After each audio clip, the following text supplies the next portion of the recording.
Morning, morning, morning. Hi, hi, hi. How are you? How are you? How are you? All right. How's it going? You okay? Morning, Callum. Morning, Vlogs. Morning, Daniel. Morning, War Machine. How are we?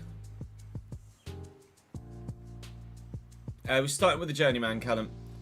Starting with the Journeyman. A couple of episodes of Journeyman, and then we'll have a look at the RTG and the potential for signings, loanees, or permanent. Not sure if we'll record any RTG today because I'm tempted to wait for some feedback from the YouTube comment section before we record any more RTG. But we'll probably switch to the RTG about 4 PM, Callum. Got a couple of episodes of Journeyman to record first, and then we'll switch to the RTG. But you're obviously more than welcome to stick with us throughout the afternoon. Yeah, Leighton, then Burton, then Birmingham, Daniel. Leighton Orient. If Cambridge can beat Orient on Monday, which is unlikely, but no less unlikely than beating Huddersfield, if we can beat Orient and Burton lose to Birmingham, then there is a chance. Louis, thank you for the follow, mate. Welcome in, pal. Isaac, thank you for the follow off whilst we're offline overnight as well. Appreciate it. We are edging ever so teeny tiny slightly closer to 100,000 followers here on Twitch. We're at 93,034 now, actually, as Louis come in. 93,000 or is it fully updated? Yeah, 93,034. So 6,966. 6966 to go till we reach 100k. Which should happen at some point in the next couple of years, hopefully.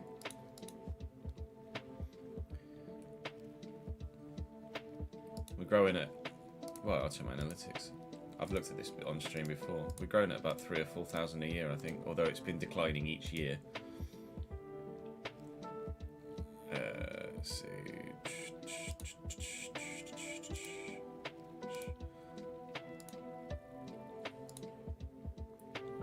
In the past year, we've gained basically 4,000 followers. In the year prior to that, it was 6,700, and the year prior to that, it was 8,000, and in the year prior to that, it was 9,000. So we're growing ever slower.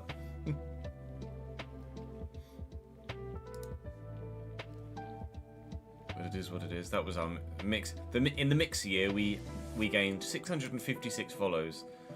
Then the year after that was 19,000. Hang on, let me change this off. Let me change this off revenue, so then I can just show you it on screen, can I? We got. Let's go max viewers. So this was the mixer year.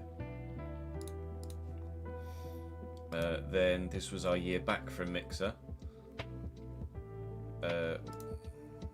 We gained like, I have no idea what happened here in January for us to gain like 500 follows in a day, but can't remember. January 7th, 2021, the fuck happened then? I don't know. Then everything goes down year on year, look. Apart from the time streams, which might go up. So 20,000 follows, just over 4,000 subs, nearly 1,000 hours streamed. Then 9,000 follows, 3,800 subs, just over 500,000 views, just over 650 hours streamed. And 8,000 follows, subs is about the same, views is about the same. Well, views is up a bit, to be fair, but nearly twice as much time streamed. Then 6,700 follows, subscriptions about the same, views go back down a bit, again a big jump, nearly 1,500 hours streamed in 2023 to 2024. And then nearly, this is the last, a year to now from a year ago, 4,000 follows, subs down a bit, views about the same, down slightly, and Again, 1300 hour streams. So if you everything is effectively on a decline. But such is life when you've been in the game for a while and you're not the go-to guy for anything. You're kind of you're the has-been that had his peak and is just trying to stay alive. Who knows? There might be another peak at some point in the future. Who knows?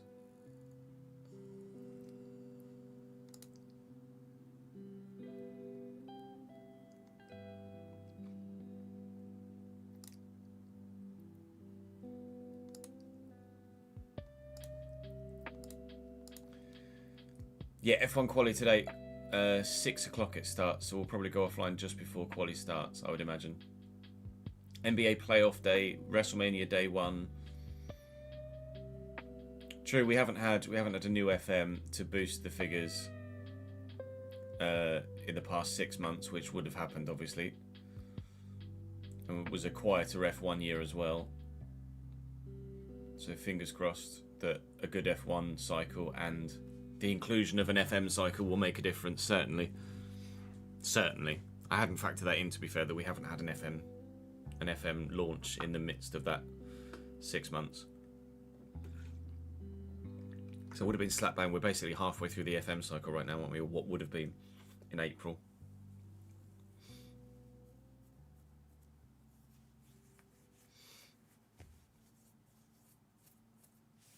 I wouldn't be very good at those sort of videos, Curtis, to be honest. The whole, like, rebuilding stuff and here's what happened over a certain period of time. My audience has never been interested in that sort of thing.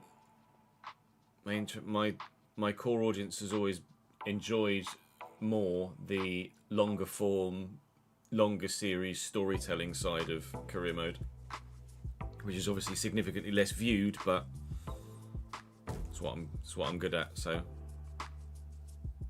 yeah, the thingy it's falling.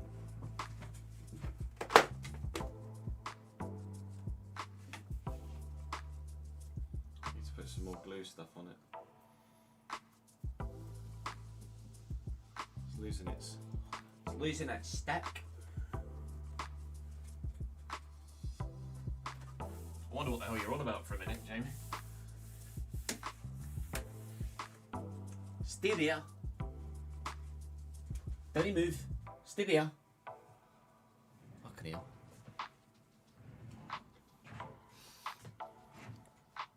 Can you tell I just watched a couple of shorts that had Duncan Ferguson in? I don't know what you're talking about. Wasn't he here, but just there.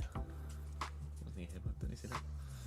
So we'll play Tottenham, we'll play Estoril, and we'll play Sevilla in this first one we'll record. Then we'll play Porto, play FC Copenhagen, and probably Boavista, I think. Well.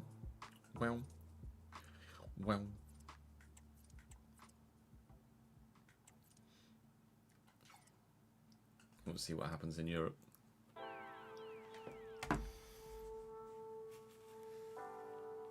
Technically, I'm talking to myself anyway, because there's literally nobody else here, physically. Some would argue. Why do I look so pale? Is the white balance gone on the thing? Or do I genuinely just look that fucking pale today? Apparently I just genuinely look that fucking pale today. Oh, good. Let's give me a bit of colour, shall we? You are alive, Ches. You are alive. I know I'm not the only one that can say, although more success would be wished for you, I'm happy you didn't, quote unquote, sell out and just want my team and stuff you didn't enjoy, which would have changed your content quality and focus on. Yeah, 100%.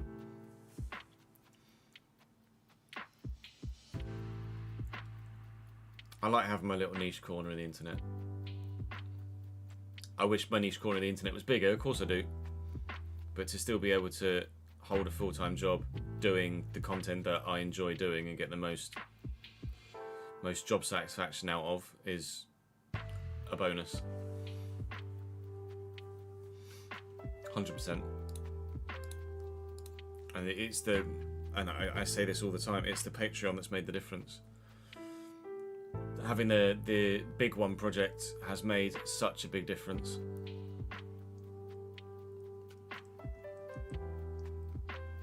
I would be borderline not full-time, I think, if it wasn't for the Patreon.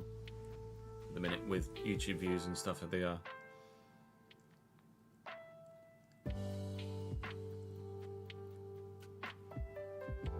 Or I would be working a lot more. And having a much worse work-life balance.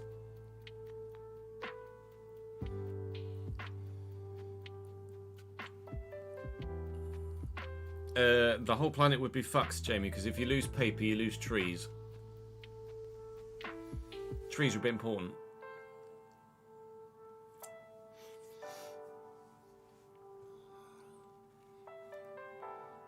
Right, shall we?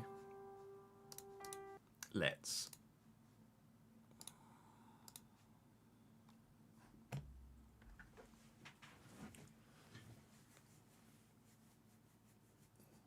Oh, I'll get some names for the board behind me, actually, whilst I think of it. When was the last episode? The last episode was just yesterday, surely. It wasn't an F1 video, was it? Yeah, there we go. Episode 3. But I think putting both FC saves on the same channel is going to make a difference next year. I think for sure. Hopefully, anyway. That's the YouTube app, Chase. You don't want the YouTube app. You want the board app. There we go. Edit that one. Let's see if we've got the comments down here.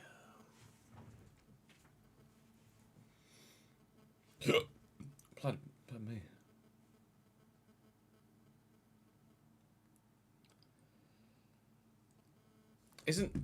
Hang on. I might be wrong here. Malmö. Malmö FF. Oh, it's Malmö. Malmö Opera. Malmö. I always thought it was Malmö. Malmö. Daniel never corrected me on my pronunciation of Malmö, or Malmö, so I always thought it was Malmö. Malmö, sorry. Malmö Opera. Malmö högskola. Malmö högskola.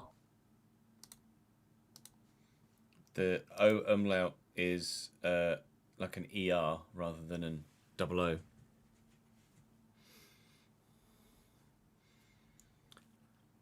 It's not really a leap. It's the way we always used to do things, isn't it, Reese?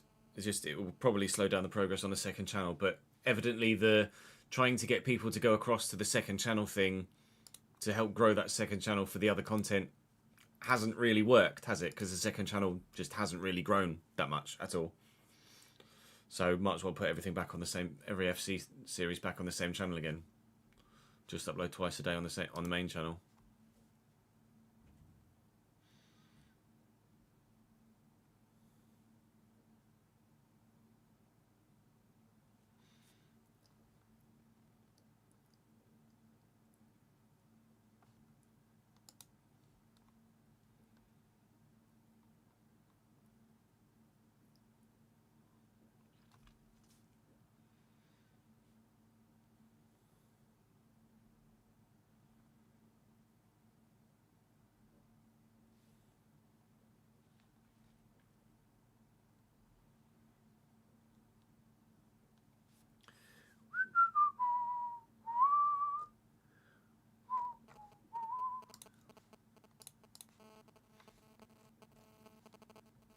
It will have F1 and FM on it. Jamie, that's the thing. F1 and FM and hopefully some GTA 6 as well, yeah. Would love to make some GTA 6 content.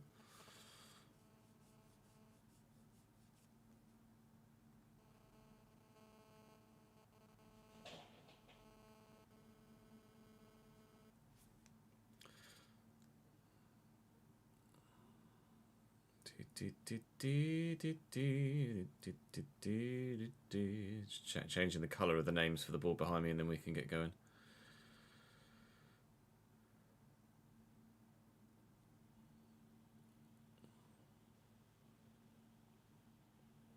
There we go. Sending, done. Ladies and gentlemen, welcome back to the Journeyman save here at FC25. We're in October, but we'll be pushing much, much closer to January in the next couple of episodes as we face actually quite some tough opposition today. Tottenham and Sevilla in the Europa League. We'll also play Estoril in the Portuguese Cup. The Taça Portuguesa is obviously we'd love to win a domestic trophy with regards to the Cup. If we can't win the league, we'd obviously love to win the league and we'll try our best to best the big three in Portugal, but it might not happen. So if we can have a good old go at winning the Taça Portuguesa, then that'd be great. We do still have a handful of European games after Spurs and Sevilla to try and pick up some more points if they don't go our way, which obviously we anticipate that they won't after our time against Real Sociedad in the last episode. So absolutely, there's the opportunity to win some trophies this season here at Braga, and we would love to do so. But to get there, we're going to have to make sure we beat the bigger opposition. We've got Casapia to start here, so we will do a quick calendar sim here.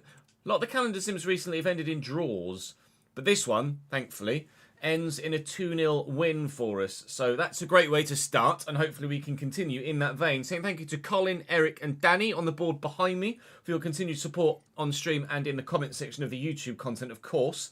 Do keep those comments coming and the support coming. We will be moving the FC content solely back to the Chesnoid Gaming channel after the end of this cycle, but of course the Journeyman will continue for the next few weeks, and then when F125 comes out, we will be stopping FC content on this channel for the foreseeable future, and everything will move back to the main channel.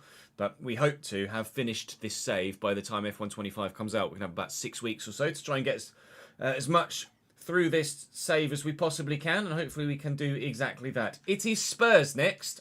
Wish me luck.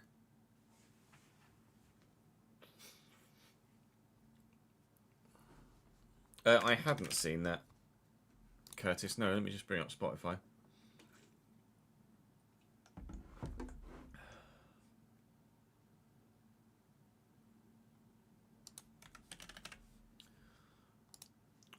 Sleep token, do do do do.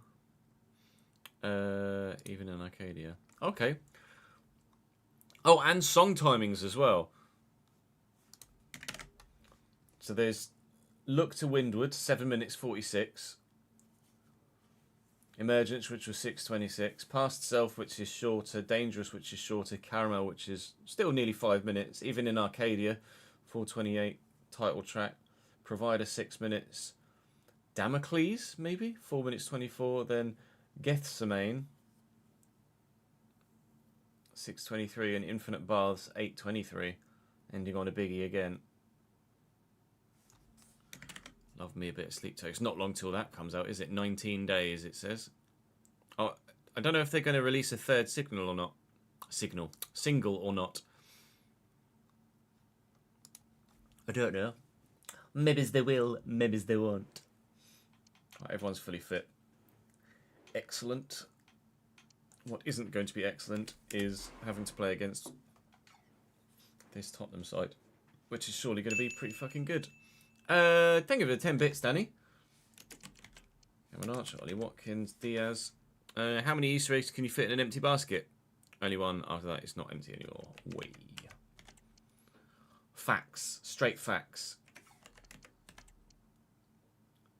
Oh no, there's Carmona, and they've got loads of right backs, but no actual left backs. So GG. GG no re.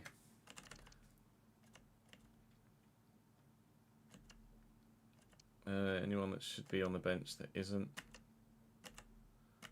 Hello, Will. Only 73 rated in this save for Lancashire. Put Jalanolu in for Keeley.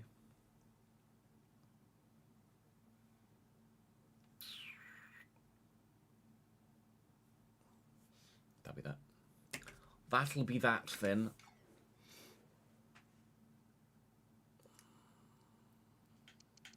Yeah, I imagine there'll be one more single, but when, don't know. Ask the weatherman.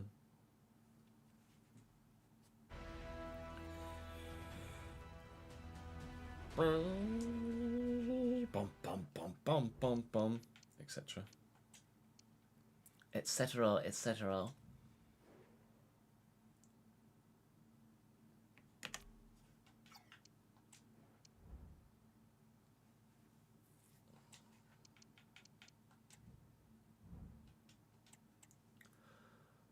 rather unsurprisingly, Spurs pretty good. Vicario, Porro, Van der Ven, Zabast, Carmona, Zubamendi, Ravella, Zeferis, who's a player I've not heard of before, Christos Zeferis, Luis Diaz, Ollie Watkins, Jadon Sancho, John Gushin on the bench, Yves Basuma, Dom Solanke, James Maddison, Thiago Santos, Cameron Archer, Dane Scarlett, Jordan Westphal, the Patreon player, and Hakan Calhanoglu. Gonna lose this one, aren't we? Good evening, Marcus. Made a bad choice of going home for your lunch break, and now you don't want to go back to work, do you, Danny?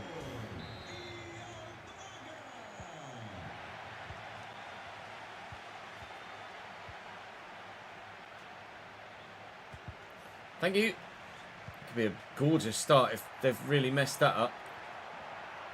Keep going. Marquez round the outside. Edge of the box. It's Paulo Bernardo. It's a long way out, but it's worth a go. Oh, that was going a long way wide, actually, as it happens. So that maybe wasn't worth taking on. Luis Diaz now trying to catch on the counter. Oh, it's beautiful. It's a good save by Drongowski. Ollie Watkins can't give Spurs a counter-attack 1-0 lead. But that was a brilliant bit of football from them. From one end to the other. Skewed straight to Jadon Sancho. Why he was back on the halfway line, I've no idea. Oh, wow. Yeah, how do you deal with that then? You can't. Thankfully, Drongowski makes another good save and we'll get a goal kick. But that was unplayable.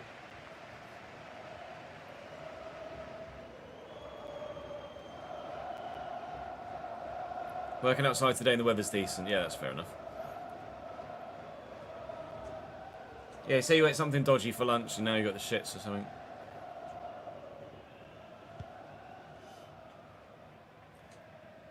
Good header by Banza. Oh, and he skipped past the fullback, who, to be fair to him, has adjusted very well, but then absolutely naffed up his following challenge. Drill it into the middle, and Asula can't get the shot away. He and Banza both on top of a defender there. And nobody able to actually get the shot on target. Sancho's going to have a go, maybe slotting through. The teammate, Ollie Watkins, is in. Malero's there in the way. And Tommaso Pobega will just get that away as quickly as possible. Thank you very much. We're walking a tightrope at the moment, and our tightrope is getting slimmer and slimmer with every passing Tottenham attack. That's shit. Zeferis. To Carmona. The way they move the ball about, the tempo at which they're playing is so difficult to deal with. It's just one and two touch stuff, which I just quite simply can't adjust for. Angelo was kind of hoping would make me a run then, and he has now. If Banza can get forward, then maybe we could have gotten in behind. I think Angelo's probably my best bet of trying to beat a man to work some space and have a go at getting, that's safe, getting away from a defender to get a shot in. Ollie Watkins forcing another save out of Drongowski, but that one a bit more straightforward. It's a good corner though, and Van der Ven has won the header, but we'll leave that. That'll be another goal kick. Thuggish Wizard, thank you for the follow, mate.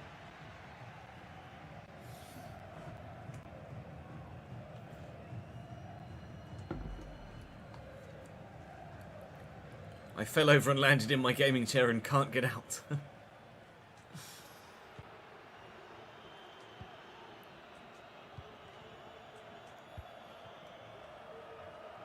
Marquez looking to get Asula away against Pedro Porro.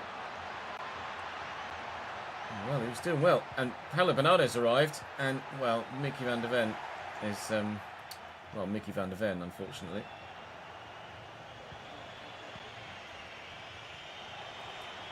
Zeferis.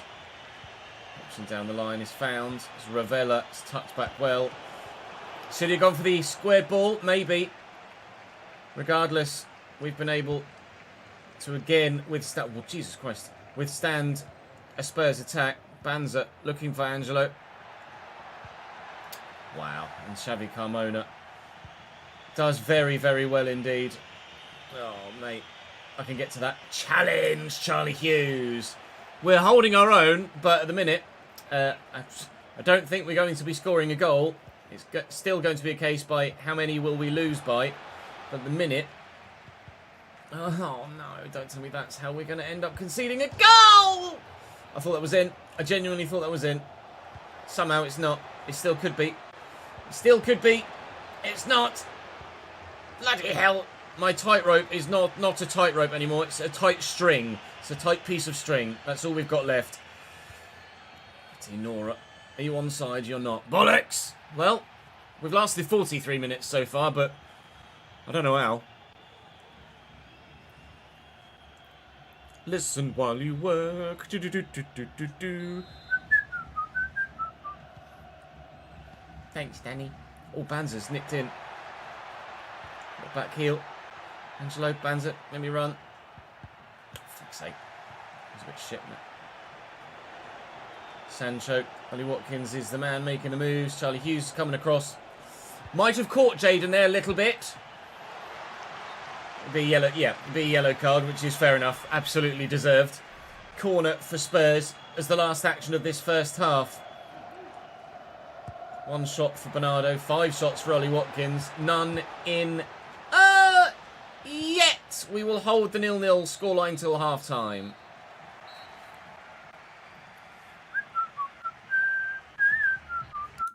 Are there any midday kickoffs today?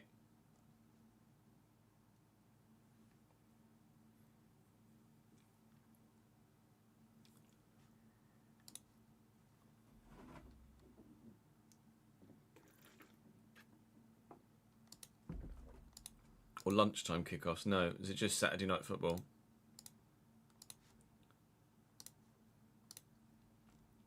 Or 3 o'clocks? Brentford, Brighton, Palace, Bournemouth, West Ham Saints, Everton City, Villa, Newcastle. Scottish Cup semi-final is on at the minute, but I don't give a shit about that. And tomorrow it's Fulham, Chelsea, Ipswich, Arsenal, Man United, Wolves, Leicester, Liverpool. And the other Scottish semi-final, St Johnstone, Celtic. And obviously all of the Football League is back on Monday. And Tottenham Forest is on Monday as well. Cambridge United at home against Leyton Orient. Fucking batter the cunts, thank you. Orient's a great away day.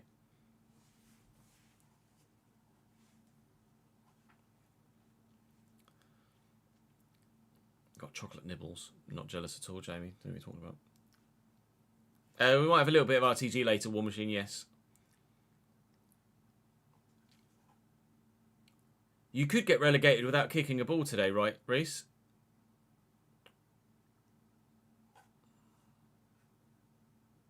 If results go against you. Someone was saying that in chat yesterday.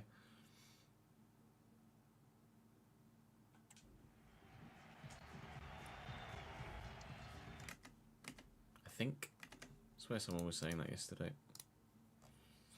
West Ham play today. West Ham Southampton today, yeah.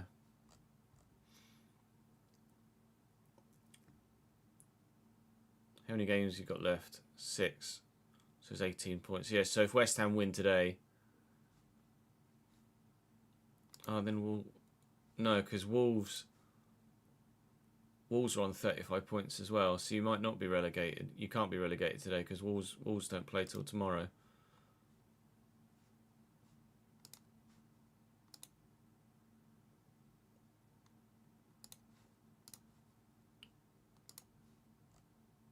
Oh, your game is later. That's how then, because your game is later. So you could get relegated without kicking a ball, but only if Wolves beat Man United earlier in the day and West Ham win today.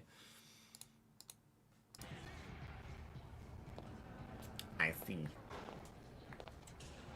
That'll be what someone yesterday was on about. Doo-be-doo-be-doo-be-doo. Stanisic, Malero. I mean, they've let him get away here. Angelo, we keep saying, is going to be our only real hope of finding some space in and around their box, but Banzer's in. And Vicario has had nothing to do all game, and then comes up with a great save as his first port of call. Gonzalo Franco. Back to Bernardo. On the overlap, here is Marquez. We'll cut it back. It's Asula. Drop the shoulder. Mickey van der Ven is the new Ruben Diaz. He's the defender that I can never ever beat. This is a bit of hope, though, that maybe we might be able to grab a goal if we need one. And I think we might be about to find out that we're going to need one. We are going to need one. Luis Diaz with a phenomenal first-time hit. 1-0 Spurs. Shite.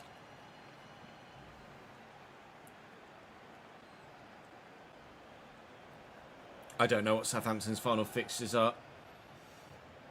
TBH.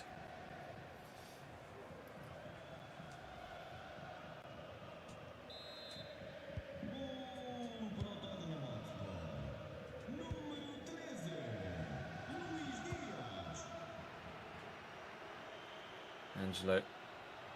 If Banza can make me the run. Hella Bernardo's made the run. Banza seems rather disinterested.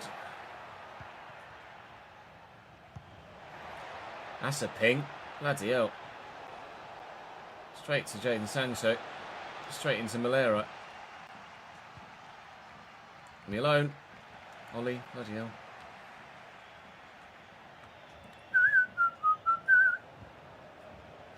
Luis Diaz. Ollie Watkins, I think, is off. He was. Keeper made the save anyway. They're making changes now. Seferis coming off. Madison probably. Oh no, Hakan Calhanoglu coming on in his place.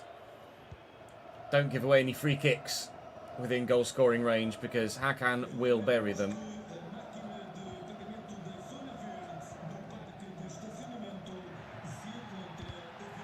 Jesus wept! That was as strong a challenge as you're ever likely to see. Watkins across to Jadon Sancho. Be careful with Stanisic, who's on a yellow.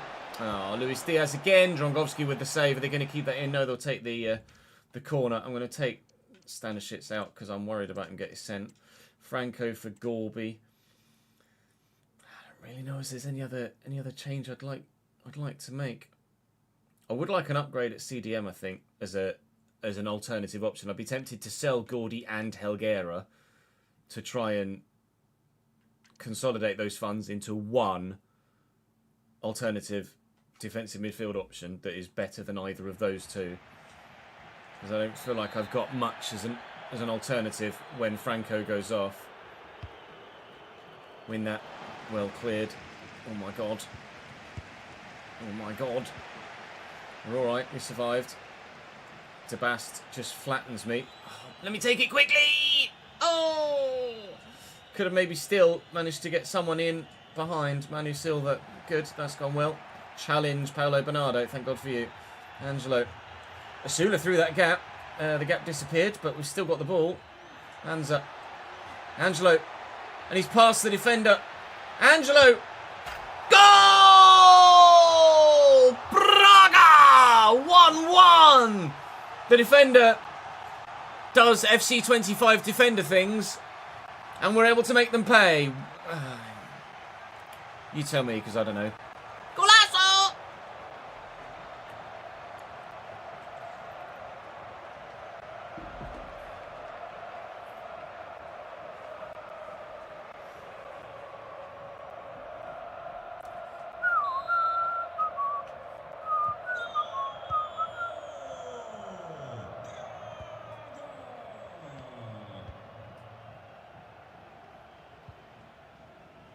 Babega trying to get. Oh my god, what a cross. Christ. Big throw by Drongowski. Angelo, he'll give and go. Malero over the top. Is Zeno Tabas going to do it again? The answer's no. That was meant for Banza. Shit. Well in. Malero. Angulo.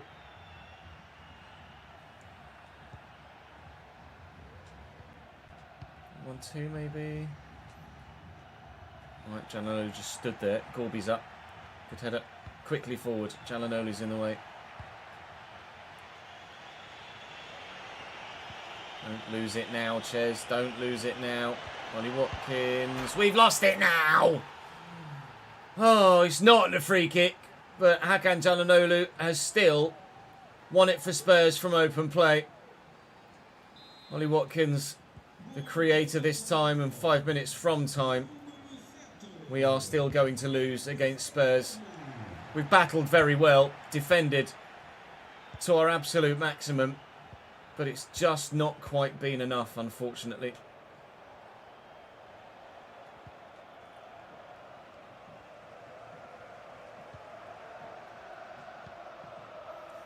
Here's for Asula.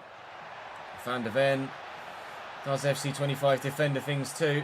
Even he's not susceptible or insusceptible to it. Bernardo back to Gorby. Gorby! Oh no, Gorby going on a transfer list at this, mate. Tottenham 2, Braga 1, and that's how it will end here in Portugal, unfortunately. Game done and dusted. We need to pick up points in the Europa League and fast, because we are currently flopping out of this competition.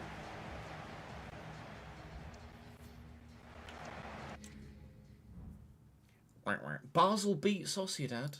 The fuck?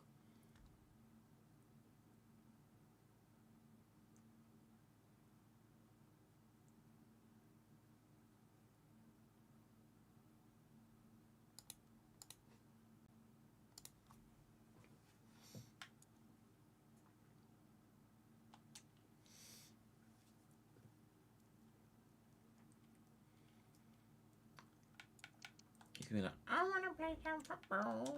Please play me.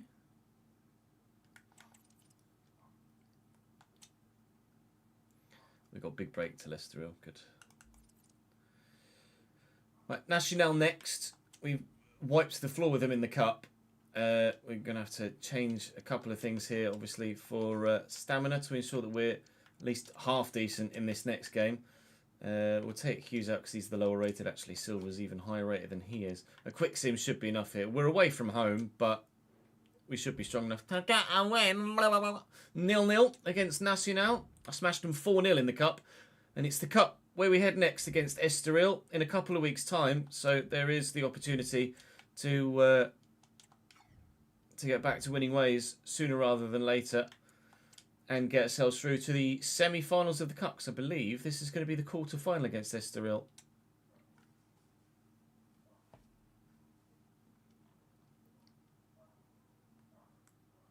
And it is indeed.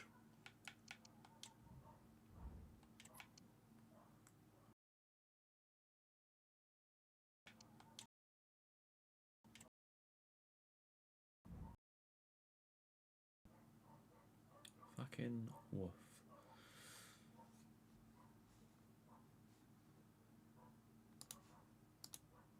Oh, good.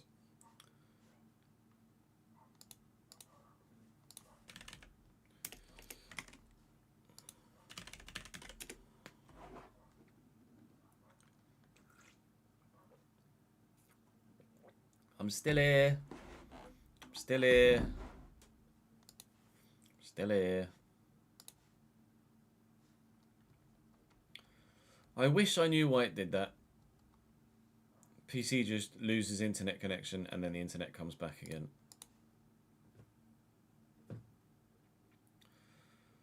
Doesn't make any sense. Doesn't make any sense. Doesn't make any fucking sense.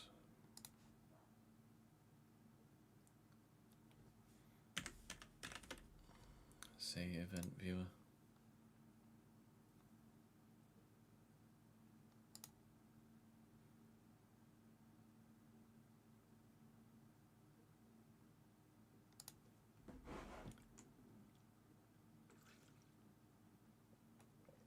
It's the DNS server issue. It's a DNS client issue. But I don't know what that fucking means.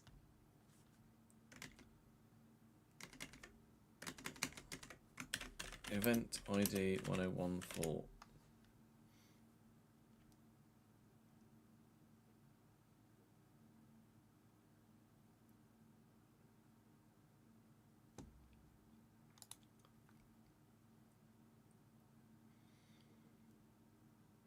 It's like it tries, like the IP address of the PC is in flux, and it tries to change the IP address of the PC and then can't, and then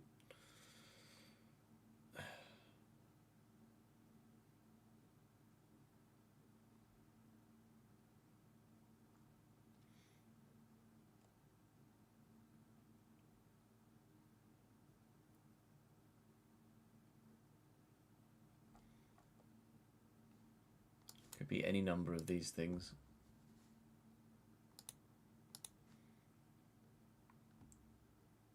I never noticed it happening with other devices, no. But occasionally you do lose the internet on your phone and it comes back.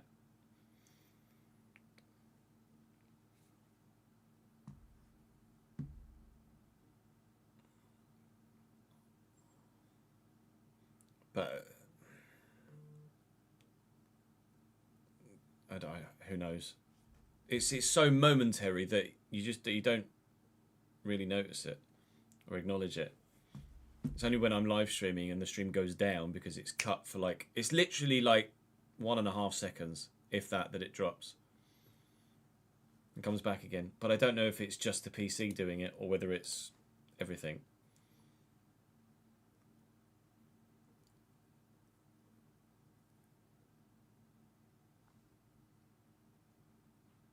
Don't know.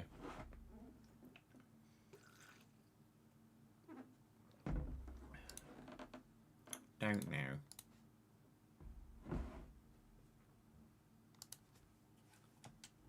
I don't know what it means. Doobie-doobie-doobie-doo.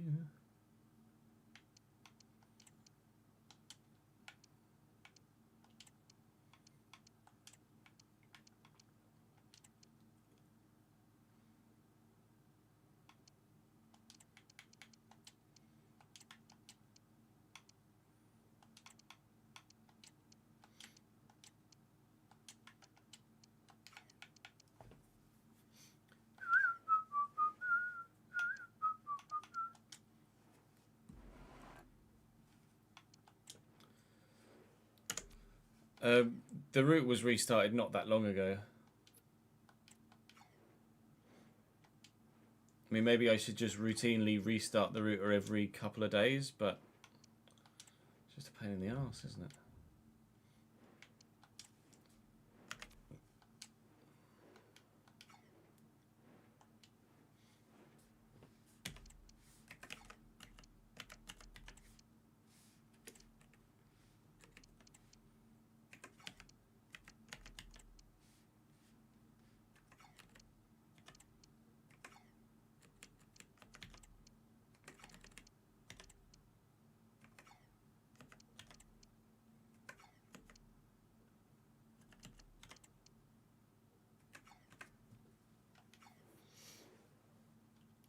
Well, power cycling is different to restarting. How is what's power cycling then in that case?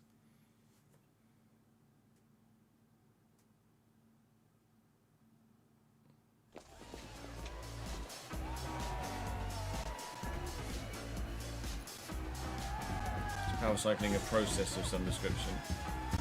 Google it quickly.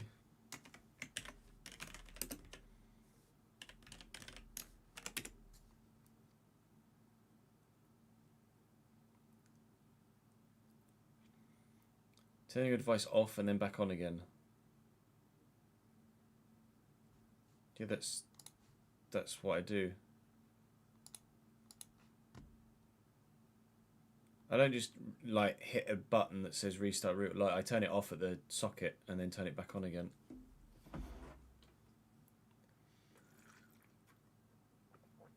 Oh, unplug cables from device and wall socket for like 10 to 15 minutes. I'll try that. Is that longer than... Will that have a different effect potentially to just turning it off and leaving it off for a minute or two with all the cables still in it?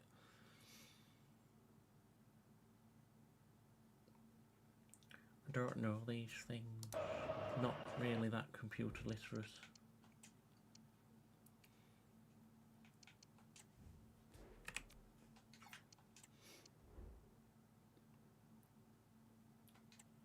I'll do it after I go offline today.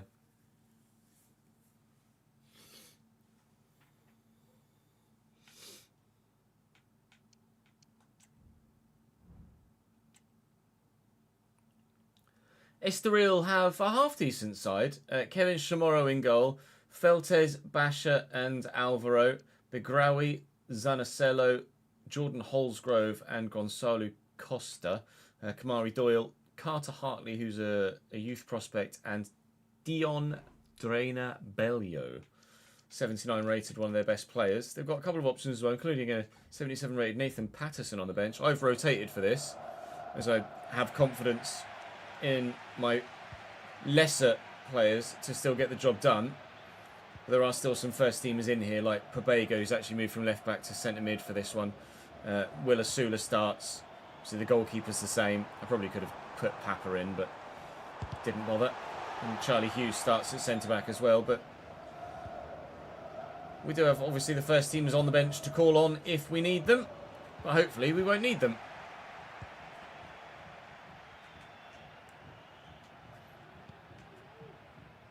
Might do though. Hartley to Costa. Good block.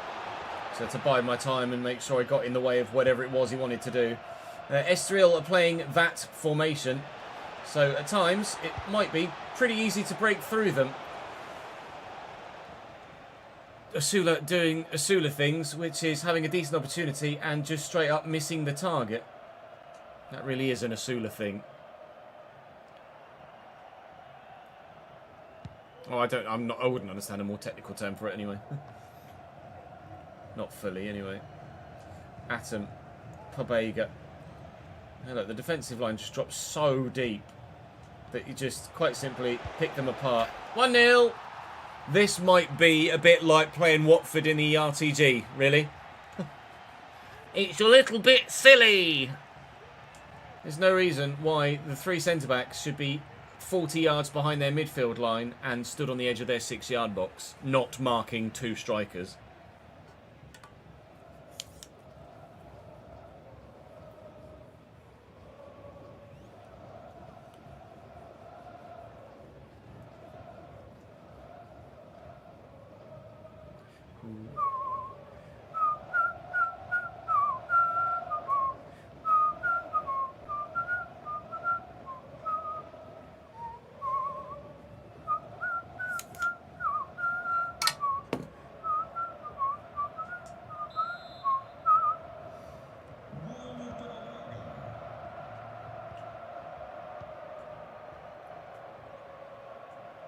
Gonzalo Costa.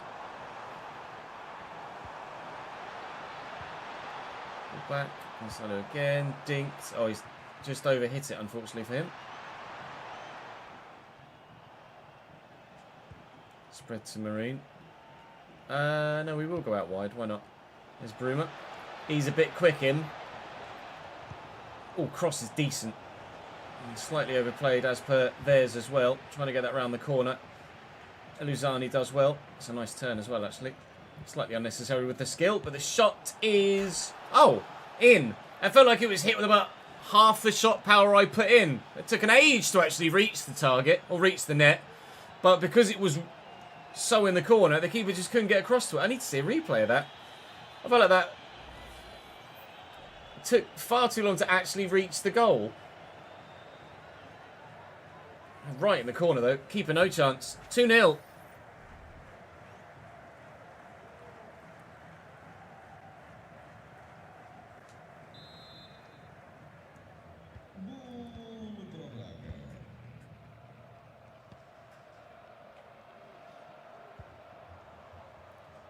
Doyle. Trying a long shot of his own. And failing.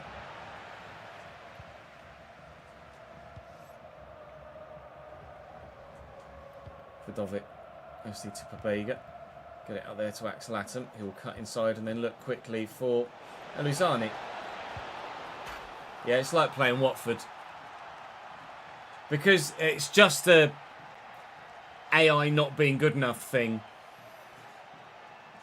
But the gap between defence and midfield is giant.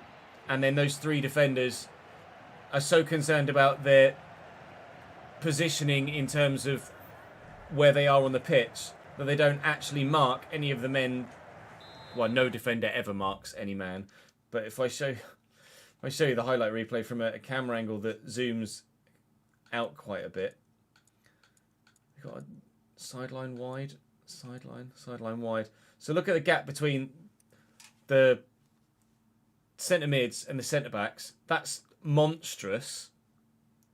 And then the two attackers are just never picked up. One centre-back is so concerned about being the left centre-back, and one centre-back is so concerned about being the right centre-back that neither of them do anything. Like, why is he, when there's threats here, there is a man here as well, it should be fair, but when there's threats here, why is he all the way over there at left wing-back? Makes no sense. So you just play it in, and there's... I mean, also, what's the guy in the middle? The centre-back in the middle, as I play this through ball, actually actively backs away from the man that's receiving the ball. So the ball is going to come across here and almost is on trajectory to end up where this guy is, just to the left of the D. But he actually backs away, away, away. And then where I receive the ball is actually where he was stood. But he's just backed away from it by 5 yards. So he's nowhere near the ball, and I just take a touch, run into the gap, and shoot. That is everything wrong with, well, not everything wrong, but a portion of what's wrong with AI defending in FC25 with FCIQ. It does not work. Rant over.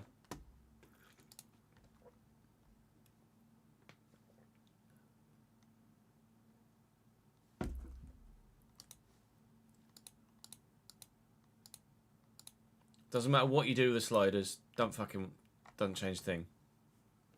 It's still shit.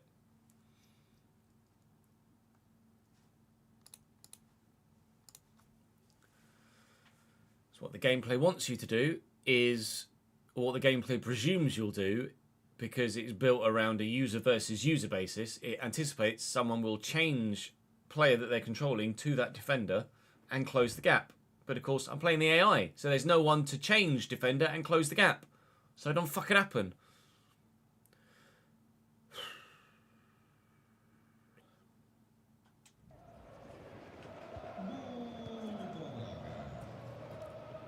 They're not making the season pass paid, as far as I'm aware, Marcus. There is still an unpaid version. There is just now a paid version as well.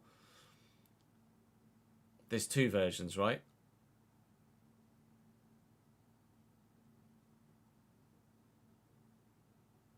Yeah, a premium version. So you can still get the free version. They're just adding a paid version too. Which is the same model as every other multiplayer game that has a season pass.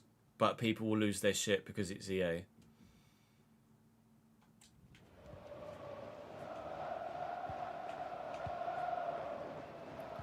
Sandro Costa, Hartley, nice tackle.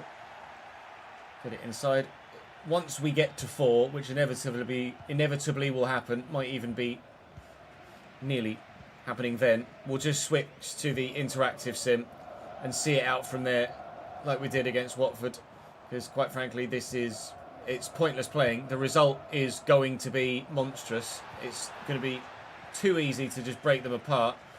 And there's nothing you can do with sliders to affect the way that the teams that set up like this play. You just always have all of the space all of the time. And you just pick them apart at will. And score your goals. Chamorro with a good save, but it's boring to play, let alone to watch. So let's just jump to the sim, shall we?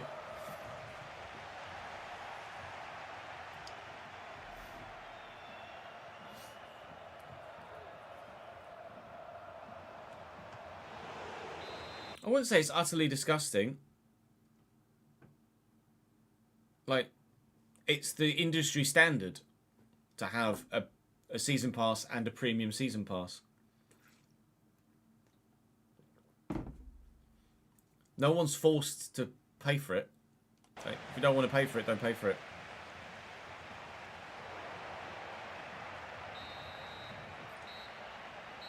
There are so many other ways to make coins.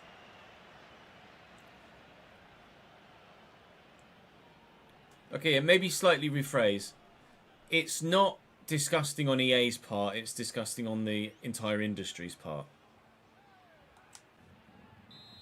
The entire industry is milking every last penny out of every last player, or attempting to milk every last penny out of every last player.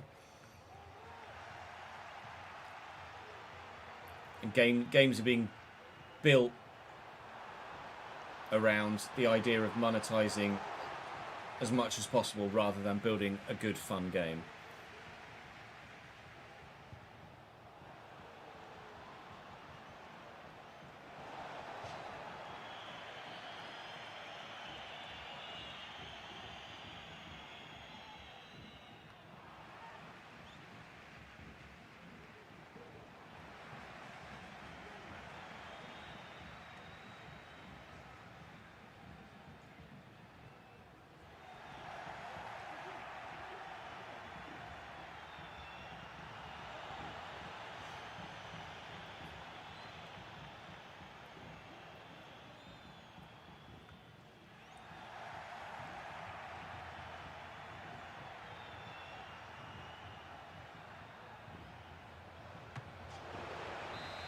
You got to the Bundesliga now, Steve.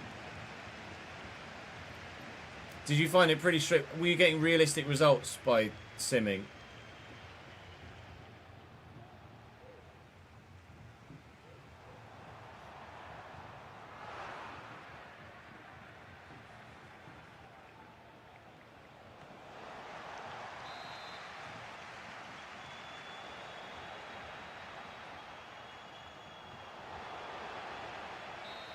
And there's the game. There were still plenty of chances, as you can see, 10 shots, but nothing else actually went in.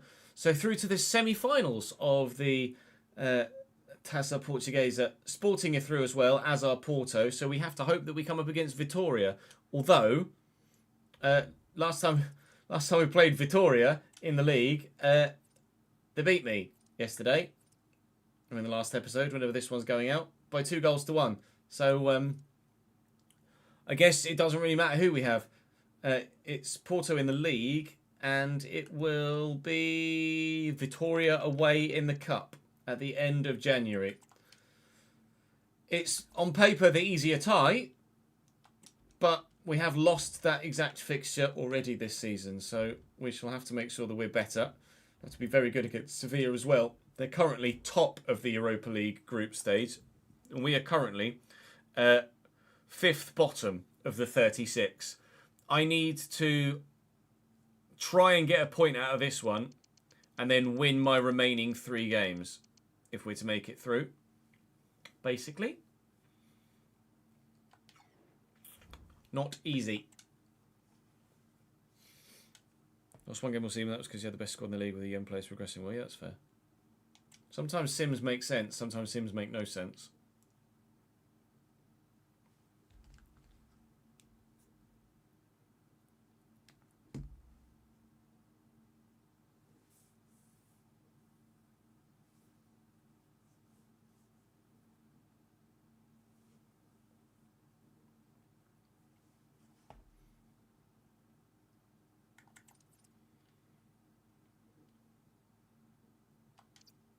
I don't imagine the paid season pass will cost much. No more than any other paid season pass, I wouldn't have thought.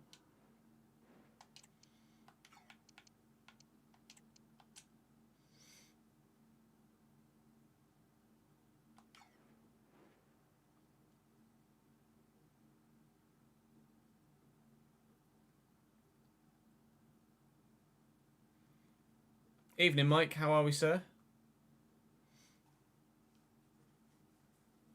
I should probably edit Sevilla's team, shouldn't I, just to make sure they're putting out a respective side.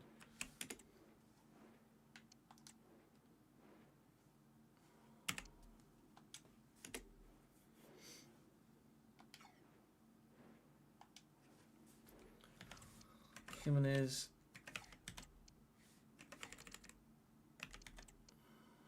Well, they don't actually have as impressive a side as I thought they might do. Random Andre Onana in goal.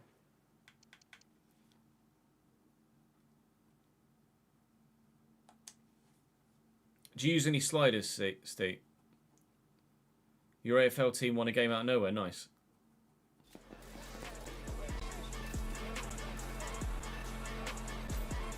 Fucking stoked, mate.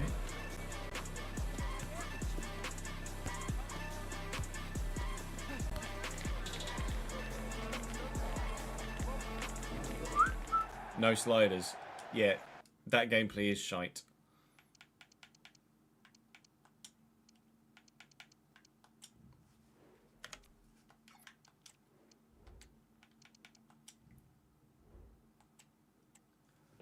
Sevilla are decent, but not as good as I thought they might be. Andre Onana in goal is our highest rated player at 85. Then Omar El Hilali, Hiroki Ito, Marcao and Victor Gomez. Jibril So and Luciano Gume, Yasser Espria, Chidera Iyuke, Peke, Gerard Fernandez Castellano, and Santiago Jimenez up top, the former, Feyenoord striker. And then on the bench, some options that are decent, but I mean, they're not astronomically better than us. They'll still probably win, but they're not astronomically better than us. R&R Best, thank you for the follow, mate. Hello, insert hair colour to you as well.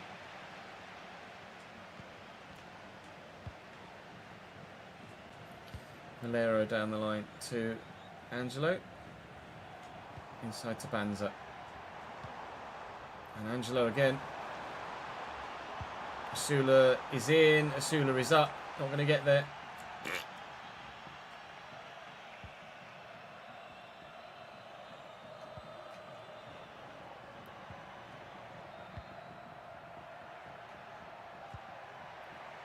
El Hilali. Oh, it's knocked down well. I'm annoyed he won that header, really. He's offside. That's what he wanted to do. Yeah, true. Santiago Jimenez plays for AC Milan now, does he? Nice.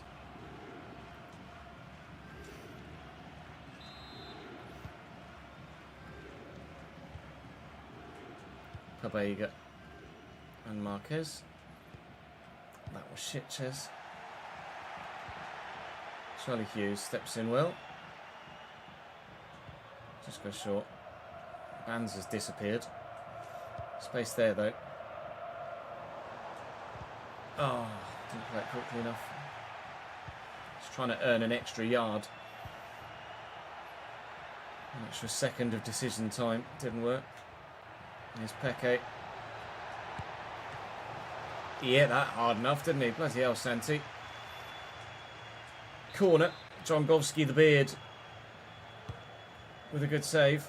Flicked away by Malero. Might actually get to that first as well. Did. That's not necessarily anywhere near where I was trying to head it, though. And Drongovski saves again. Use my feet this time rather than my head, and that will go where I wanted it to go. I see the space on the far side, but I don't fancy Banza's passing, really. Bernardo in the middle, looking for Asula. And Asula's just not reading the play, unfortunately. Well, we made it to half-time, 0-0 against Spurs. And very nearly got a point out of it. But at the moment, this is just as much all Sevilla as that was all Tottenham. A UK, Jimenez, strange decision, won't score. Exclamation mark camera and exclamation mark sliders, Uda. Yeah, good, thank you, Twonga. How are you, pal? Morning, Sid.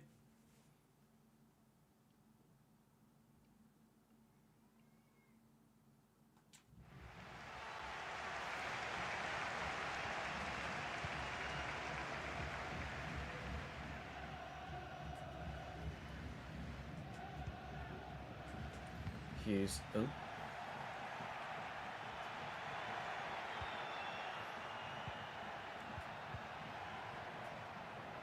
Jimenez.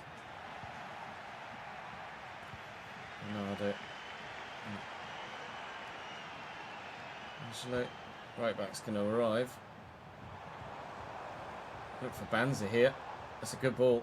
And he's beaten the defender. Banza's in. Ooh, it's a good challenge by Markout. And it's a goal kick, apparently. Okay. First chance for us. Comes and goes. Couldn't quite get far enough away from the defender to get a clean shot on goal. Malero's going to defend that very well. Malero's been decent, actually. I've no idea who he is prior to buying him. But been pretty solid.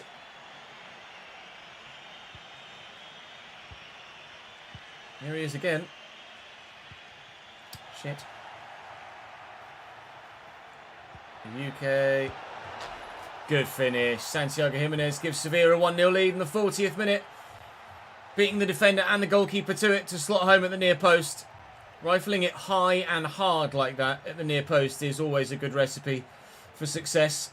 It's difficult to try and do, but when you do it, normally it works.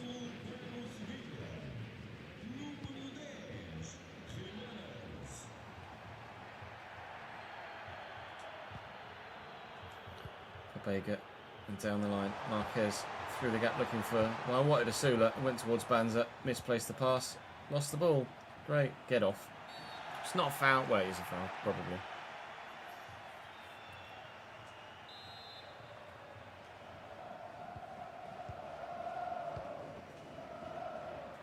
Agume. Picks out Jimenez really well. Good block, Manu Silva. Jimenez just delayed in taking the shot, the extra split second, which allowed me enough time to get in with the tackle. Basically what happened with Banza and Markow at the other end. Unfortunately, we go in at the break 1-0 down on this occasion. We've had 1 shot, they've had 5. I think the scoreline's only going to get bigger from here.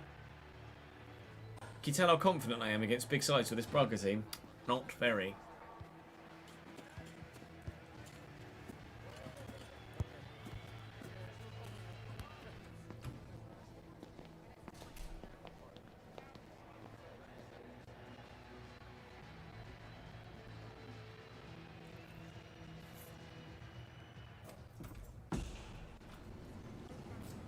I just say morning by default, Sid. Morning.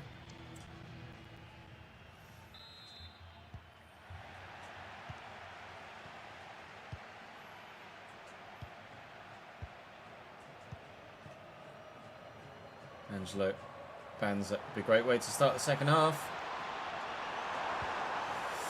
Oh, God damn it. Nearly. Lovely touch by Pobega using a hand. How have you messed that up, mate? Oh, if that sums up my experience today, then nothing else will.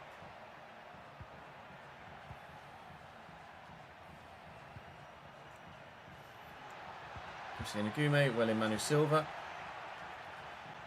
Pass not hit hard enough. Agume again. Good block, Manu Silva. He's been pretty solid.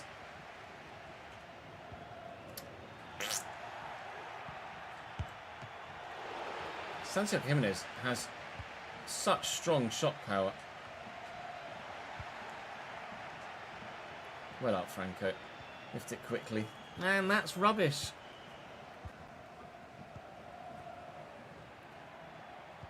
Agume. Oh, Jimenez will score. Oh, Jimenez will not score from open play. Jimenez will score from the penalty. I couldn't get there. Didn't get there. And it's actually Peque who scores from the penalty. 2-0 Sevilla.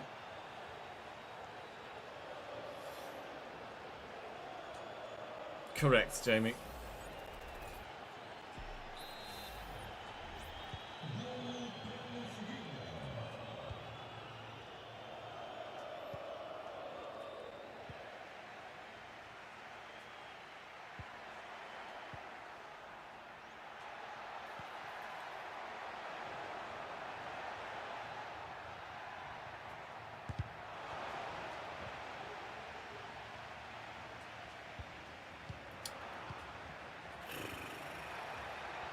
Peque. You. Alright, have it back then. Just play 1-2 off me if you like. Drongowski with a save. Try and stop them getting a corner or a throw in. Angulo quickly. Angulo, it's Angelo. Oh, I keep saying Angulo. Banza looking for Asula, who's in. Well, a way back into the game, maybe. A way back into the game. 2-1 in the 68th minute. So what you want again about the quality or lack thereof of the defending from the opposition. Why is that guy sliding? Markow is nowhere near the ball. It's like 5 or 6 yards away and he's like, I'm going to slide tackle here. Fucking Nora. Drives you insane.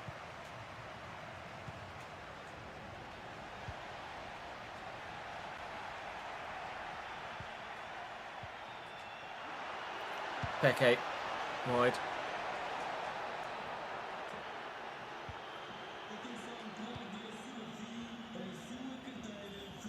Alero forward to Angelo.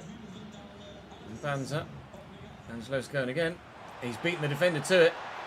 He's caught on his heels. It's twice I've tried to play it to my second striker. And the crossed ball has gone to towards the winger on the far side. It's infuriating. It's so shite. Right, Helguera in there as well. Asula for Eluzani. Marquez for Garby. Let's see if we can't find that equaliser that so far has evaded us.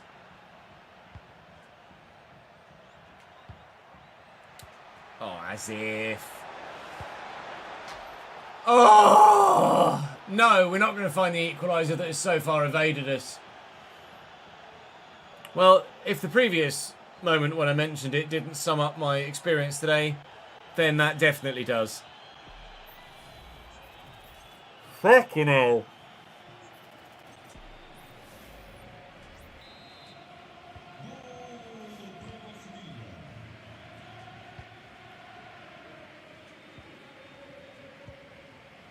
Bernardo. Looking for Banza, finding Eluzani.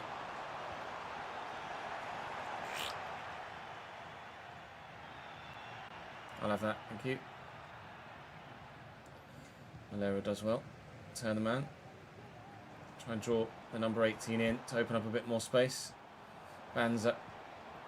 I thought I'd got past Marcal there and then hadn't.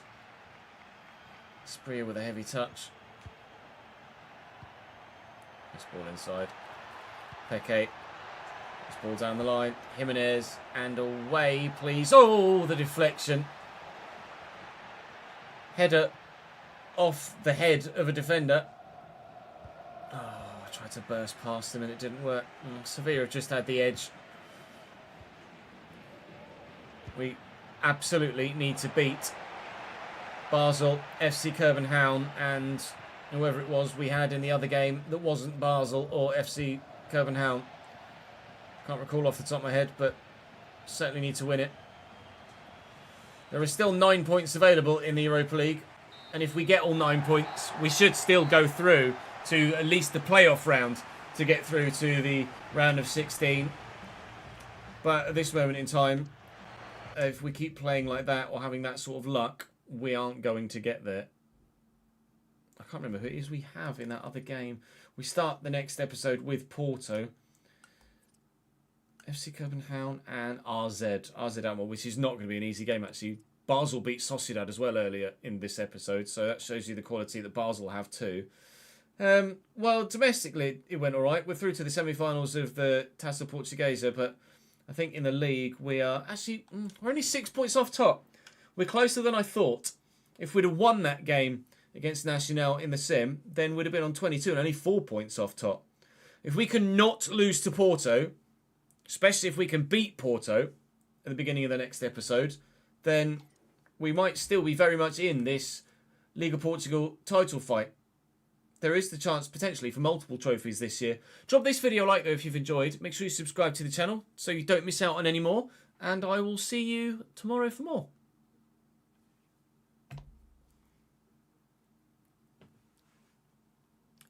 Yeah, Bury need a point. They're on like 103 points and they need a point to guarantee promotion.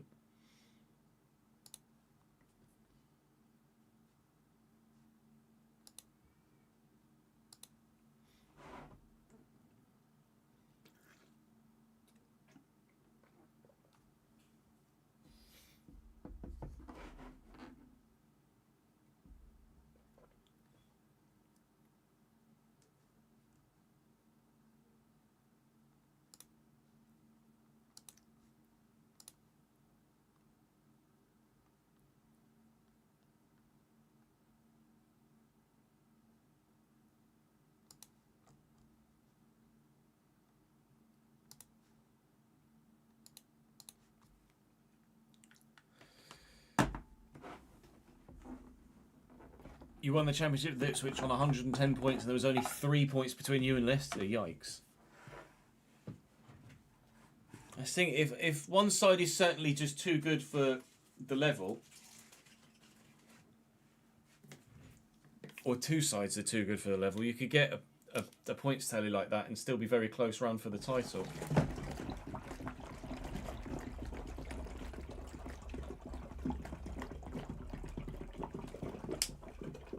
Birmingham are on for a really strong end to the season points tally-wise, aren't they, in real life? I can't remember what result they got yesterday. Birmingham are on 96. Oh, they haven't played yet. They've only played 41 games. So they're on 96 and there's 15 points available still. So Birmingham could Birmingham could end the season on 111 points. I hope they don't, because we've got them on the final day.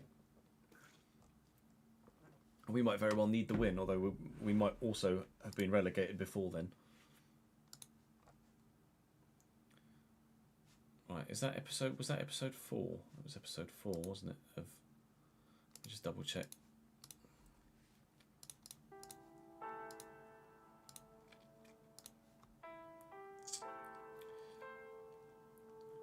My videos. Yeah, that was episode 4. Okay.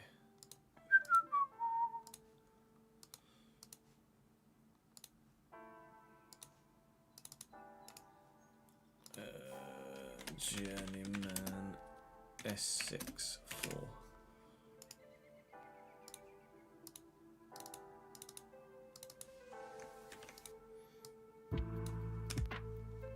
Pretty sure I uploaded that RCG video yesterday, didn't I? Yeah.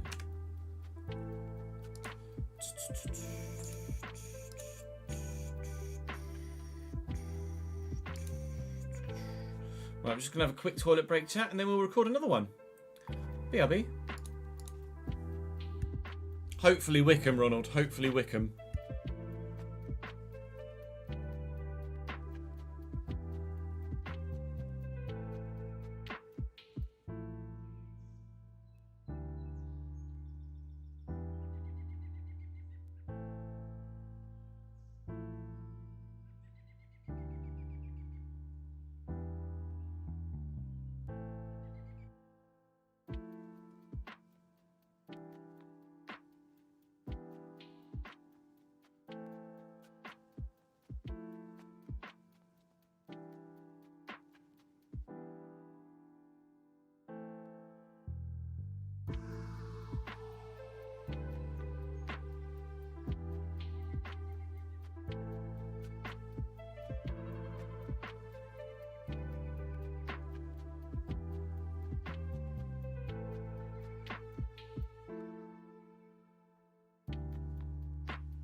Yeah, the win against Huddersfield was huge. The fact that we were 1-0 up until the 89th minute and Huddersfield equalised was gutting, but then obviously we were able to get... And the goals for Cambridge were good as well.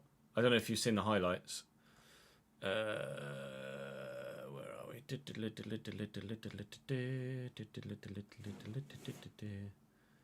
Cambridge highlights. The quality of the goals for Cambridge was very high.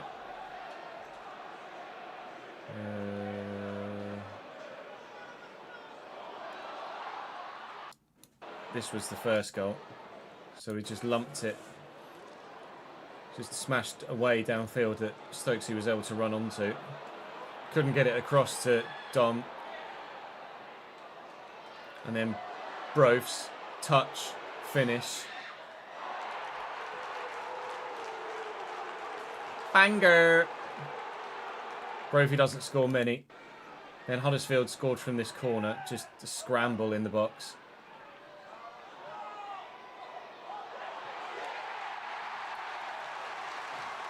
Saj. And then that was in the 89th minute, and then this is in the 92nd. Again, long ball forward that is relatively poorly dealt with. This is going to square out to Brophy on the right-hand side. He's already got a goal today. And Soleil's just waiting for it. And how's that for composure and a finish? Top ins. Goal and assist for Brovs. 2-1 Cambridge. 5 points to safety. 9 points available. But playoff chasing Leyton Orient and top of the table Birmingham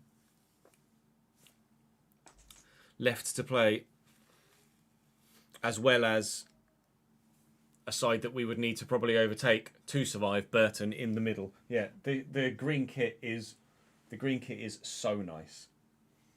Gaz had wanted to do a green and gold kit for so long, and we nearly got one a few years ago, I think, but there was a change in kit manufacturer. But it's so nice. It's such a sick kit. Obviously, we'll have the new badge next year. But we're very lucky that Gaz Daniels, our kit designer, is just brilliant. Like, the kits that he's put out in the past few years have just been just super, super nice. You need to wear it for next year's RTG regardless of next year's kits, maybe. Well, hopefully Gaz will come up with another set of top tier kits.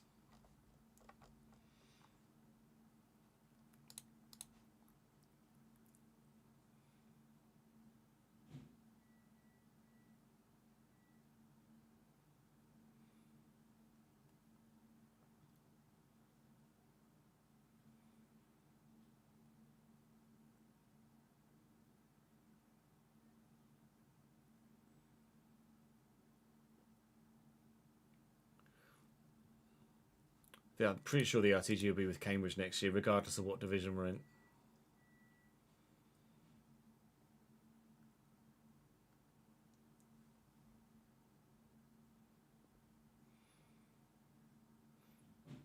Right. 3 names from chat, please. For the board behind me. Good, thank you, Toby. How are you, mate?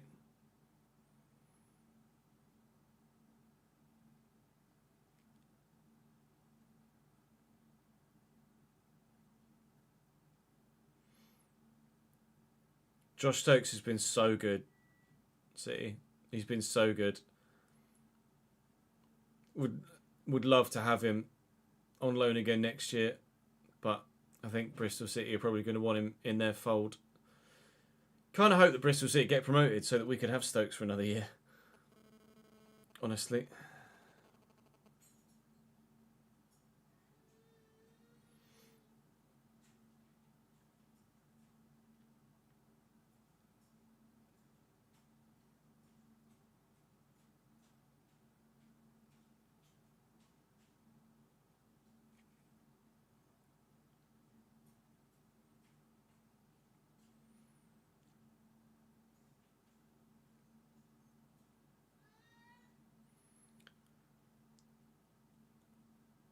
Who are you a fan of, Mark?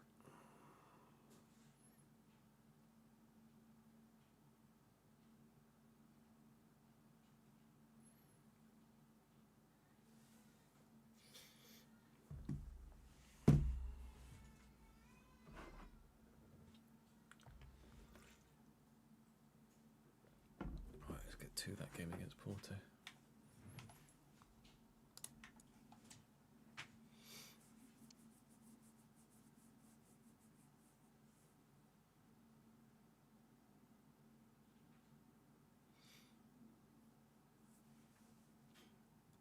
Our Southend fan.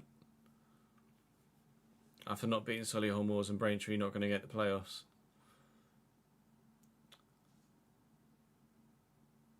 What's the situation at Southend these days?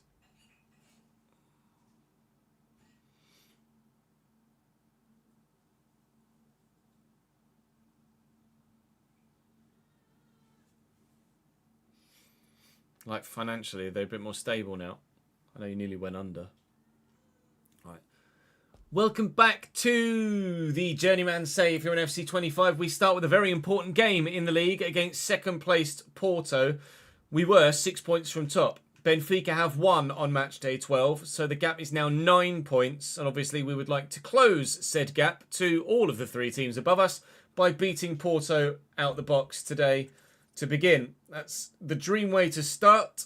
Then from there, with FC Copenhagen in the Europa League, we'll probably sim our way through a number of the league fixtures, although we will most likely play Boa Vista And then in the next episode tomorrow, we'll play RZ Basel and Vitoria in the Cup.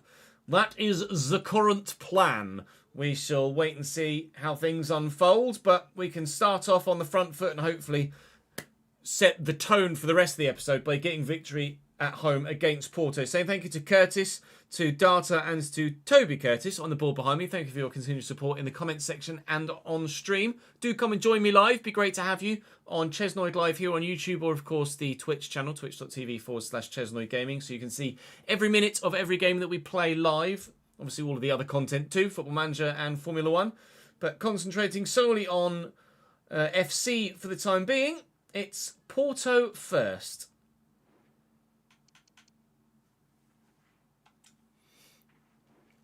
Got taken over last season by an Australian consortium. 9th, 6 points behind with 3 to play. Yeah, that's a big ask.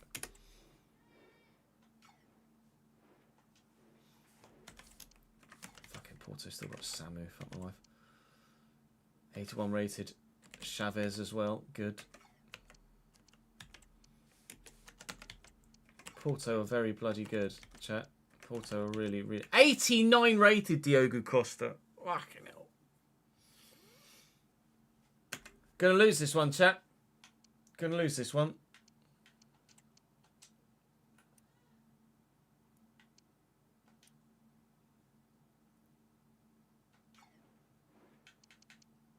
Fuck.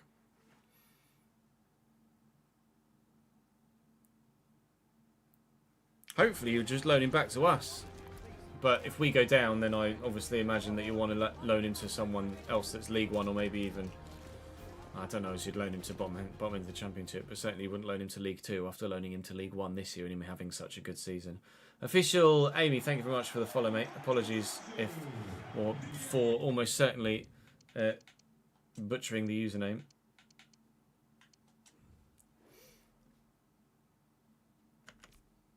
No, Eluzani versus Costa isn't weighted in my favour. I would agree, Mike.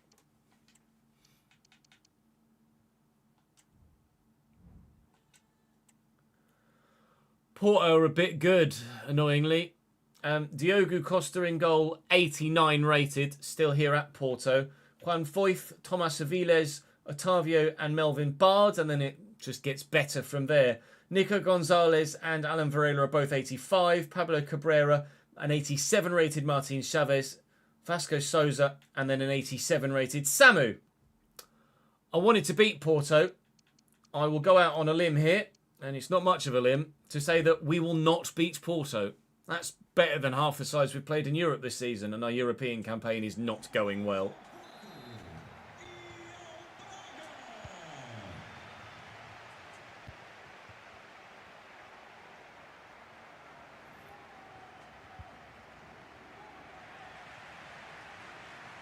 Ref, thank you. Free kick shot with Malero to Angelo. Bit of space there. Dink it for Banza. He's going to get there first up against Melvin Bard. See the man on the edge of the box. He's just trying to squeeze it to Paulo Bernardo. Couldn't do it. They've given it away. Played the 1-2 to the man that was on the floor. Look for Banza. Bit of space. Early shot. Banza! Forces the save out of undoubtedly one of the best goalkeepers in the world in this save right now. Stanisic. Oh, he's not the man. Angelo on his left could be. Oh, and very nearly was. But Diogo makes another very good save. Angelo with the ball in. Stanisic is up. Oh, come on! From there, Pabegi, you've got to bury it, mate. How have we not scored with any of those chances? Now watch us go 1-0 down. Oh, it's about to happen. Chavez! I was joking when I said now watch us go 1-0 down. I didn't think it actually happened. Good. Well, we just had 3 gilt-edged chances at one end. Porto keeper said, and now Porto go up the other end and smash it into the back of the net. How is it? We're at my ground. How have they bought their guy on the bloody tannoy to do the whole Porto? Cool. Well, 1-0 down. Side note, thank you for the big raid, Bates. Appreciate it, dude. That's very kind of you. Hope you and the family are well. Welcome in, Raiders. You join us in our Journeyman save, where we are moving around, well, the planet, really, from club to club to club to try and achieve what we can. We started in New Zealand. We won everything there. We moved to China. We won everything there. We moved to New York Red Bulls. We won everything there. We moved to Dundee. We did fuck all. So we've moved on from Dundee and have found ourselves at Braga in Portugal. And, well, trying to take on the big three in Portugal. And so far, we're 4th. Yeah, FC take on the journeyman, on an FM journeyman, basically. Obviously, it's not anywhere near as easy with no sort of managerial system in the game whatsoever. So we put it to a vote each year, at the end of each season, whether people want me to stay at the club I'm at, or they vote for a league of some of the clubs that come in from it, that are in the job offers section. And then when the YouTube comment section have voted for a league, we then do a spin the wheel of the clubs in that league outside of the top ones, so that we have a bit of challenge. And then the random spin the wheel gives us the club. We got very lucky that we ended up at Braga, because we could have ended up at an absolute shithouse. Braga's definitely the best side that we've landed at so far. But I'm still bloody 4th, so we'll see what we can do. I'm probably going to get smashed by Porto here, though, so just a heads up. Hope you're well as well, Marsh, by the way. Good to see you, mate. Thank you for the follow, Hull City. And Gamer Boy Logan Lee. Welcome to the channel, guys. Let's see what we can do.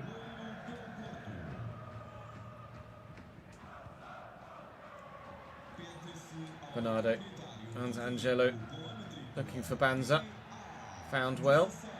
Bernardo. Looking for Banza over the top again. Ah, wait to volley that so bad. I'll flick it on Eluzani to Marquez. Diogo Costa makes a good save again. We are the better side here, but we're losing. I don't like it. Go all the way out to Marquez. We'll stand across up. And Banza's there! And he's headed bloody wide. Good, glad to hear it, man. Congrats on the weight loss so far, dude. Keeping tabs on those tweets whenever they pop up.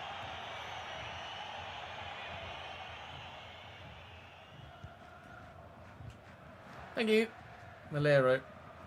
I mean, we're still the better side here against Porto. Can't bleed and score against an 89 rated Diogo Costa. Bernardo looking for support. Banza. Oh, it would have been onside as well, Eluzani.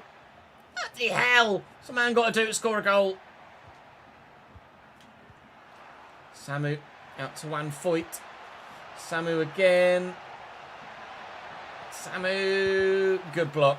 And away. Quickly. Come on. Counter, counter, counter. Go, go, go. We've got Eluzani in the middle. We've got Banza there too. Someone's got to get on the end of that. Banza has. Banza! God damn it! I can't score. Oh! Corner. Marquez delivered. Flick it on. That's not really flicked on. And that's not really a teammate.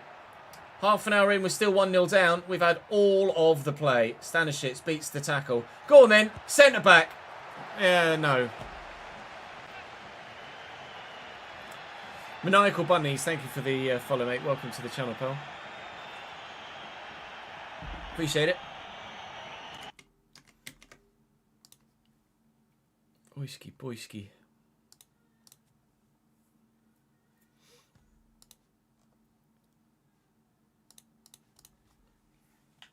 FP3 starts soon, doesn't it? Is it top of the hour, 2 o'clock? Or does it start at 3 o'clock, just that the programme starts at 2 o'clock? To be fair, it's probably the programme starts at 2:05 and FP3 starts at 3 o'clock, right? Although it's only a 10-minute, that would mean there's only a 10-minute turnaround till the F2 sprint. 2:30, yeah, that's why I was just trying to figure out with the timings of the programme. So yeah, 2:30 till 3:30. And quali tonight from 6 o'clock.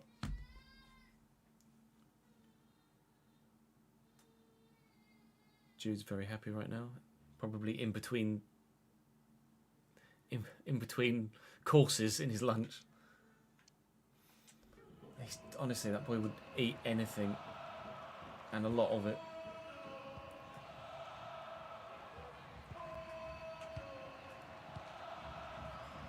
Vasco into Samu. Absolute brute, isn't he, Samu? I've never played with him, but played against him a few times, and he's just really bloody good. Here he is again. Oh, that wasn't really bloody good, though.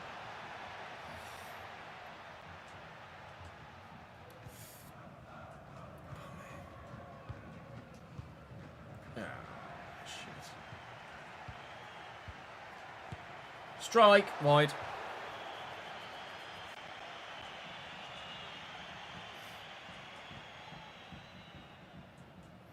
Valero. Go away, get off me, go away. I said, get off me. He said now. Little dink. Angelo, get there first. Yes, go on, son. Go on, lad. Banza. Angelo again. No! Already, Paul, so how many minutes added on, ref? 1. Piss off, Samu.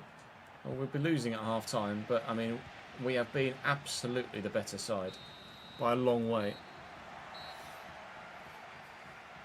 You thought of Samu when you were doing the ultimate slider test session, yeah, I'm not surprised. He's kind of like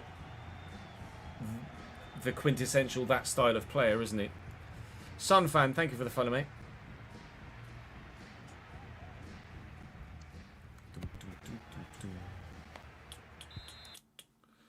We'll have a look at those stats at half time.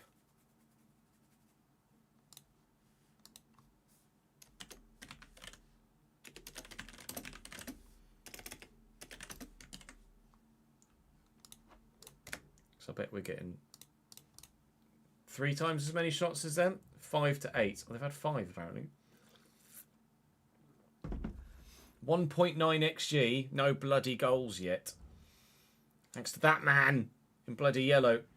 99 apparently is how many shots we're going to need to actually score against Diogo Costa, it seems.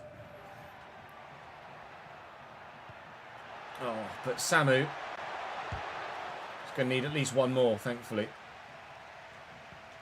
That's a terrible ball. Give me it back. Cabrera, Vasco. Couldn't quite get there. Chavez, their goal scorer, isn't going to score again. Might score again. Come on then, Marquez. Get off me. Whee, see pal, bye-bye. Looking for a Sula. Under control well. Where's Banza? He's here now. Please! Oh! God damn it! Banza, please, mate. It's a great take. Chest to flick up to shot. Oh, the keeper got something on it. I'm sure that was a deflection. I was wrong. Keeper didn't get something on it. Banza's just missed it. Oh, mate, our XG was 1.9, and now it's probably 2.5 with that. Bloody hell, what has a man got to do to score against Diogo Costa and Porto? Give me the ball back. Franco. Marquez. Paolo Bernardo. Angelo. Early. Banza. Dinkit. Eluzani. Please! Get the fuck in! Braga 1, Porto 1.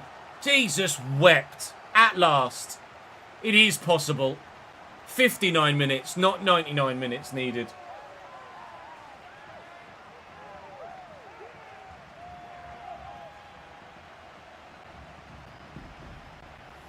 Samu was a fucking tank, yeah.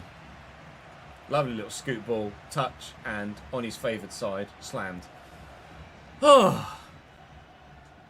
Special Lee, thank you for the follow, mate. Braga!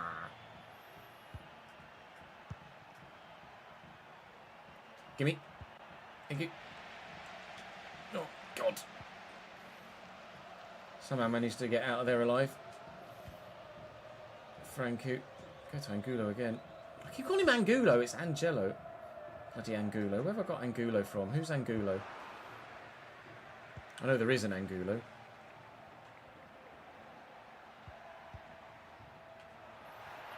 Samu and Cabrera. Melvin Bard, Cabrera. Cabrera! Needed saving.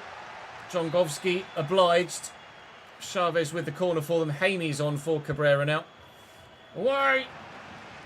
Not really as far away as I might like. Oh, it's Otavio.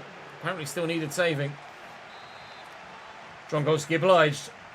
Chavez with another corner.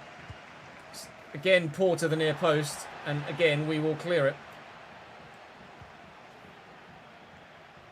Oh. Changed direction. It was ridiculous. Get out! Adinora.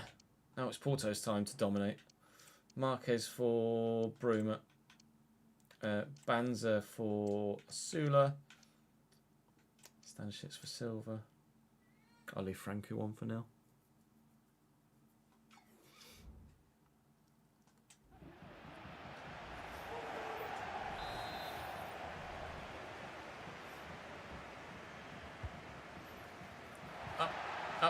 Up and away. That is not away. That is wide though, thankfully.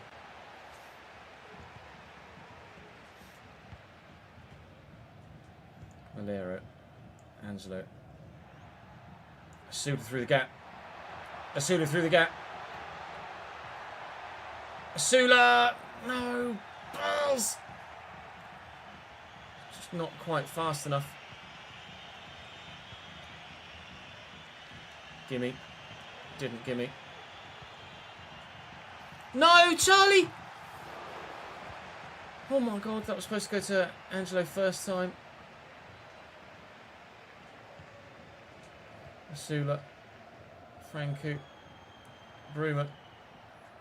Oh, touch is so loose.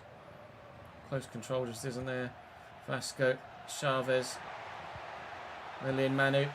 Tackled immediately. Fine.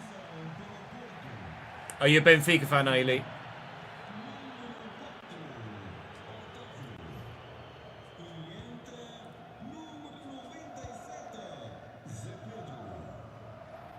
Angelo. Serrano Bernardo. Angelo again. Bernardo. Drill it hard. No! It wasn't meant for Bruma. Ah! No! Oh, if only that pass had gone where I wanted it to. Maybe we could have scored a winner. Home fans calling for the whistle. 2 minutes added on here at the end, and Porto on the attack. Oh, and Porto getting very lucky on the attack as well. Samu. It's a mountain of a man. Just trying to put bodies in the way. Charlie Hughes with a great clearance. And Bernardo making sure as well. Well, we had to work for that. In the end, we were absolutely the better side and probably deserved to win, but a point we'll take. Means we're 8 points off top of the table now, which is going to be a challenge to try and overcome, but we won't give up. Oh yeah, Drongovski's really solid. Drongovski's been great.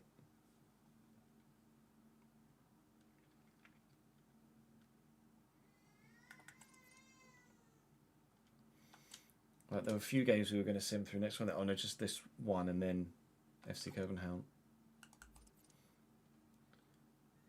Right, Morense next for us in the league. We'll give this one a quick sim. I hope that we can come away with a win. Asula with a 43rd minute goal to give us a narrow, but still a victory. And next, well, this is a big game for both sides. FC Copenhagen are 28th. We are 33rd in Europe at the moment. We have 3 games to go. 9 points would take us up to 10, obviously, which at the minute would have us inside the top 9. But obviously, other teams are going to get points as well. We just need to get inside the top 24. 9 points from our remaining 9 games would do that, I'm sure. Let's head to Denmark.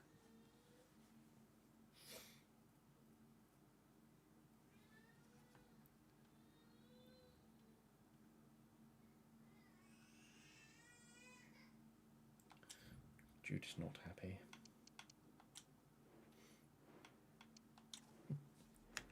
I think he's probably in between courses of his fucking lunch.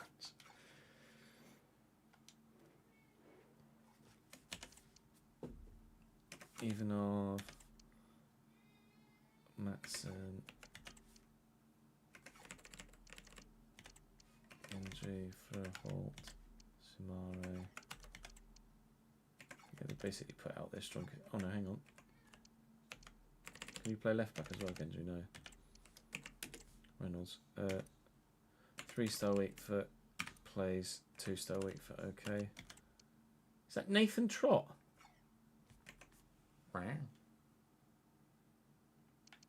Stanishic's stamina is shits.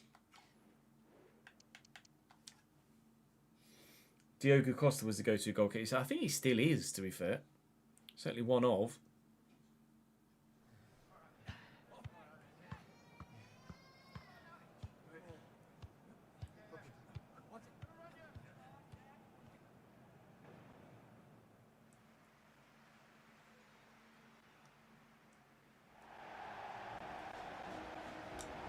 Don't copyright strike me, go away.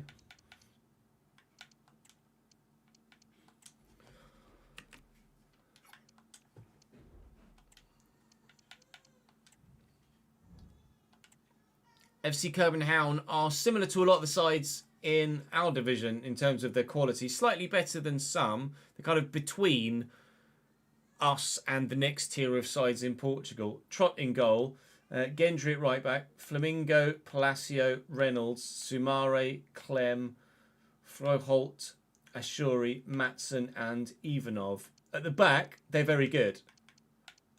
In the forward areas, not quite so much, which is why I feel like they're just kind of slightly behind where we are with some of the quality that we've got, as we're kind of all right throughout each tier of the team, so to speak.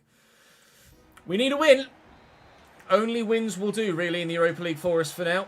We could maybe pick up 7 points from the final 3 games and still make it through. But we have had really rough fixtures, to be fair. Real Sociedad, Sevilla and Spurs. Certainly 3 particularly tough fixtures in our first year in this competition, in this save. Got to the quarterfinals in the Europa Conference League last year with Dundee, which we feel earned us the job here at Braga. And if we can perform well here at Braga, then we might be able to find ourselves in a top European division come our next job, whether that be next season or the season after. I don't know why that's gone to Banza. We are still at 0-0. That's a great ball out to Ashuri. It's turned me well. And Ivanov. Merlin, Bernardo. Oh my God, what are you doing? Send him, ref. Give him that straight red card. That was disgusting. Please tell me you're going to send him off. Thank you. When he went to his top pocket, not his back pocket, I thought he was going to get away with it. Magnus Matson is gone. And, well, quite rightly so, because that is disgusting. Oh, you meant Drongowski, I see. Who's going down with Shrewsbury. Crawley. Look, let's have a look at the bottom of League One. Crawley and, I think.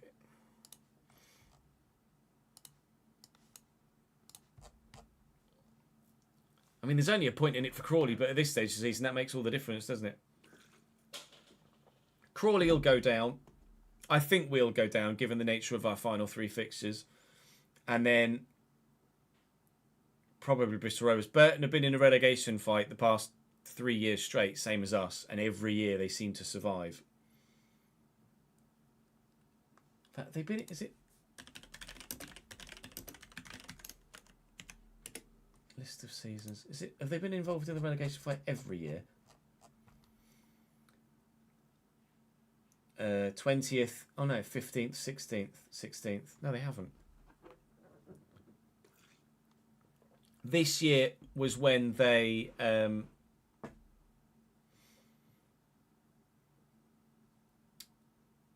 it that year? No, this year. 21-22?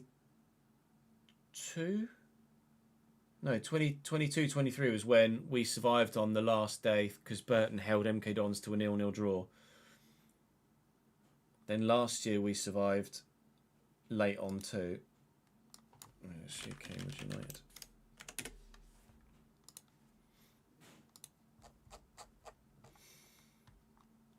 So 14th, 20th, that was survival on the last day.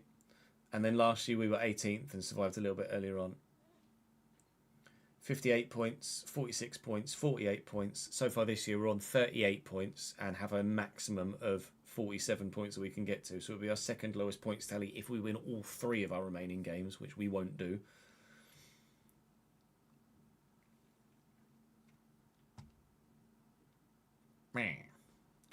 I think Cambridge will be in League 2. I imagine it was just a loan from Sheffield United for Jebbo, wasn't it?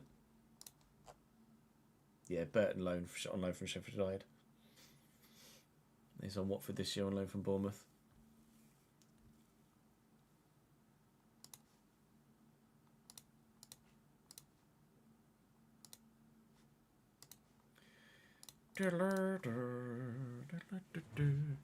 I hope we can do it, Marcus, for obvious reasons. For 3rd straight season. Bernardo out to Angelo here. Bands is making the run beyond the line. Angelo then ran away from goal. Deflected! Over. Wanted Angelo to kind of drive inside there. And he just kind of went back out towards the wing. Hughes with a header, it's wide.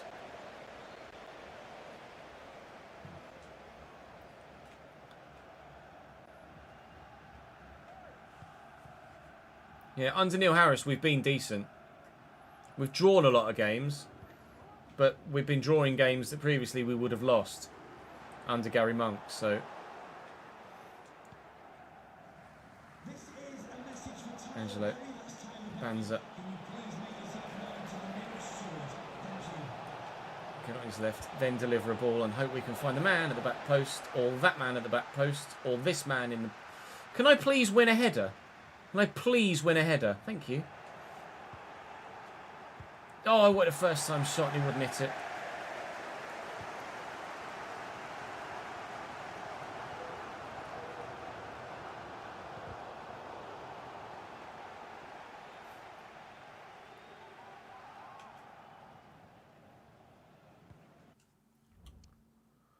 I think Gary Monk was trying to play football with, or a certain brand of football with players that just couldn't play that brand of football. And they got the recruitment was horrific.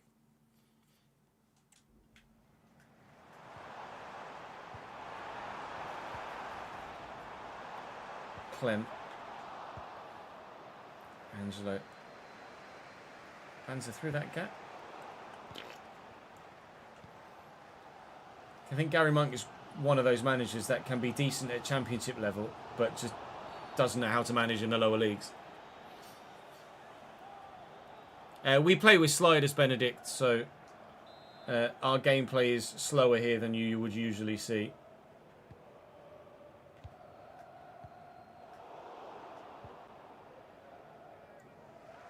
Pabega. Put it down. Caught in possession though.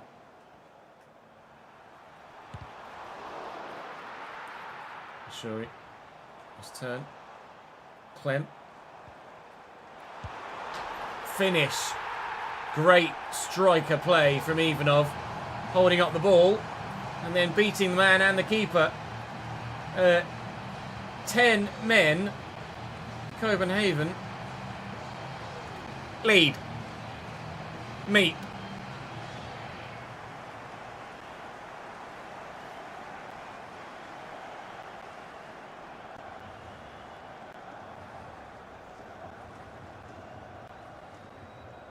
Yeah, agreed, Ed.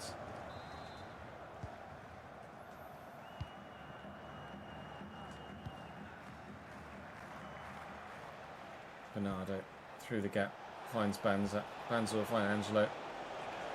Into the middle. Oh.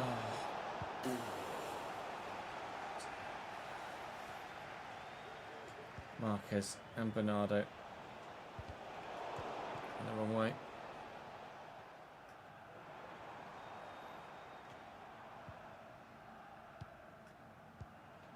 Oh, it's a great ball through. Boholt and Ivanov. Hit a hand to Manu Silva. Flamingo with the free kick for them. Although it might be Ashuri that takes it. It will be Ashuri that lays it off to Froholt, who drives the ball well towards goal, but Drongowski makes the save. Doesn't feel like I'm playing against 10 men here, quite frankly. They always seem to have a man over somewhere. Good block. Good block. Charlie Hughes in the way twice. Angelo, that's Marquez, gets that first. Trying to get away from the defender. Just poke it. And Angelo's in here and he's onside and surely won't be caught.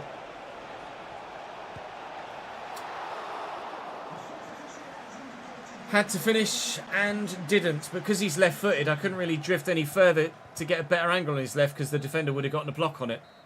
Oh! Still losing to 10 men.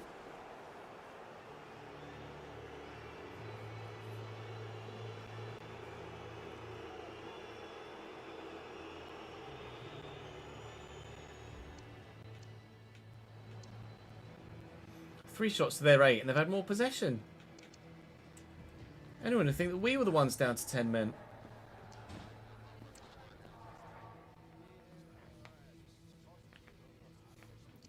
It was their cam that got sent, so it's not really affected their overall play, to be honest. Yeah, with regular gameplay or on FUT, that goes in every time, but...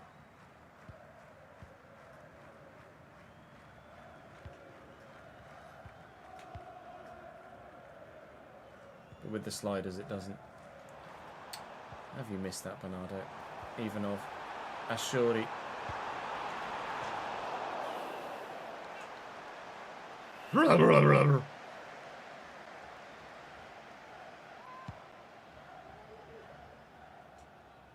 Good header. Bernardo. Angelo looking for Banza. Spins well. Not a great ball.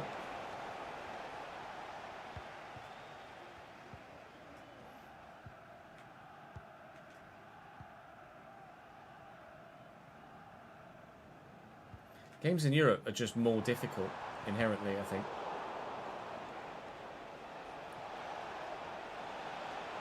Oh, challenge. What a tackle.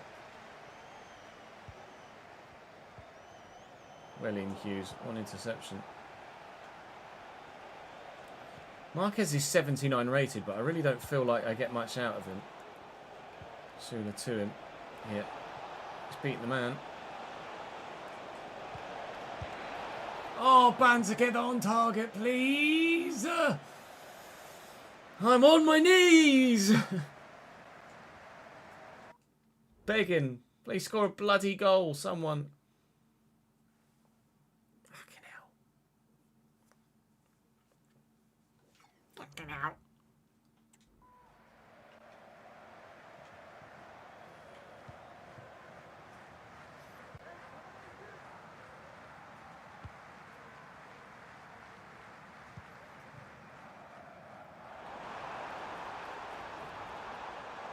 Froholt. Given away.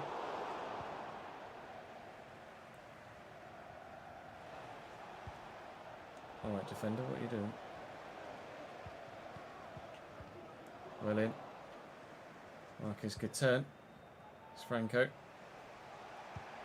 Christ! Attempted murder number 2. I'm going to come away with it as well. Froholt digs it out.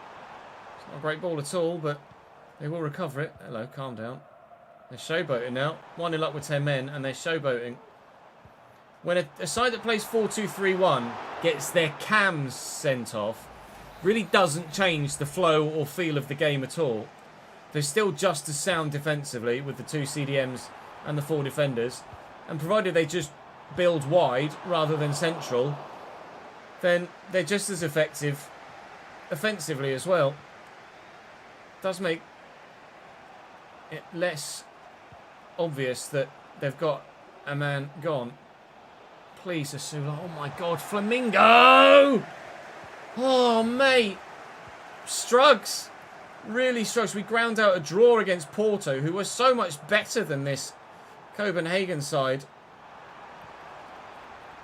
Can't score. Sumore. Throw halt. Safe. Where are you in your new save, ads?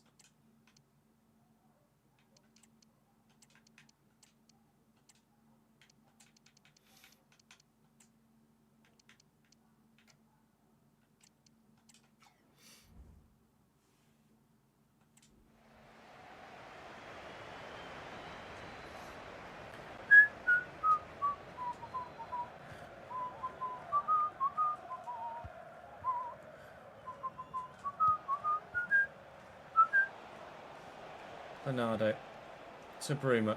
Made a number of changes now in this second half. Late in the day. To try and find a way through. Even got Bruma playing at bloody striker. Garby's out there. Garby's in the box. Just needs to find a teammate in a good position. Which might be Bernardo. Oh, God. This is so frustrating. Bernardo, Bruma. Eluzani on his favoured left. Yes! Yes! It's 1-1. Don't celebrate it too much. Go and pick the ball up. We need a win. 86th minute at bloody last. Just as it was against Porto as well. At bloody last. Don't even think about it.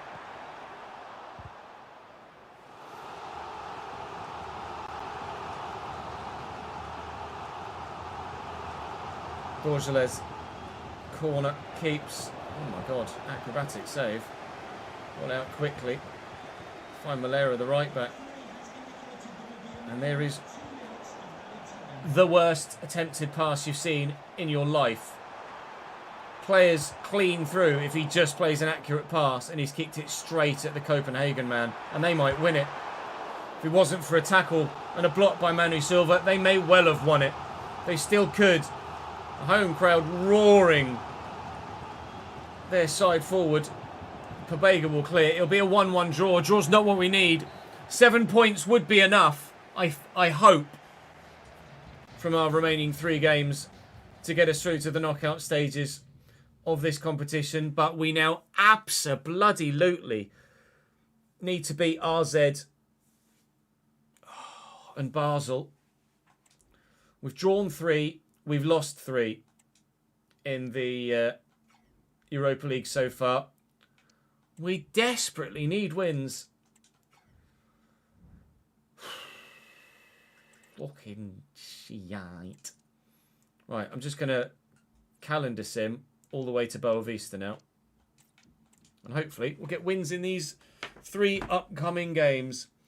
Gil Vicente, it's a 3-0 Braga win. Good. Up next, Famalicio. It's a 3-0 win. Good. At least we can score in the league, even if we're struggling in Europe. Against Avies Football Sad. It's a 3-2 win. Good. 3 goals scored in every game. Now watch me get beaten by 3-0. Hey, by Boa Vista. We are in the January transfer window. And we've had a bid from Arsenal for Stanisic. Oh.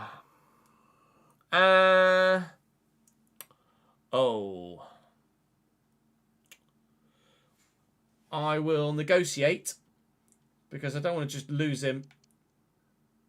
He's 83 rated. Let's have a look and see who else is in Arsenal's team. I'm sure we'll end up selling him anyway. But let's just have a quick look. Team stats. Presumably they're going to be in the Champions League. Arsenal. Who do they have in defence? David Alaba, 78. Virgil van Dijk, 76. Obviously, we're in Season 6 now. Eddie Militao, 88. William Saliba, 89. He'd be 3rd choice at centre-back. He'd be 2nd choice at right-back. And 2nd choice for... I mean, he's going to want to go there, isn't he? Let's be honest. I can't really turn it down. We shall try and negotiate as best we can, but I'm not sure what he's valued at. They've bid 30.5. I'd like 40 really if we're to adequately replace him, but he's only valued at 26.5. I'll ask for 40. Hopefully they'll just pay it. Oh, they're not going to bid any more than where they originally were. Come on now, Arsenal. Let's not beat about the bush. You've got some money. Pay it. £36 million Arsenal will pay for Josip Stanisic. So this game against Boa Vista may well be his last game for the club. Garby's going to go to Rangers when his contract expires, and Marine is going to go to Salzburg when his contract expires. But that's fine. That we are absolutely comfortable with and can deal with, even if we're here for another year. We've got 7 other contracts we'd need to deal with.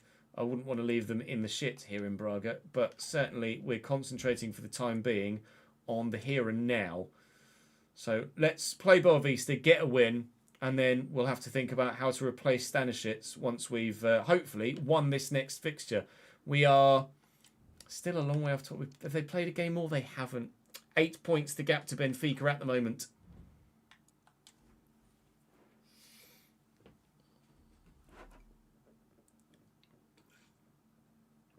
Yeah, FP3 is about to start. I'm just going to have a quick toilet break, chat, and then we will play this last game of the episode and think about Stanisic's replacement, BRB.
Yeah, I can't buy. I don't think I'll buy Longos in both saves.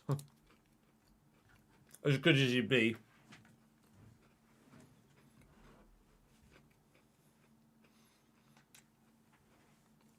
I heard about this bad Viking, you know. Oh, did you? I wonder where you heard of him from.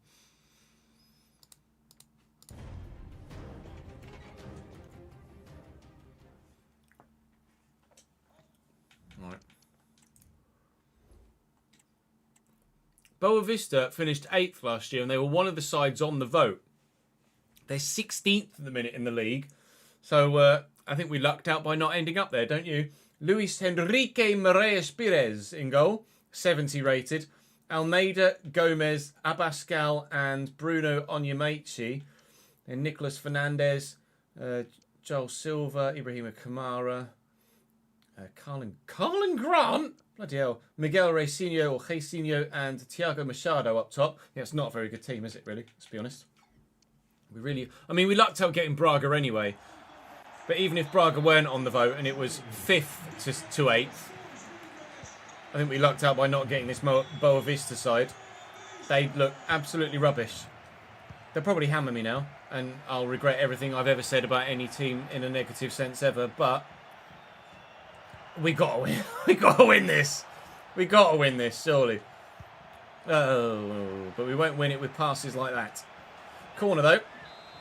Try and win a header, get a knockdown, find a teammate. Christ, that was pinball. I think it was handball on Angelo. So we'll be glad that they didn't get the free kick for that, and we can keep play coming in a forward sense. Marquez. It's well blocked and cleared away again. They are the worst defensive side in the whole league, apparently. Of course, there's only 18 in... oh my God. In Portugal. So they're 16th of 18. And they're not having a very fun time of things this season. I like the fact they've got black and white squares for their nets, though. It's very apt. Malero. What he's doing there, the right back. I think he knows what he's doing there, the right back.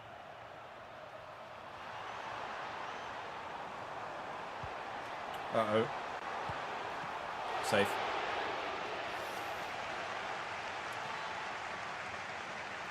Safe.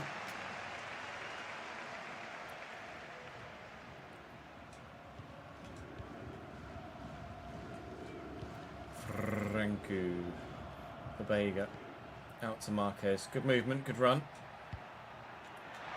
Onside? Oh, great save! Got to bury it. What happened there? He's offside. He's got to bury that. There's no excuse. Asula just doesn't score enough goals. I was really excited when we signed Asula because he looked like he'd be pretty decent and he'd kind of rip most of this league apart. Gets himself in great positions, but he cannot finish anywhere nearly regularly enough. Banza's better, although that pass from Bernardo was rubbish. I wanted to play at the other side of the defender, really. That pass is much better. And Banza trying to show Asula how to do it, but the keeper's in the way again. Arguably a foul there on the defender. And Angelo! Oh, God, hit the target. I'm really finding it difficult to score today. Have you noticed?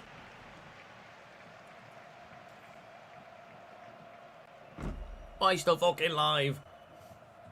Nightbot's having one there, isn't it? So Nightbot. Promise we do have viewers as well. Not just the fucking bot in chat. Ahoy. Marquez. Right, I'm going to ask you guys, whilst we're on the way in here. This was an eating contest. You'd fail miserably at finishing. Yeah. Leftovers everywhere. Once we've finished this game, we can either record more FC, another Journeyman episode, and maybe have a look at something on the RTG, or we could probably get some... we'd probably get a couple of races in on iRacing today, this afternoon, with the wheel. Up to you. Vote for what you'd like to see, and I shall do accordingly. 10 minutes to vote. Welcome to the Bundesliga. 3-2 defeat to Frankfurt. Frankfurt, decent side, to be fair.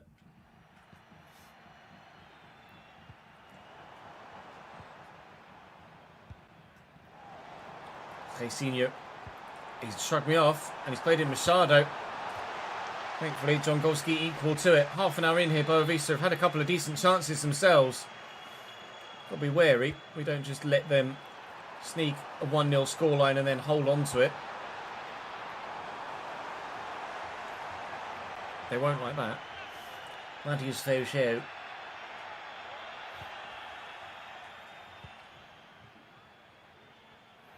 Malero. Out nicely to Angelo. Beat your man. Throw quick. Oh my god. Really, Banza? Kind of defeats the object of a quick throw if you just friggin' stand there next to the ball as it bounces for 10 minutes. Paulo Bernardo! Go in the net! Get in the... I feel like I'm a golf fan. You know when people at the Masters shout, get in the hole! I feel like I'm doing that here, but get in the fucking net! Asula. Banza. Onside. Banza, please! Ryan, you shot straight at the keeper! Oh, my lord. Oh, if I could actually score, I'd be so dangerous.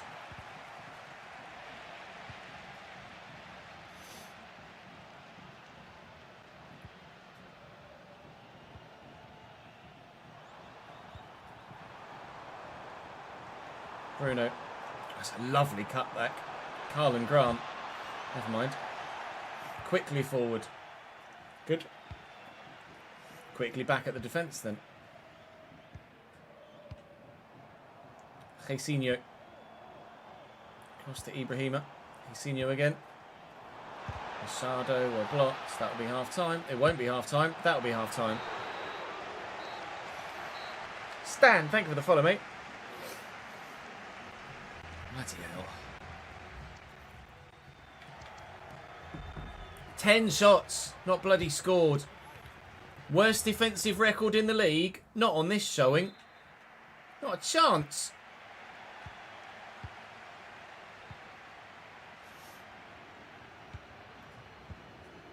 Loose. Cute. Banza. Defender. Gimme. Lero. Angelo. Why have you played it that side? I definitely aimed at the other side, the defender. Banza.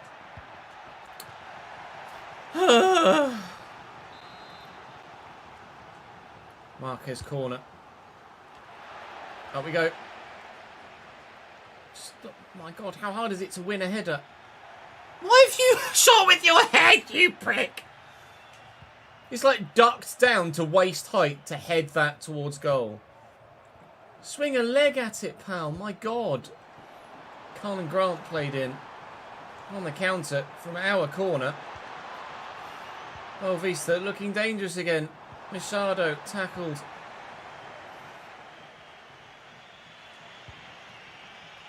Hands up. Support from Franco.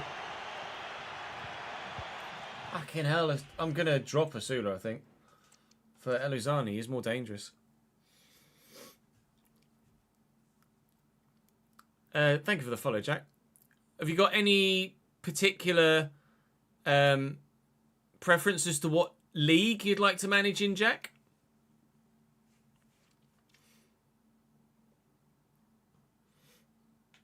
We can give you suggestions for teams to play as if you give us an idea of where you'd like to play.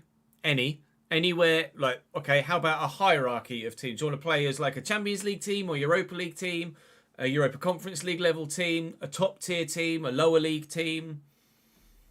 Or is it still just any? Do you not want to manage in a random league? Would you rather be in a big European nation? Lower level team. How about 1860 Munich?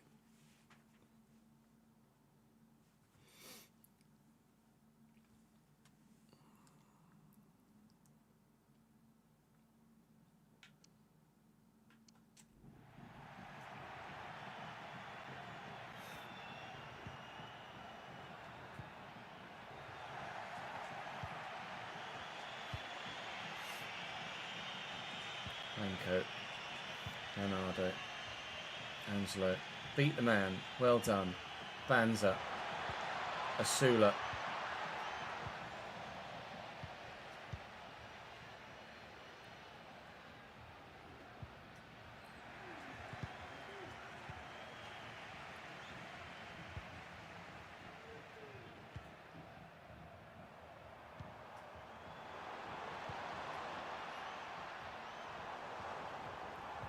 Well in.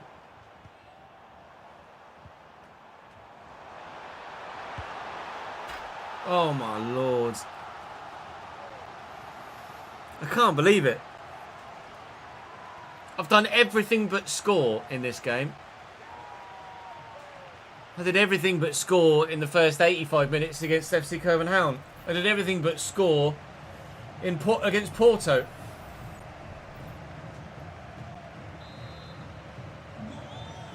God. I must have had 30 chances on goal in today's 3 played games. And so far I've scored 2 goals. Eluzani off the bench. Literally immediately. He starts ahead of Asula now. Every game.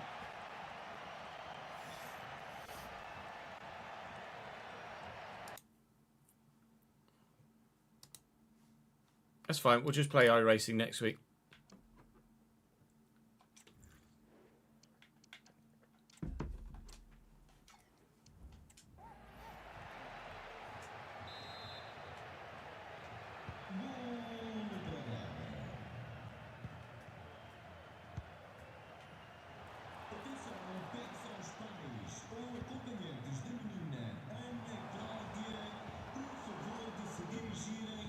Well in. Angelo. Bernardo. Banza found. Angelo. Could have gone first time to Eluzani. I think it was going to be offside. He's onside now. That's Bernardo. You've got to score! Oh my lord! I'm actually losing my mind here. Can't even hit the target now. We could have won this 5 or 6-0. Or 5 or 6-1. I just cannot get the ball in the back of that with any sort of regularity whatsoever. It's ridiculous. Angelo, Banza.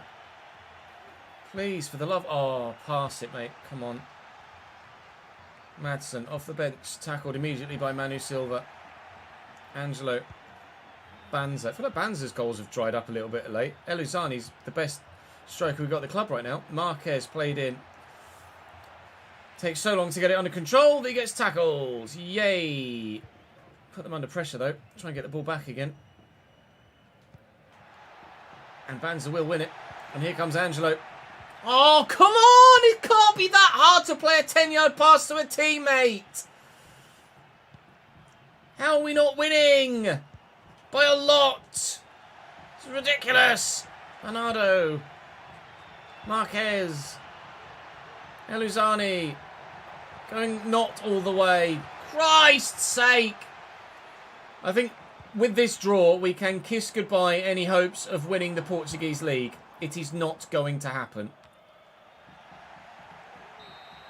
With this draw, with this lack of win, we can kiss goodbye to the Portuguese league. It's not going to happen.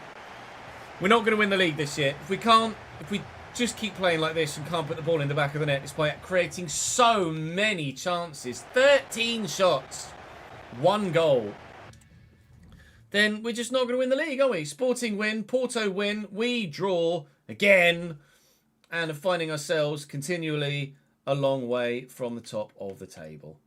It is now 10 points to Benfica, and I think I've officially given up on winning the title this year. We've only lost 1 game. We've drawn 7. 7. Bang. That's the halfway stage of the season now. We've played everybody once. Now we've got to play everybody else again. Oh. Tomorrow, RZ, Basel and Vitoria, as well as SAD, Falamisiao and Santa Clara, And we'll end the January transfer window as well. It's 2 legs against Vitória. That's intriguing. Vitória and Benfica in the episode after that too. Oh, we're going to have to replace Josip Stanisic, that's for sure. And maybe we'll spend that money in a number of different areas. We shall wait and see. Carlo Ancelotti has won Manager of the Year. Congratulations, Carlo. Did it show the Ballon d'Or winner? Nope. Oh well. But Ballon d'Or might be November, to be fair. Congratulations, Carlo. All right, fingers crossed we can sort this out and still win something this year. Join me tomorrow for more.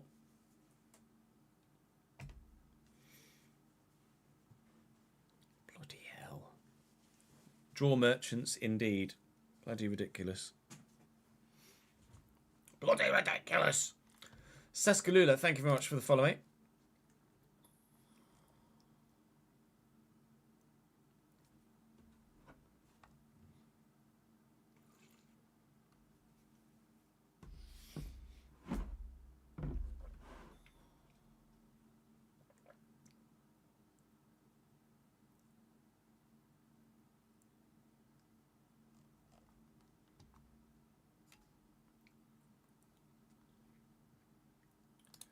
Right, let's save that. Journeyman S65.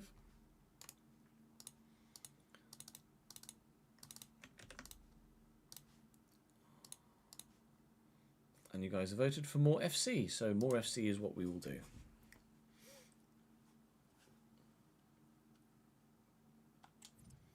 We'll save that here though, just to make sure we don't lose any progress. No, it wasn't a contest, was it?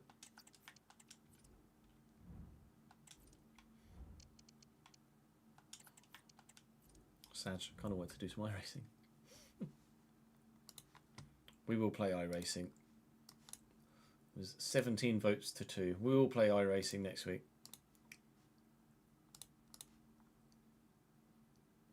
Who were the 2 that voted for iRacing, by the way? I appreciate you.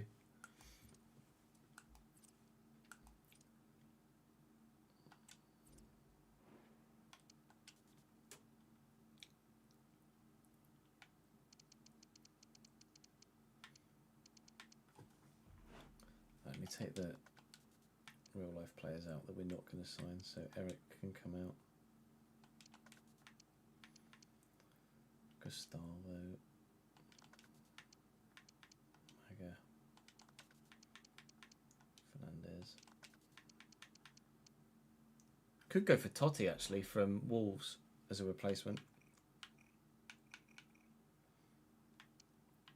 Penetra. Weaken literally a side, a team, a player we're about to play. Late is probably not good enough. Play FC with a wheel. Lol. There's definitely a one-off video in that, isn't there? Somehow.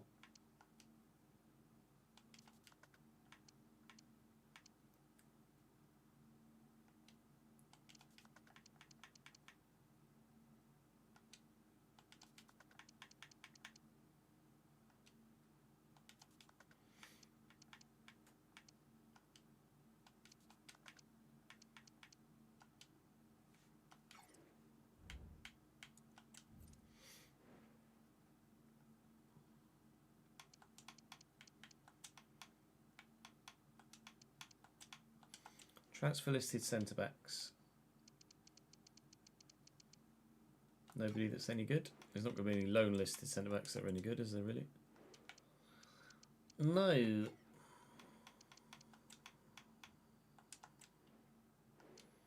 There's just not going to be any free agents at this point, is there? John Gucci is still at Spurs.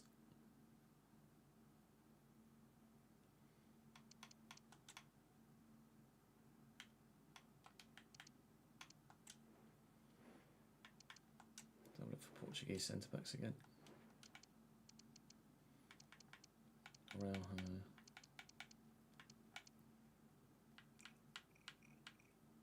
Maybe have a look at Thiago Jallo, depending on who else is at Juve.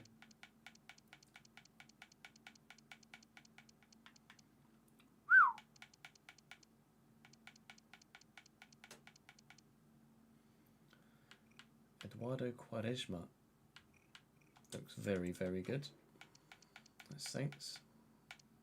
Antonio Silva's Antonio Silva. Totti. Bernardo Vital at Trabzonspor is a player I've not heard of before.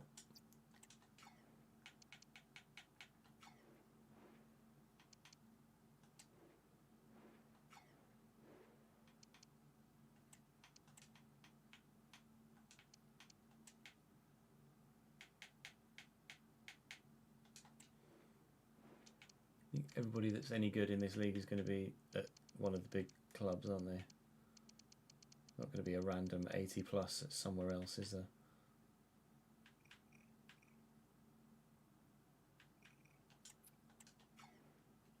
He's only 5'11".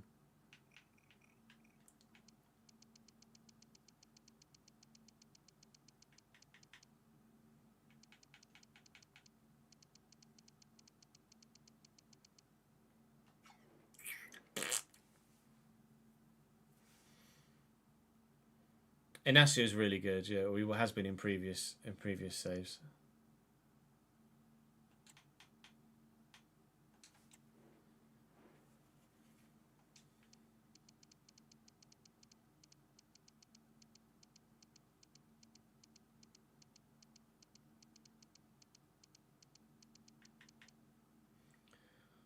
Rodrigo Banez. I think we could sign Brazilians because they speak Portuguese, or a version of.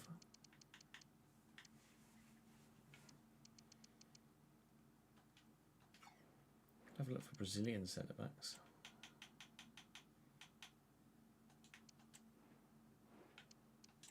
That's England's Jazz. Well done. I can't remember where we last used Inacio at.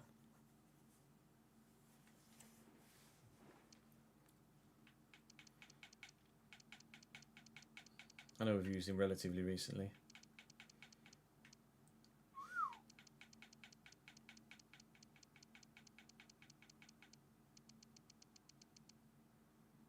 Gabriel's 87. Hello, Mr. Ibanez. Can't be it, surely.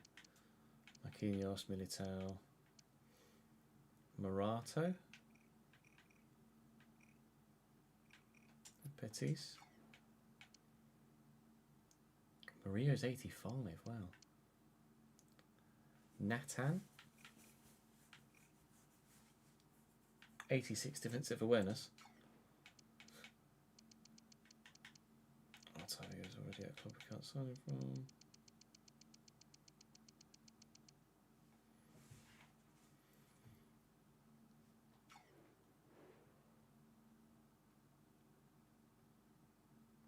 A Brazilian free agent.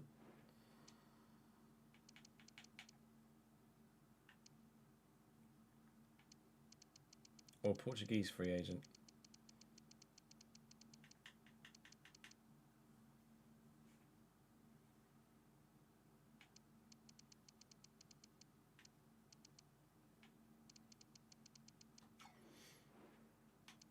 Not Brazil.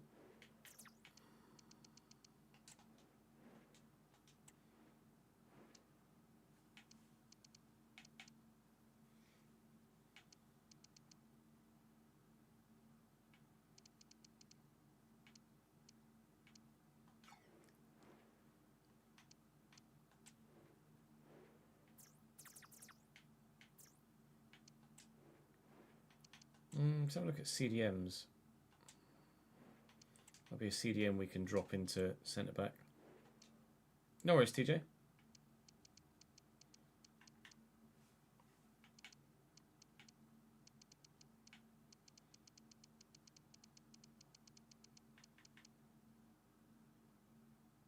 Rossi Valdura is 5'9".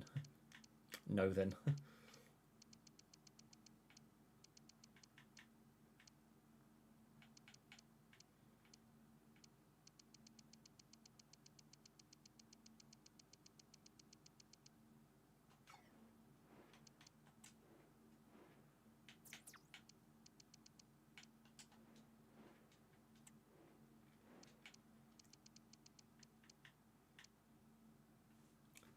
Samu Costa. Just looks very good regardless, doesn't he? Bit expensive though.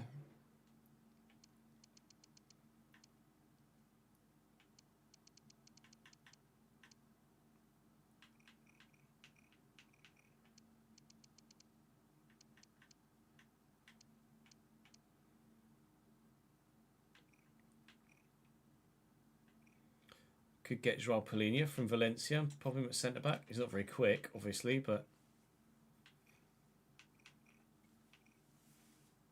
this is FC Manager mode. Yes, thank you for the follow, mate.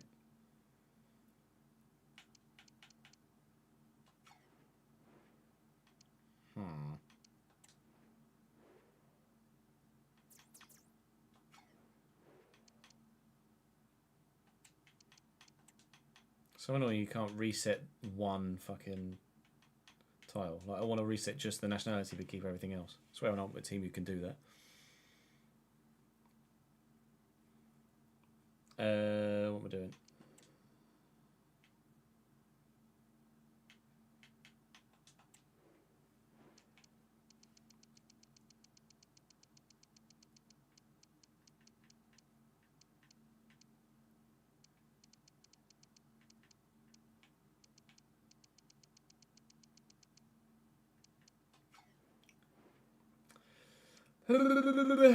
Okay.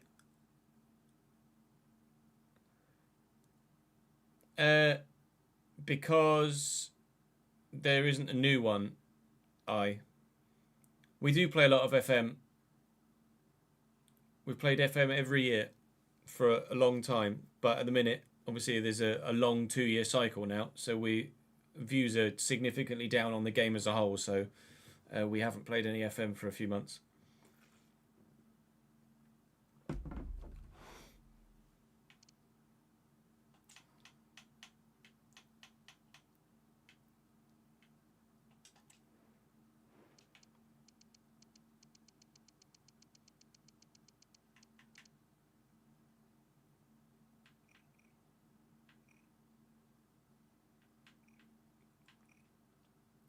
Don't know who Mohamed Diamande is.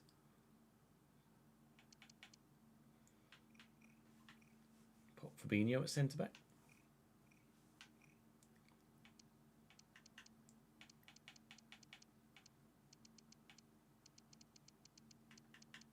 Still Ruben Neves. It's still 40 million. I know it's a lot better than FC.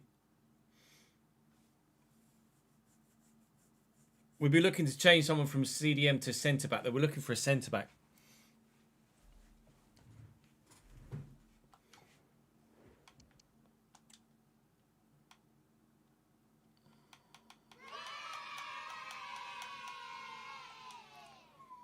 Macaulay! Thank you very much for the 15th month, mate. Appreciate it, dude. We're looking for a centre back because we're about to lose Stanisic. So I was just looking for CDMs I could maybe reposition. Yael Herrera.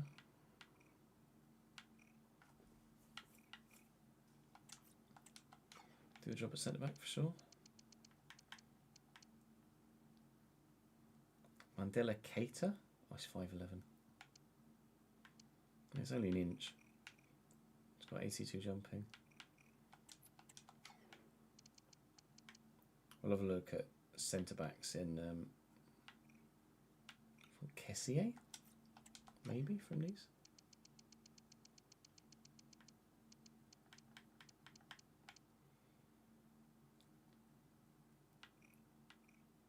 .94 jumping on Felix and Messer. Fucking Nori's good. Hello, Deck.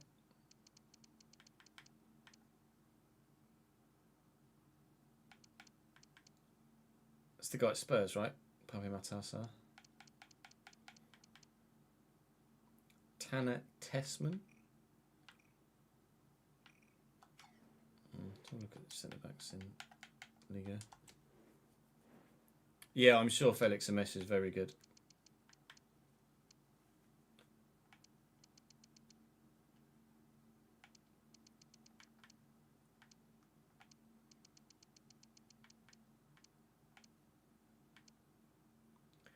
Lilian Brassier.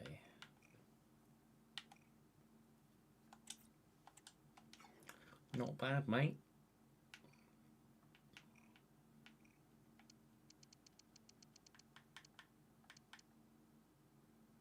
Logan Costa.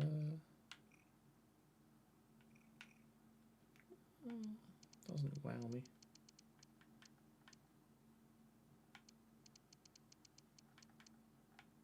Egyptian centre back. 5'9". Is there a more FC/FIFA youth prospect than a 5'9" centre back? I don't think so. I don't care if you've got 86 jumping. You're not a fucking centre back, pal.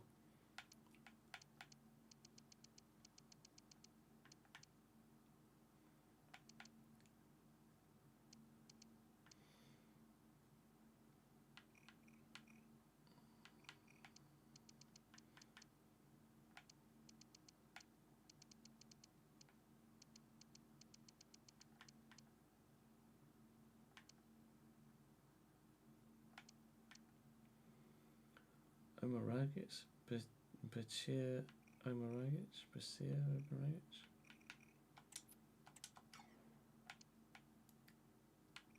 Pacho's rapid. Damn, son. Salisu. Thingo. John Stones. 34-year-old John Stones.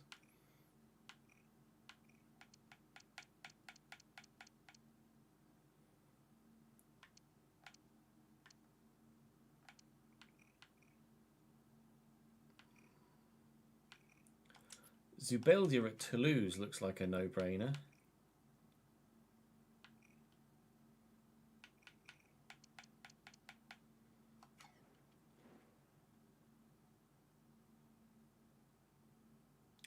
$5.11's probably as low as I'd go.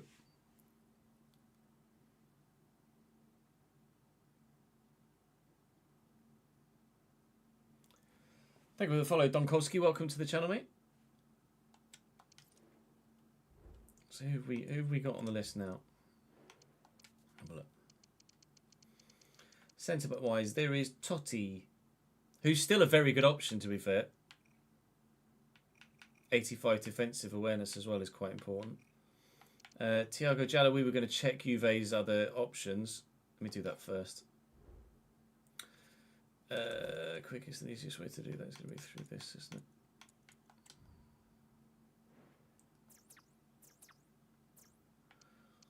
Juventus. Surely they're in the Champions League. They are.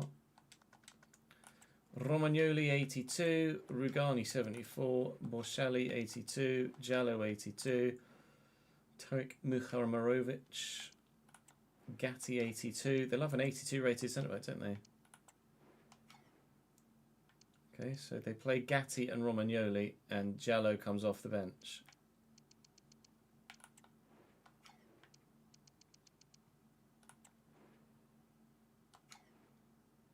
I think Jallo's an option. No worries, TJ.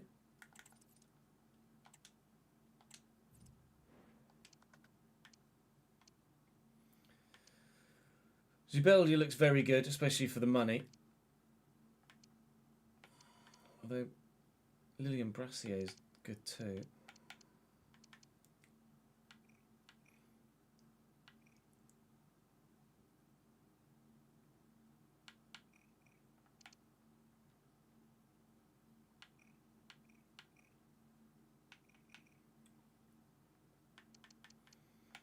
In case here we could change positions with Kessier for 20 mil. Kessier, talk to me.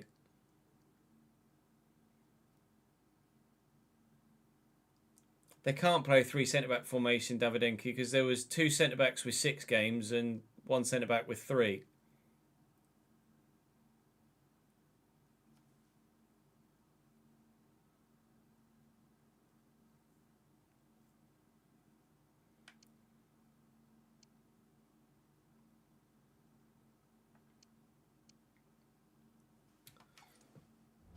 just going to get Kessié from Nice.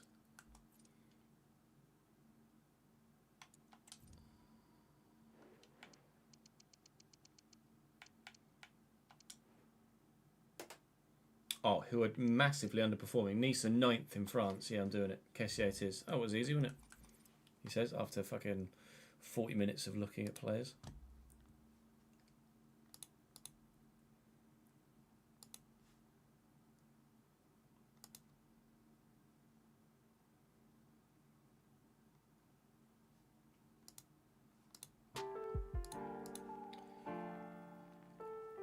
Buying 3-0 up in the first half.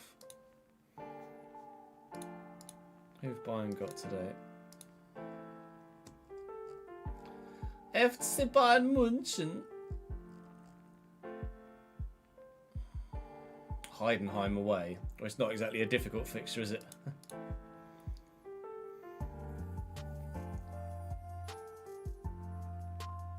Yeah, we'll see how much money we've got left, and we could maybe look to sign another CDM. I did want more depth, didn't I? I could even play Kessié at CDM and then sign another centre back, depending on how much money we've got left. Aberdeen are now winning. They're down to fucking 9 men.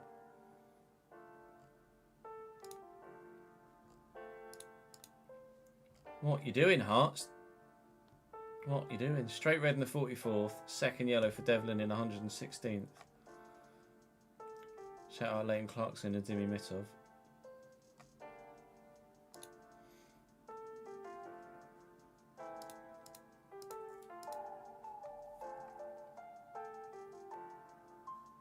Arsenal out of the Champions League. A women's champion. Why is the Champions League semi-final being played at 12:30 PM on a Saturday? Like, play the Women's Champions League the weeknights that are in between the other Champions League, surely. I mean, there's 40,000 at the Emirates for that, to be fair.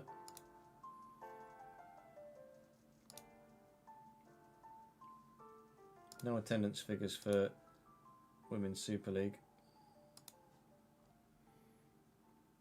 But it is odd timing. 0-0 so far in all of the Premier League games.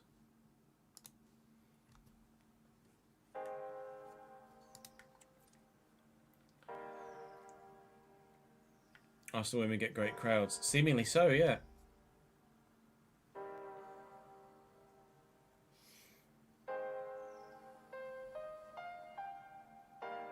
Yeah, it schedules well enough considering other fixtures. It's just weird to have a Champions League tie at midday at the weekend.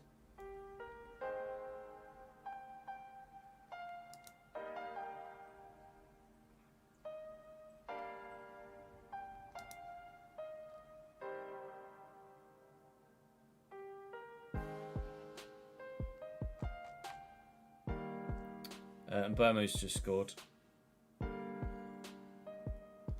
Brentford now lead. Sorry, Danny.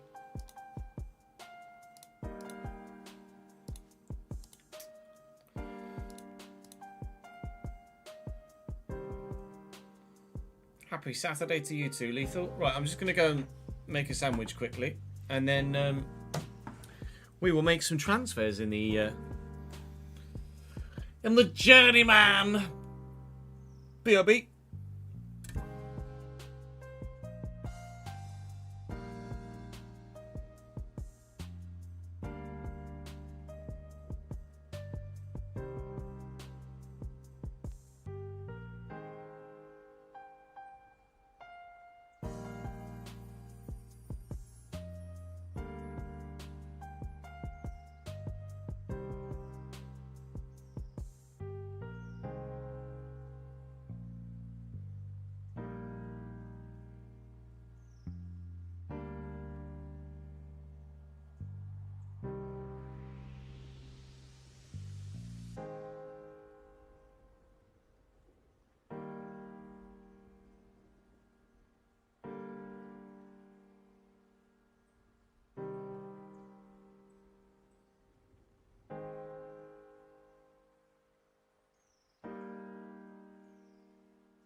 Hello.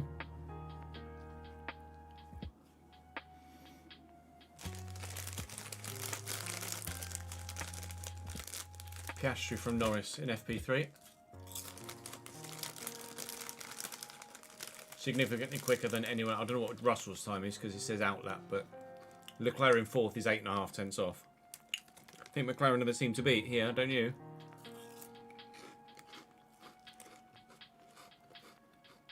Quality this evening is going to be pretty one-sided.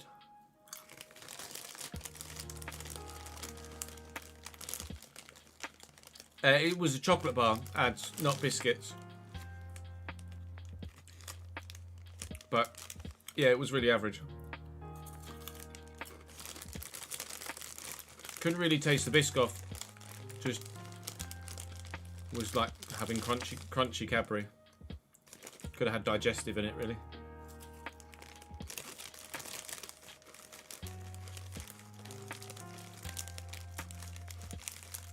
Very sad. Very sad.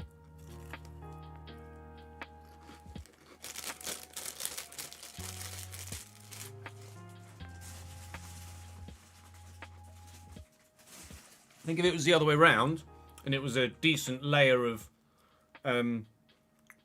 Cadbury's chocolate around a Biscoff biscuit, then it would have been much better.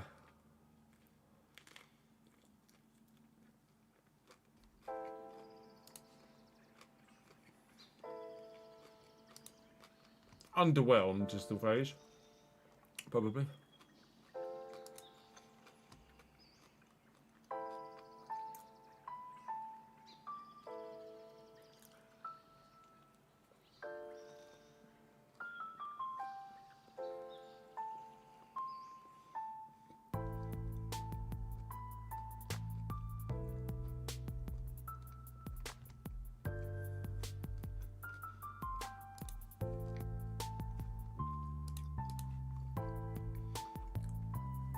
Good, thank you, Mohammed. How are you, my man?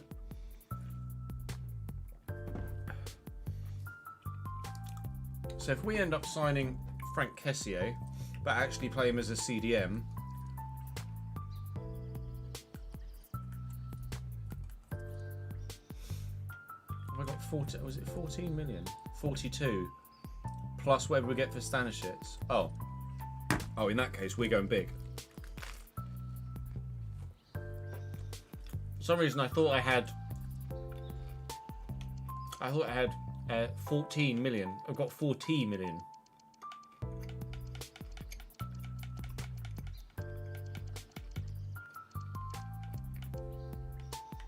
In that case, I'm getting Kessié for CDM.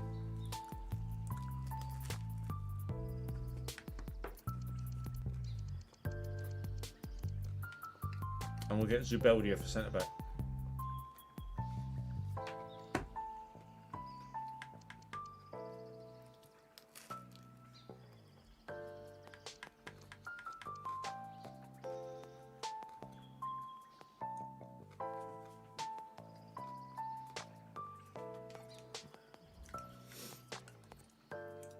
I'd be tempted to get a winger as well.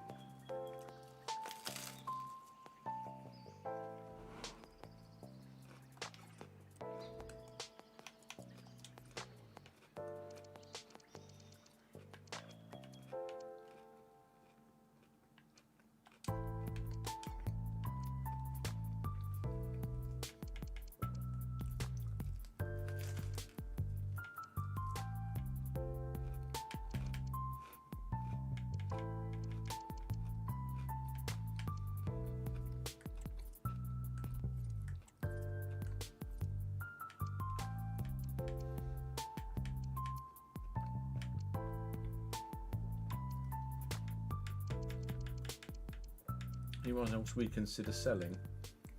Don't think so.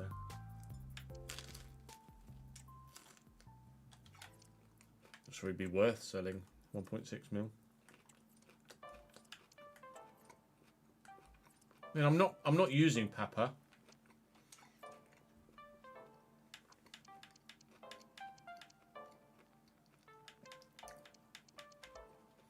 I think we get a winger as well.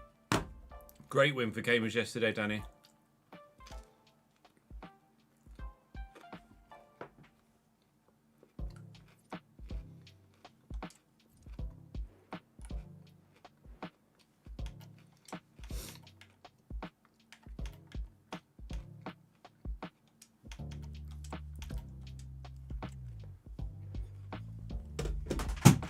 Bugger.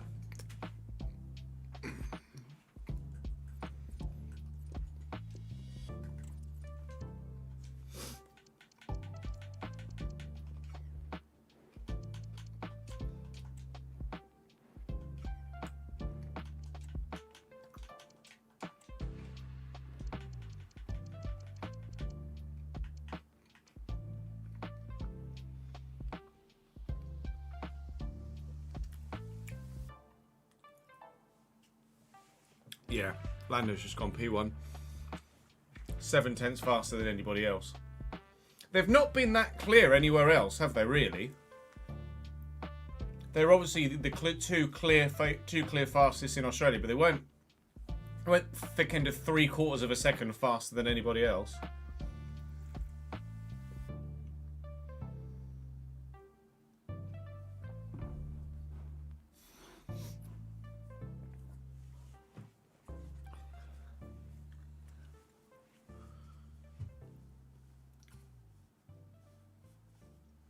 It was the same in FP3 last week, was it?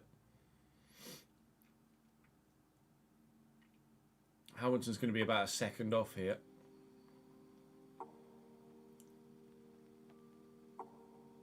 .291 goes 12th.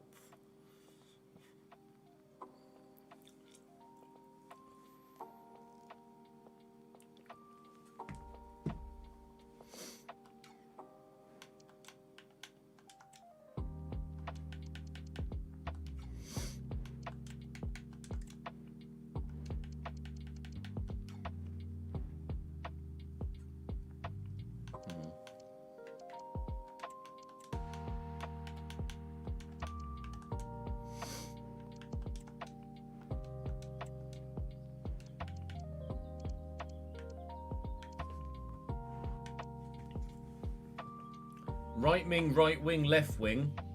Who's that a region of? Because that's fucking disgusting. 99 pace. Fucking hell.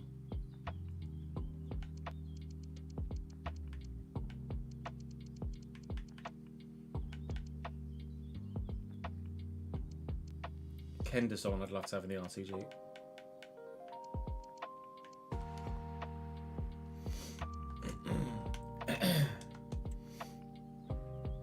Third was George. He's just gone a little bit faster, but he's still 6.627 off.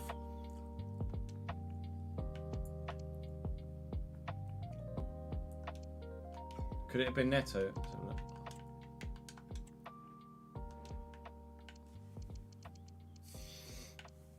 No, right mid, left mid for Neto.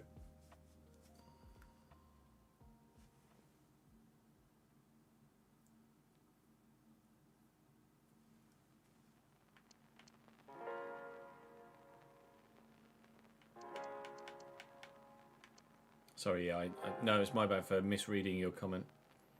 You did put the third position, not who's in third position. I misread it.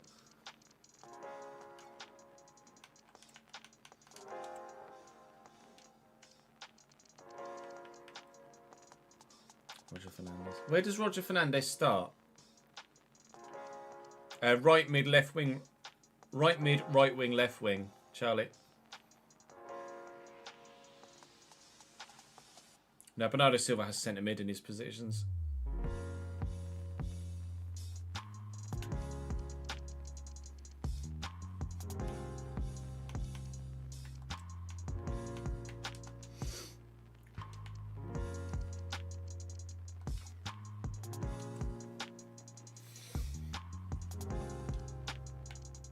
Trincao at Girona.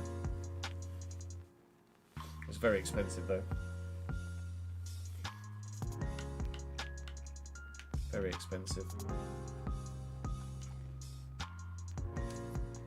I'll add him to the shortlist just in case though, you never know.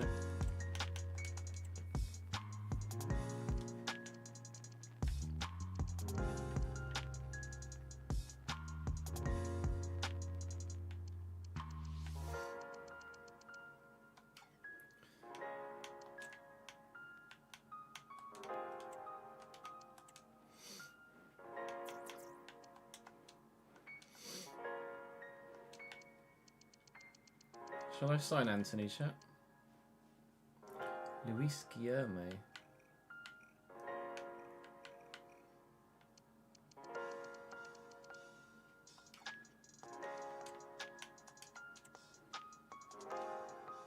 Tyrrick George isn't Portuguese, is he? He's English.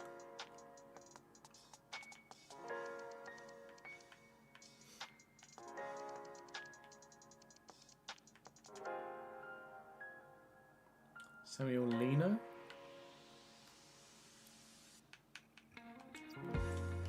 Right foot.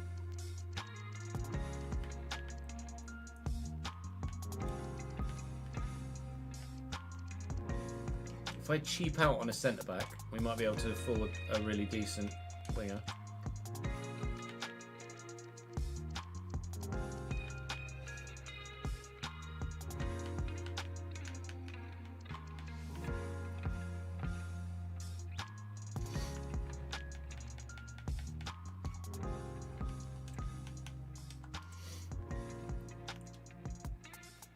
No, Leao's the left winger by default, isn't he?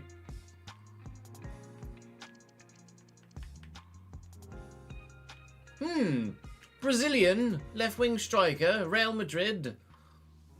20 years of age and valued at 220 million. 99 acceleration, sprint speed, agility, and balance. If ever you needed to know that pre-gens are too strong,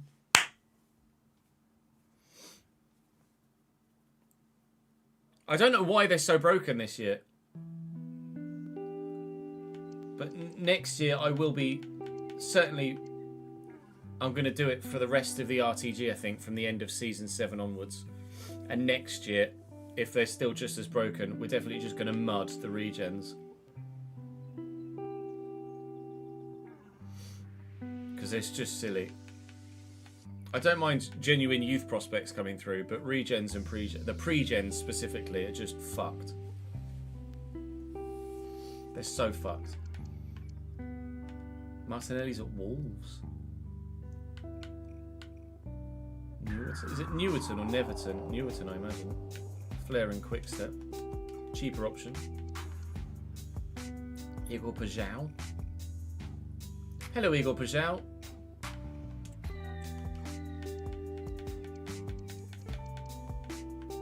Savinho.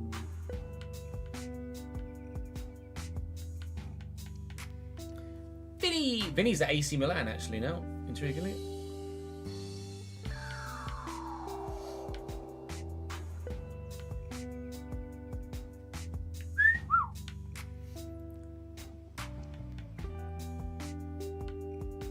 Wesley.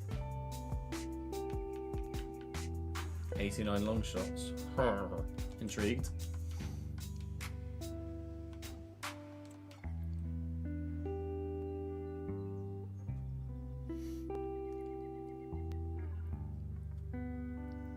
Not delete them, I'll just mud them and change their stats.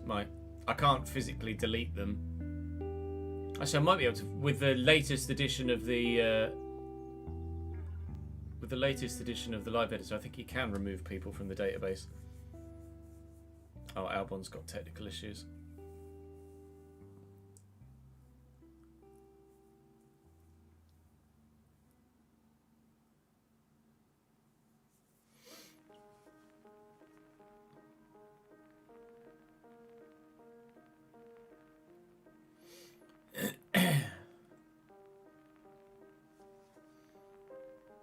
So I'll use the live editor and either delete them or just change their stats so that they're shit.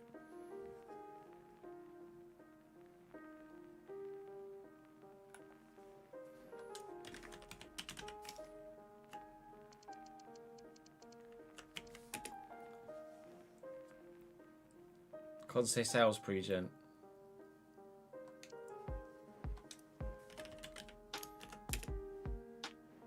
Nope.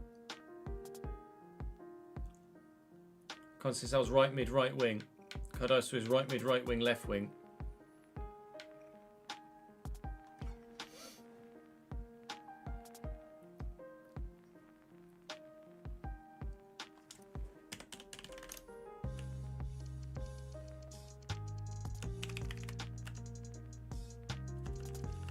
You got me there. I was like, Thomas Müller, centre back.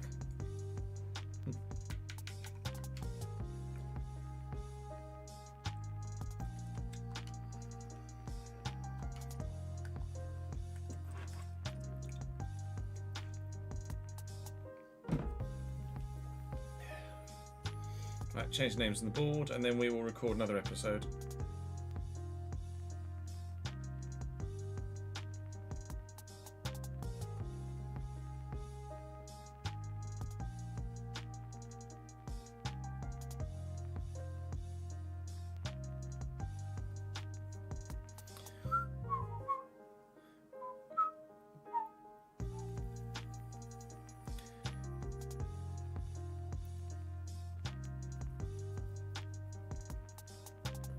You think Florian Wirtz will replace KDB at City? That's scary.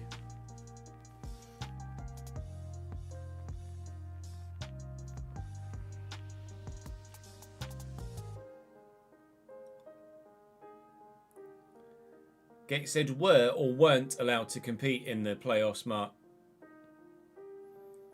I presume weren't because their stadium's not up to Football League standard.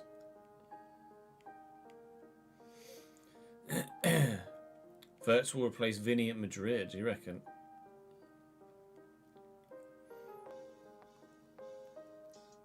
Chelsea Marvel?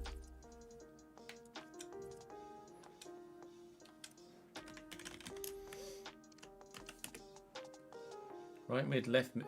No, right mid, left mid, right wing. Cardoso is right mid, left wing, right wing.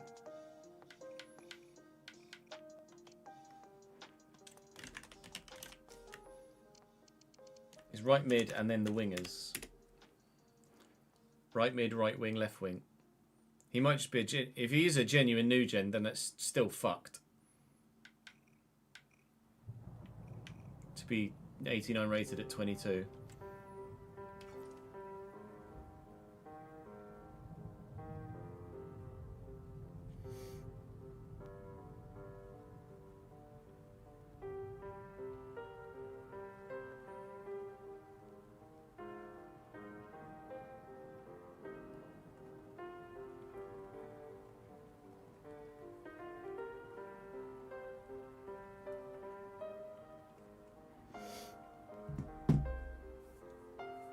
Yeah, it's. I think it's widely believed that Ancelotti is going to lose his job at the end of the season.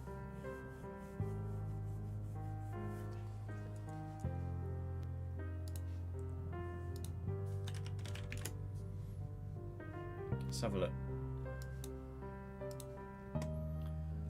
Position. Right mid. Right wing. Left wing.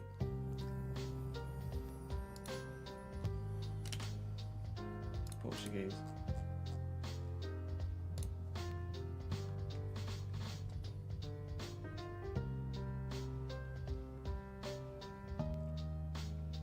Let's just search right mid then.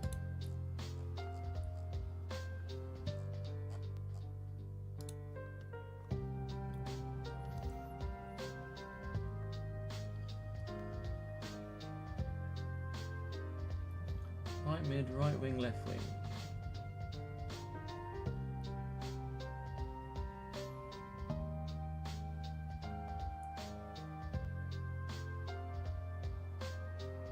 Be a genuine Nugent, which is fucking crazy. He's not going to be a Frederic Maciel regen, is he?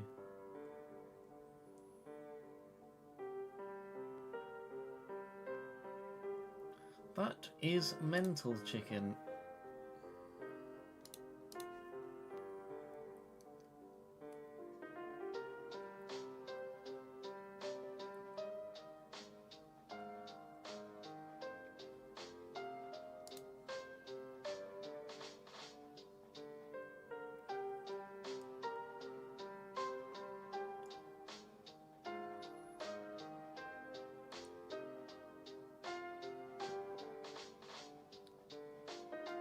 Watch the AI matches if I'm dependent on team winning, etc. How do you mean, Danny? Yeah, I'd like to use Kendra in the RTG, I think.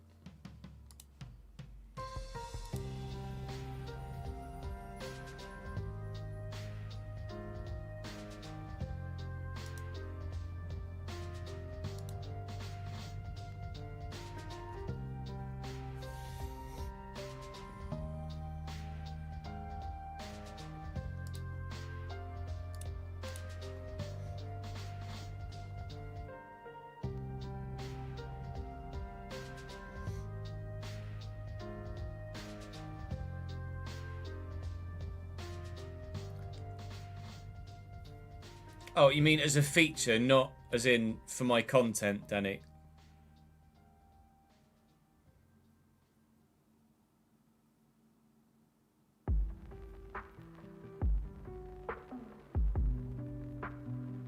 Yeah, wrong positions for Conceição, Marcus.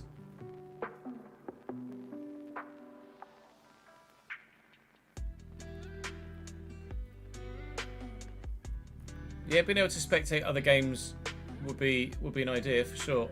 I don't know how widely it would be used though, is the thing. Right mid, right wing, left wing, Marcus. There is no one.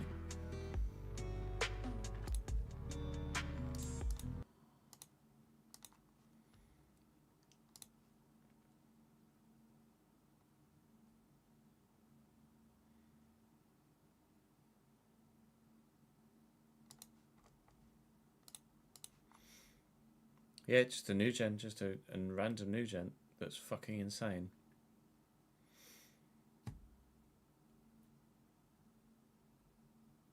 It might be old positions from an old file. Or from the old... when did we... I can actually look back, can't I, with SoFIFA. So when did we start this journey, man?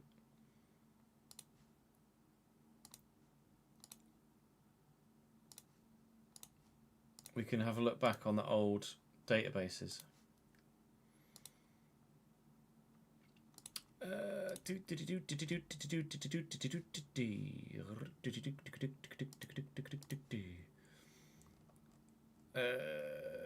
Come on, Ches, where's your... There we go, Chestnut Plays. Let's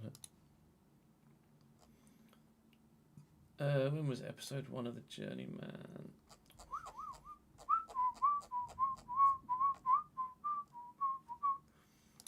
Ladies and gentlemen.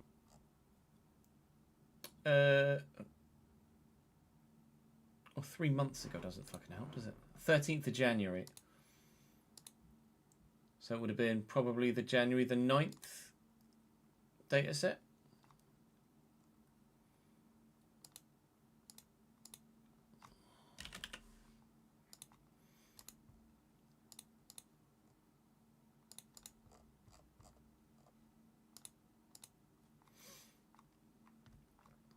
Conceição still right mid, right wing.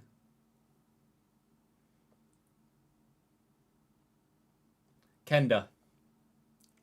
It's a Kenda region. It's Kenda. It's a Kenda pre-gen.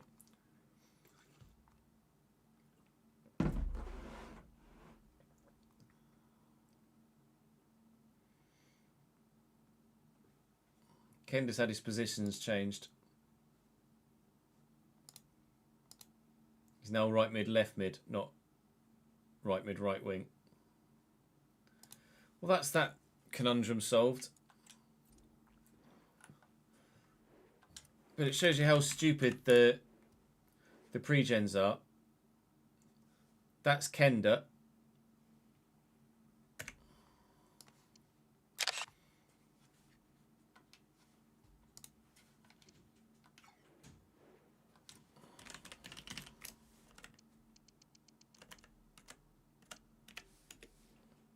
Thiago Cardoso is a pre-gen that is actually older than the man.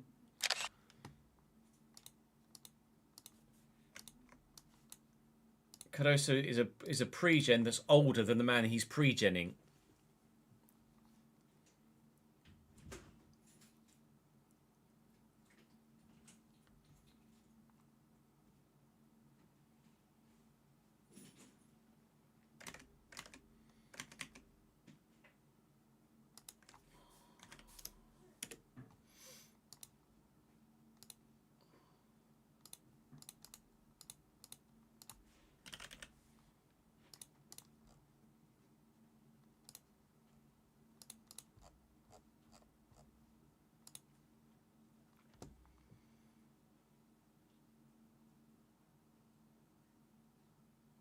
Neto's right mid, left mid. It's not Neto.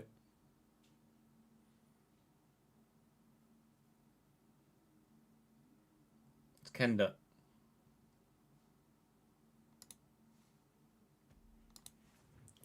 Fucking ridiculous, mate, that.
Hey Riley, how are you, mate?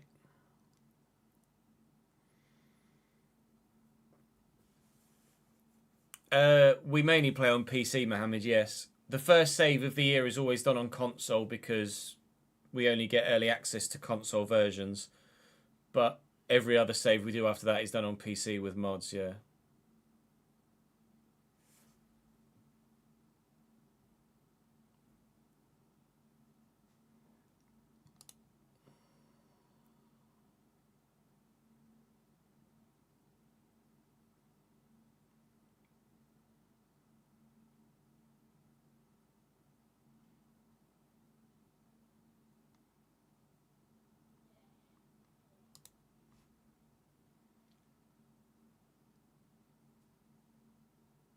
Kyle Hudlin's 6'9", yeah.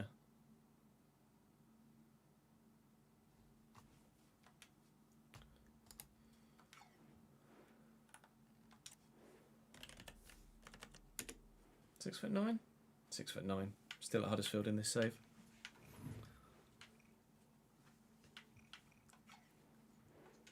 Entirely pointless because heading's rubbish.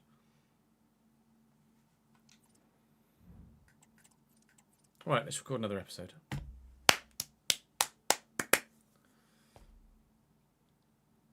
Welcome back to the Journeyman Save here on FC25. We are in the January transfer window. We have a decent budget already, and at the end of the last episode, we ended up committing to selling another player to Arsenal. So we're about to get a really healthy budget. So we've spent a little while on stream researching other players that we could potentially bring in, and we have an idea of players we would like to bring in.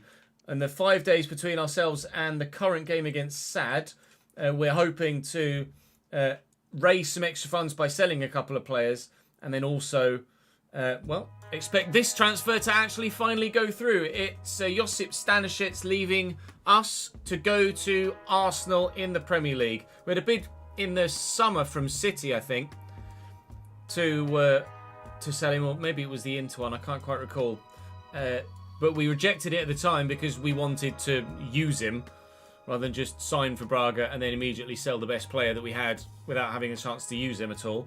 But turns out the very next transfer window we got another bid, and we have used him for a bit. And actually, his stamina's a bit rubbish, and he's no better than the other centre-backs we've got at the club anyway. So I'm quite happy to sell him for £40+ million, or 36 as the case may be. So our transfer budget is now, if I head to the office, £74 million. So I'm looking for a centre-back to replace Stanisic, an upgrade at CDM to have then the man that we signed in the summer, who's not been that great, be my backup. And I'm looking for a new winger as well, because I'm not been too impressed with Marquez out on the left-hand side. So we're going to try and sell him on as well. Saying thank you to those of you on the board behind me today for your continued support in the comment section and on stream. That's Master Danny, Amazing Chi, and Jin. Thank you very much to the three of you for your continued support. Please do keep the likes coming on this save. Do subscribe to the channel to make sure you don't miss out on any more of it. We hope to win trophies this season and then move to a top 5 team, as in top 5 major leagues in Europe team is the plan. We'll wait and see where we end up. But for now that Stanisic has gone, we're going to initially actually sign a CDM. And the CDM I am looking at is a certain Franck Kessié, who currently plays for Nice, who are massively underperforming in France. They're in 8th in the division, and it reckons I could get him quite cheap as well. So I'm going to bid 15 and hope that they say yes. They want Pobega. I'm not saying yes to that. We'll remove the exchange player. The total of that was about 21. But if that's their opening offer, then they should accept 17.5. And they will. We're about to have another very good window here, I think. So Kessié hopefully will come in. It'll be crucial. He's definitely going to start at CDM. I think that's a bit obvious, really, isn't it? 2-year deal is fine by me. Wage-wise, hopefully he'll give me an idea of what he wants wage-wise. I don't think he's going to. He hasn't. He's on 43. Will he accept 35? I think he probably will. He will! Franck Kessié's in. Signing one of hopefully 3 that we're going to do in this episode today. Done and dusted.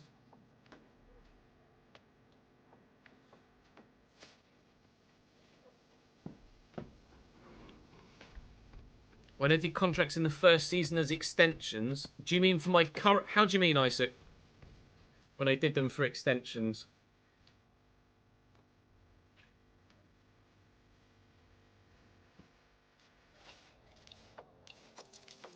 I didn't have any players that needed. Extensions. I don't think. Those that had 11 months left. I think we just used the EA level wages. I think.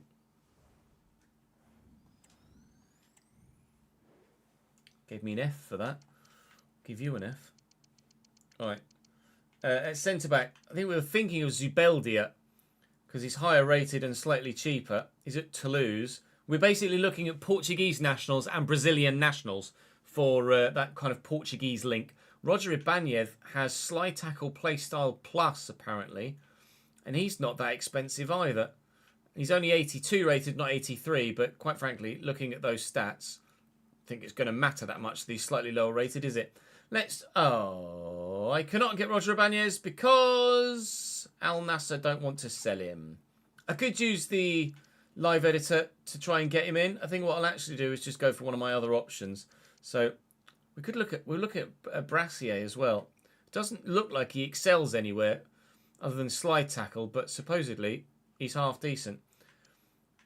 I think Zubeldia with the 85 defensive awareness. It's going to be right place, right time, I think, most of the time. I'm going to go for Zubeldia. He's just moved to Toulouse in this transfer, in this save. So they signed him in the summer. All right, I won't get Zubeldia then. This is taking a turn, isn't it? Nathan at Club Bruges. Again, doesn't really excel anywhere other than slide tackle. His defensive awareness is good, but every other stat's rubbish. In which case, I might just use the live editor to get Banyas. Or I could go for Totti, who's probably just going to be very solid. 85 defensive awareness on him as well. Get Totti from Wolves and then sign a really good winger. I might do that. Because centre-back's not that important a position, really, in the team that we have. So I'll offer like 14. Say yes. 25.5, buy. I won't be able to get anywhere near the sort of winger I want for 25.5. Right, going for another cheaper option instead then. You've scrolled too far, Chairs. Well done, pay attention. Have I left? No, I haven't. Where are the other centre-backs gone? They all disappeared. Where are my real-life centre-backs? There we go. Bloody hell, stupid game. I might just use a live editor to get a Ibanez then, to be honest. For 20 mil. Let's do that.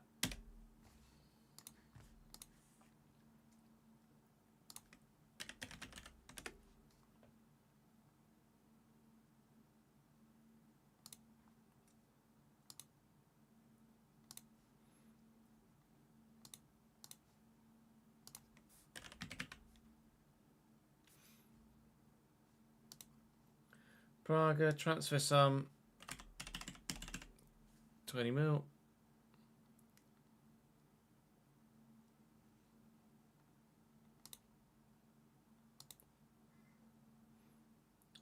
Wage. That's what he's currently on. What are you on? Doesn't tell me his wage.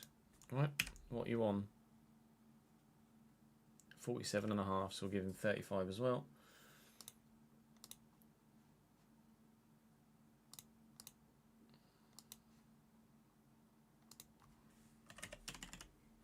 If it wasn't this save, then I wouldn't do this, but it's this save, so I really don't care enough.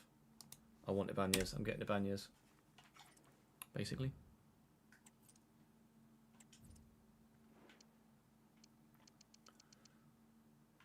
So Roger Ibanez is in then for valuation. He's on £35,000 a week, which is just a little bit less than he was previously on, but rather understandably, he's going to go into my starting lineup to play alongside Charlie Hughes. See, I might even put...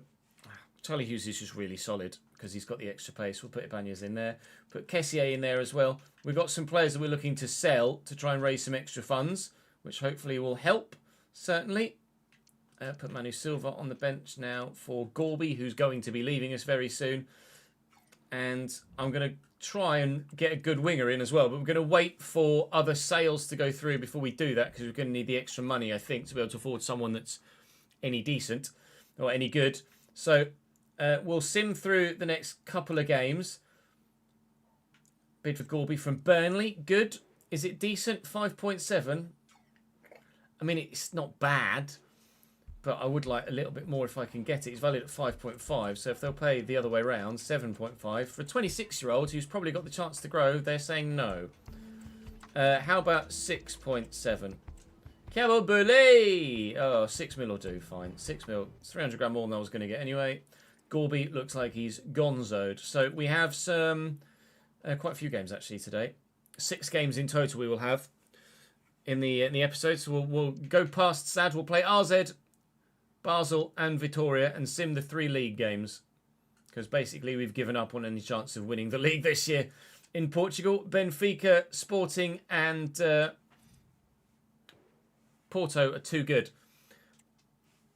Sporting actually want Papa. I'd rather sell him to someone that isn't in our division. So if I'm going to sell him to them, they're going to have to pay a lot of money. And they're going to walk out. Bye!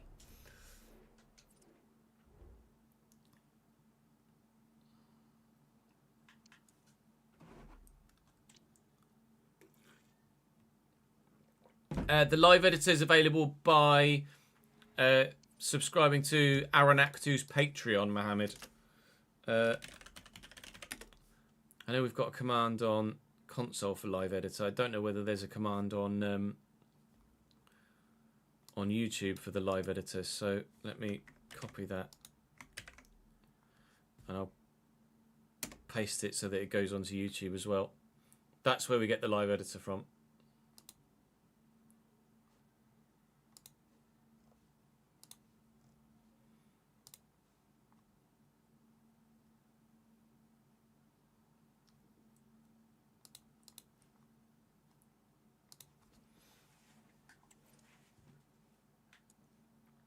Right, match day against Braga.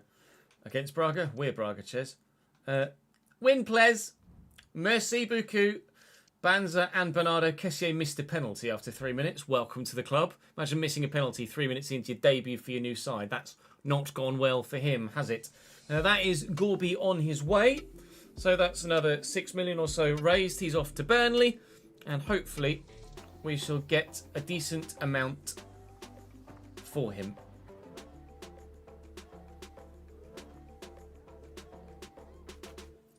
I did post it to the YouTube chat, Jin, yes. It's just that when I post it in the restream chat, it sends it to both.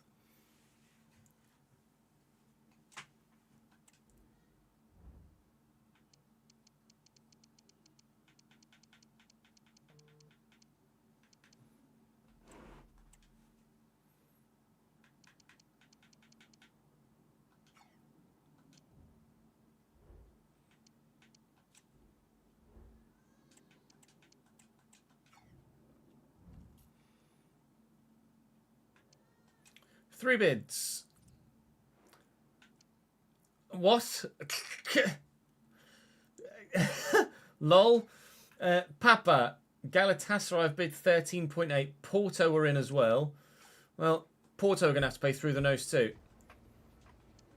And if they will, then they can have him, but they won't. So they won't. 14.5. No, reject. I'd rather sell him to someone that isn't in our league. We'll negotiate with Galatasaray. Evidently, I'm not going to be able to get 20 plus for him. But if I can get, like, anywhere above 17.5, I'll be very happy. And 18.5 is above 17.5. So I'm very happy.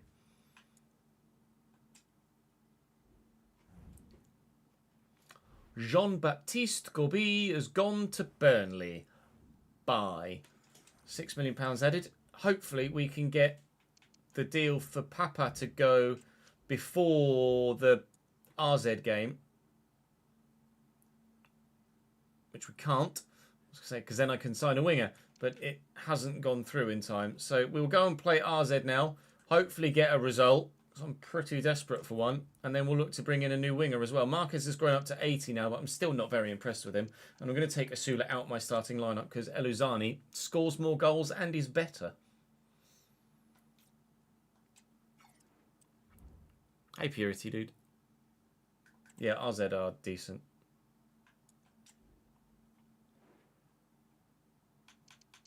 See who they've got.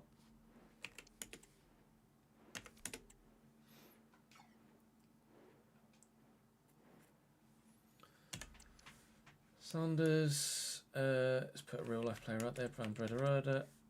Mehans. Troy Parrott. Fugelstad. Sadiq. Koopmeiners. Shaw. Belic. Yes. Wolfer. Yeah. Dordoy. Penetra. Cassius. Shix. That's their best side. That's my best side. Let's fucking go.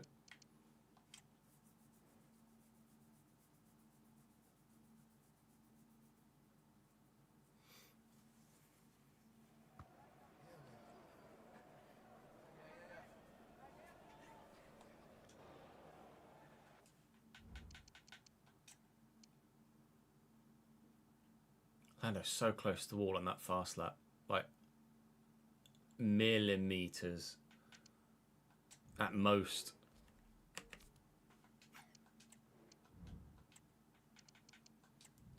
We're in the position now in this competition where if we don't win either of our last two games, we are going out of the competition. Nick Shix in goal for them. They've got Denzo Cassius, Alexandra Penetra, who's a centre-back we were looking at, but obviously gone for someone slightly better. They've got Morton Dordoy at centre-back alongside David Möller-Wolfer, Christian Belic and Pierre Koopmeiners, not Toon Koopmeiners, Pierre Koopmeiners at CDM. Sven Meinans at Cam, and then a front three. It's a very aggressive formation of Ibrahim Sadiq, Troy Parrott and Myron van der Brederode. We've got some options on the bench that are all right, but our team is better. But will the result be better for us? That's the question we're asking, and hopefully we will have a very satisfactory answer sooner rather than later. My first game playing with Kessié, my first game playing with Ibanez. I think we signed Ibanez at Everton in the save in the main channel earlier this year, but don't bother worrying about that at the moment in this save. But frankly, we're only going to be here another 6 months, most likely, aren't we? And he suits what I need so that I can sign elsewhere, basically. I was looking for the option that saved me the most amount of money so I could bring in a better player out on the wing. Bernardo to Angelo. I'll lift this for Banza, but he's not going to get there. Was Everton, wasn't it? Van der Brederode. I presumed it was Toon's brother, yeah.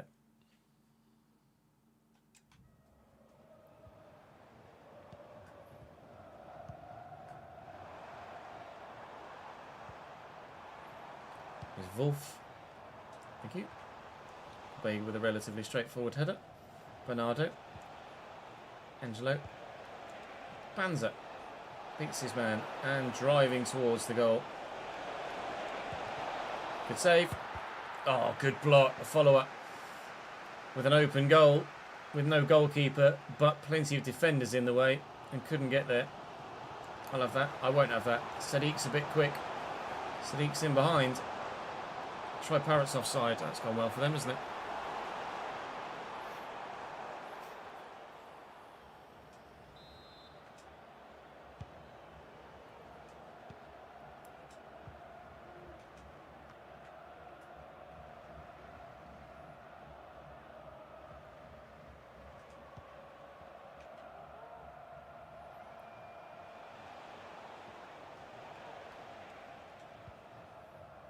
Bernardo, Kessié, out wide, Angelo, Banza, just trying to lay that back to Bernardo.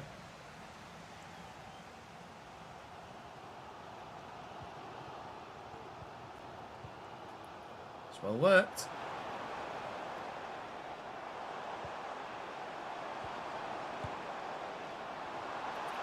That was rubbish.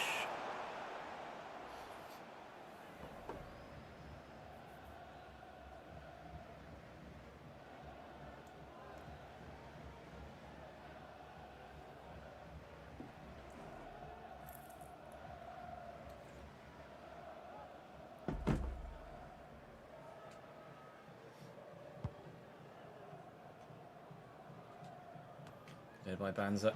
Bernardo. Elizani. Oh, Cassius. Just enough to hold off the striker. Could maybe consider trying to split the money we've got in a minute and sign a striker as well. Oh, why have you fluffed that so poorly? Sign a striker as well as a winger, but I don't think money will stretch far enough. Been disappointed with Asula. Banza is declining. And El Usadi is not good enough to run the line by himself. So I would be tempted to look for a striker as well. But like I said, I don't think funds would stretch that far. El Usadi's effort was poor because it was on his 2-star weak foot. But I didn't expect him to stab at it the way that he did. Kind of hoped he'd still get a decent strike on it, but he didn't. RZ proving a tough cookie to crack. Again, as per everybody we've played in Europe this season, we haven't got a single win in this competition this year. 6 games played, 3 games drawn, 3 games lost. So far, destined for another bloody draw. Mynans delivers the corner. Well, that was not a clearance, but I was going to say at least the keeper's come for it, but then he's missed it. So's Koopmaners. Ronaldo's probably still about. Probably still at Red Bull, to be honest. Kessier, Angelo, and Banza.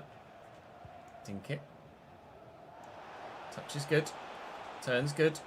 Pass is shit.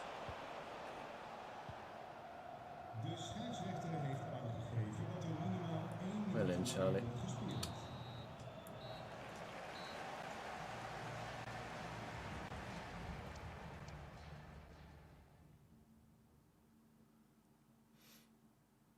I want to replace Marquez and I want to replace one of the front two.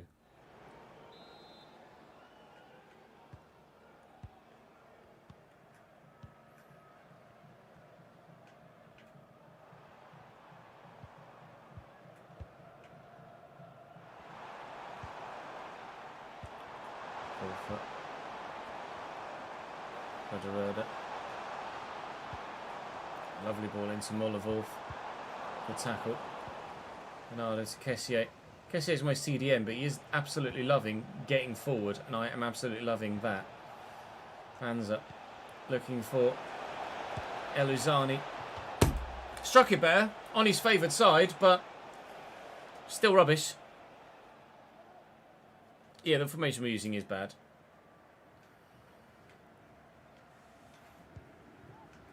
But play 4-2-3-1 or 4-3-3 in every other bloody save, every other bloody team. So occasionally it's nice to use something different, even if it's worse. It adds a bit more to the challenge, doesn't it? Sadiq is away. Keeps.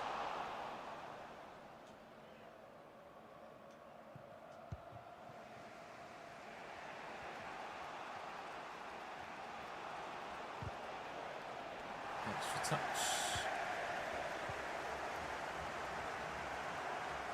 Wolf. Röder.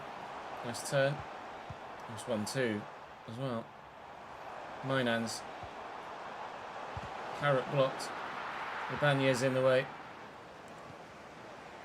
Bernardo Marquez. Just able to get it to him. As if he's kept that in there, Umar Sadiq. Could have sworn that had definitely gone about 6 inches over the line. That is a rubbish cross, Troy. Powering towards another bloody draw in Europe, though, aren't we? If we draw this, I think that is us almost certainly definitely out already before we've even gotten to the final game. Bernardo. Angelo's made the run now. Please. It's a great save by Shix. They've made a change. Angelo delivers. Please. Bernardo blocked brilliantly. Ibanez chasing after it and gets there first. Try and get it to the right man at the right time. I have no idea who that might be, and there's a lot of red and white shirts in the way at the minute. They are going to try and hold on to what they've got here, RZ. They're 7th in the table as well, so just avoiding defeat in their final games is probably enough to see them through as well, although I'm sure they'd love to finish inside the top 8 for an automatic. Step through. to the round of 16, but unfortunately neither side are winning this, despite both sides being desperate to do so. Kessié to Angelo. Angelo to Banza. Back to... Well, Angelo was the plan. Here he is again. Bernardo's there. Holds off one. Kessié. Looking for Banza. Spun well. Banza in the boxer. Angelo. Bernardo. Oh, please! Oh, I needed all the luck in the world. But we found some at last. Braga 1. RZ 0. That might be the biggest goal of the season so far. So lucky.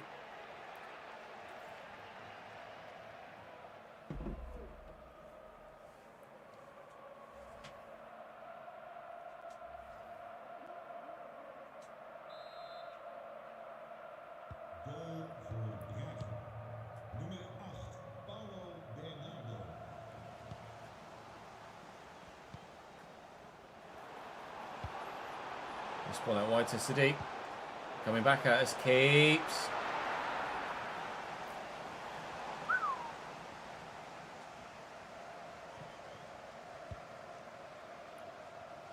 Marquez. Rubbish.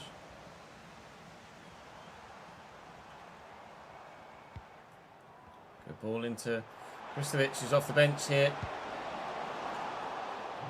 And was a whisker away from equalising in the 90th minute and knocking us out of the competition. That's how close we can come to going out. Banza heads that on well. We'll lift that, if anything, just to waste some more bloody time. That's going to fall for Banza, is it? No. Free kick for handball. It is a free kick for handball. Pabega's got a decent free kick. Bernardo has a better free kick, apparently. He's already got one here, Paulo Bernardo. Can he add a second to firm it up for 2-0 and the game? You're damn bloody right, 2-0 in the game. Paulo Bernardo has been a great signing for us in central midfield. That was banging. We still live in the Europa League.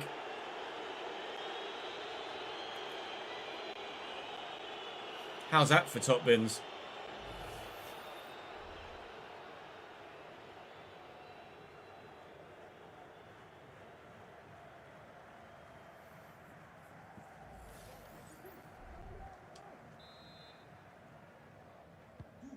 Not quite Rice-esque, I don't think, but we'll take it nonetheless. 2-0 in the end, looks like a comfortable scoreline. It was not a comfortable game at all. But I believe, as Werder Bremen beat Liverpool, I believe our Europa League dreams and ambitions still live. That was a sale. It was Papa leaving to go to Galatasaray for £18.5 million. So £15 million has been added to the budget now as well. We currently have £55 million available. I don't think I've got anybody else on the transfer list at this stage. I don't. So £55 million to bring in a winger. We did have a look at a number of wingers. There's Newton at Shakhtar. There's Pajau at Feyenoord. Pajau looks very good. I think I might just go for Pajau, to be honest. And then maybe we could raise a little bit more money to try and bring in another striker potentially as well. I'll be cheeky and I'll offer below valuation because sometimes on FC they just accept, and they have done. I don't know why this year market value appears to be absolute nonsense because they almost always go underneath, but I am not going to complain. Pajau, crucial, 4-year deal. Be here for the rest of your career, at least a significant portion of it. You're on 30.5, you'll probably accept 25. So we'll give you 25 and you'll accept 25. He's accepted 25. Pajau is in. And we still have some money to go and maybe get a striker as well. The window is really taking a turn, isn't it? So's the team. Igor Pajau in.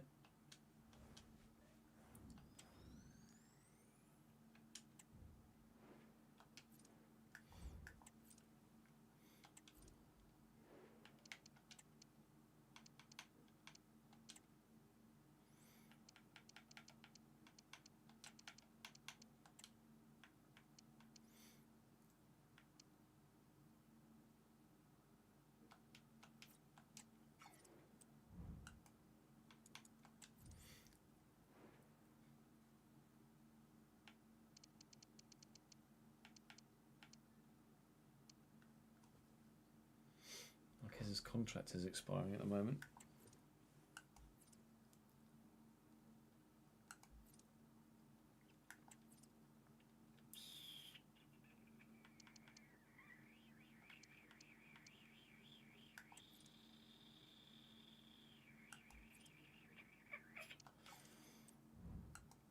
How much have I got for a striker? 30 mil.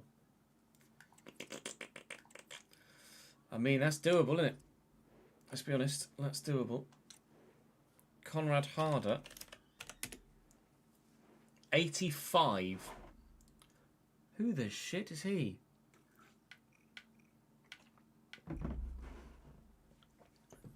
.92 finishing, 92 shot power, 87 ball control, and the rest of his stats are 77 or below, and he's 85 rated. What?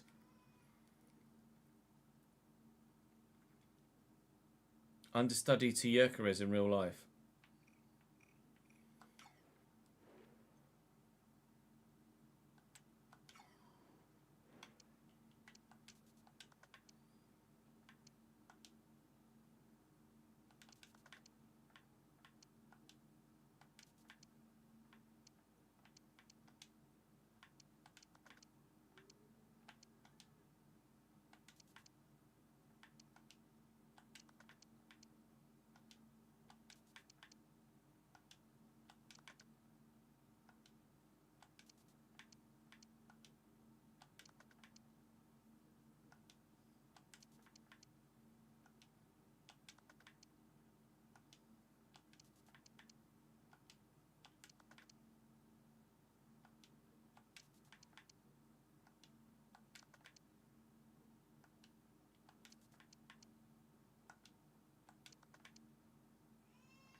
Right.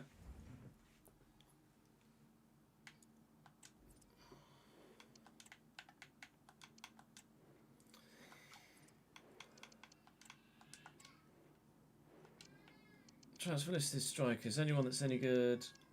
Probably going to be a firm no, but you never know. Occasionally there might be the occasional, as opposed to occasionally there not being an occasional something.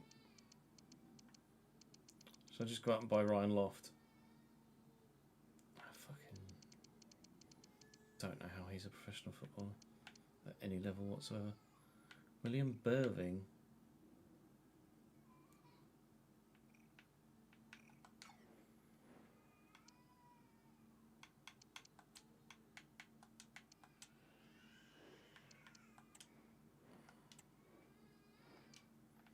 Jude's complaining a lot.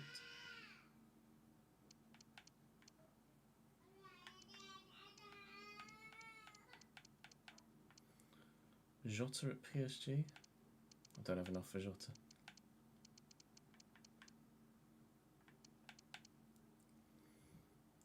Rodrigo Ribeiro at Monza.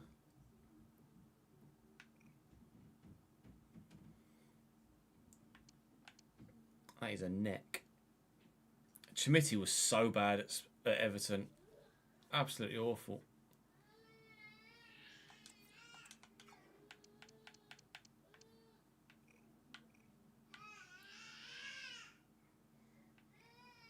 Fabio Silva.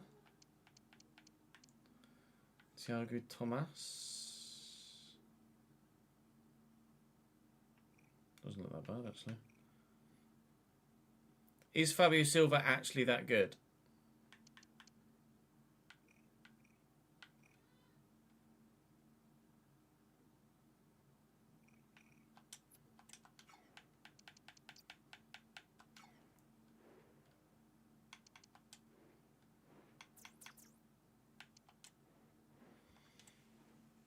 Jude does disagree. I think Jude disagrees with everything at the minute.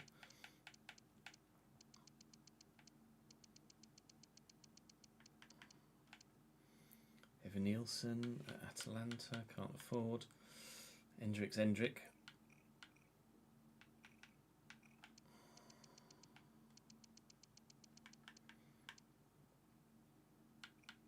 really what I'm looking for. Gabi Jesus is at Ipswich. 31-year-old Gabby Jesus is a different option, maybe?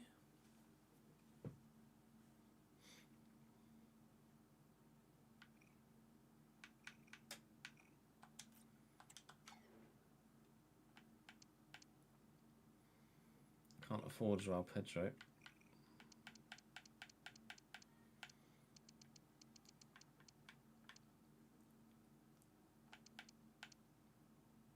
Rodrigo Muniz.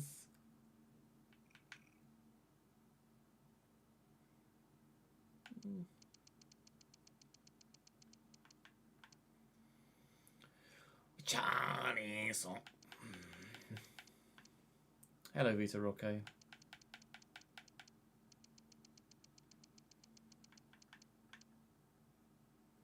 David Washington.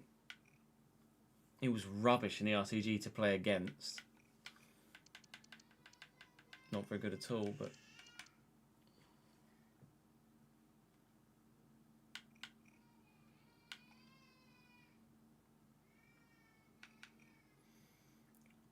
I'm not sold.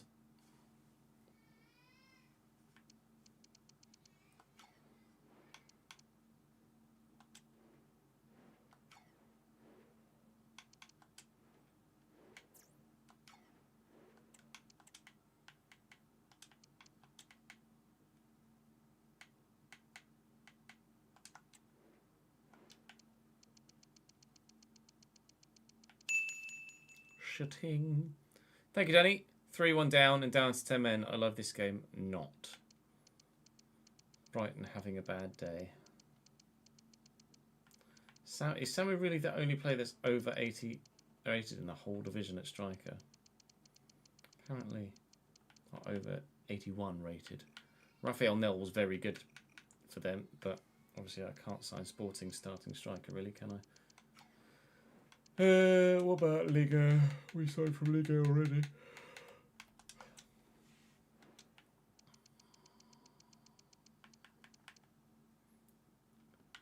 How is Chimiti 82 rated? That's just such a joke. He's not. He's so bad. Cucho's like a better Gabby Jesus, really, isn't he? Hi.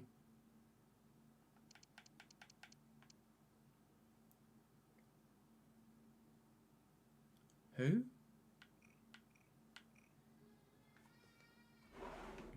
Francolino?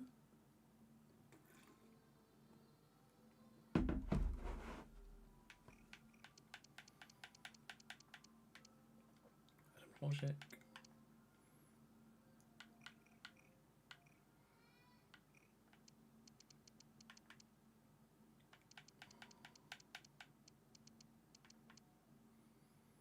Zito Lavumbo. He's only 5'9", but he does look good. Does look very good. Be better as a winger, I think, but still.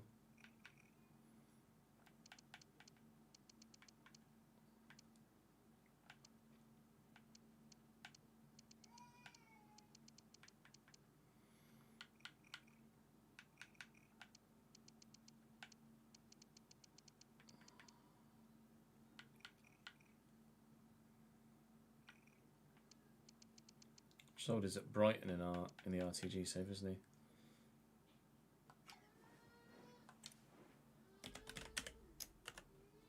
Luis Monteano. No.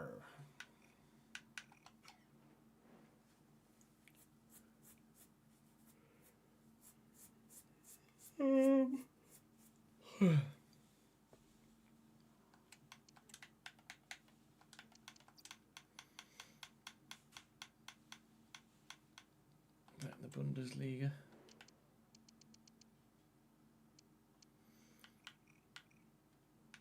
80 acceleration but 95 sprint speed. That's brutal.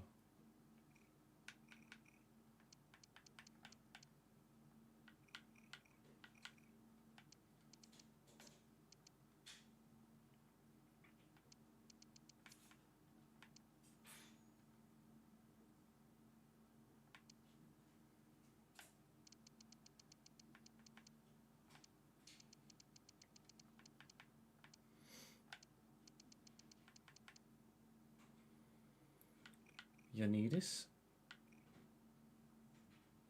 Finesse shot, chip shot, technical flair, first touch. Is an option for sure. Cunningham Wendo's only little, isn't it?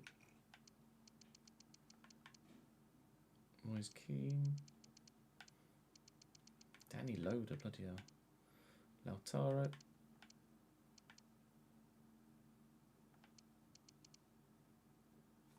Mika Tadza again. He's only little.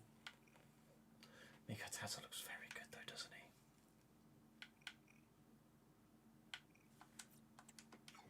I might get Mika Tadza.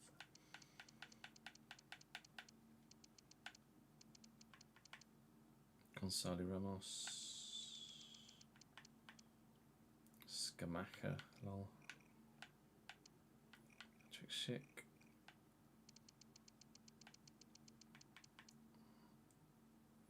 Vladislav Vanat.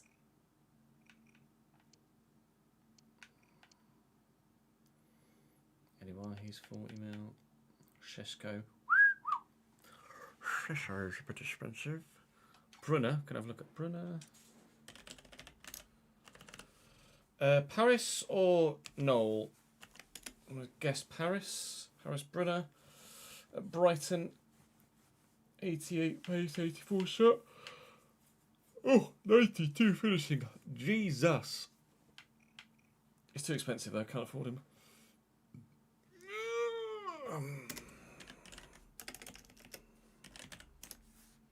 Say Costelas. Charalampos Costulas. 80 rated at Osasuna. He's alright. He's not bad. I think I'm going to get Mikotata. He might be one for the RTG, although obviously we've got Lancashire at the minute. Right, I'm going to go for a quick wee and then we'll sign a striker. B-O-B.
3 attempts to unmute my mic then.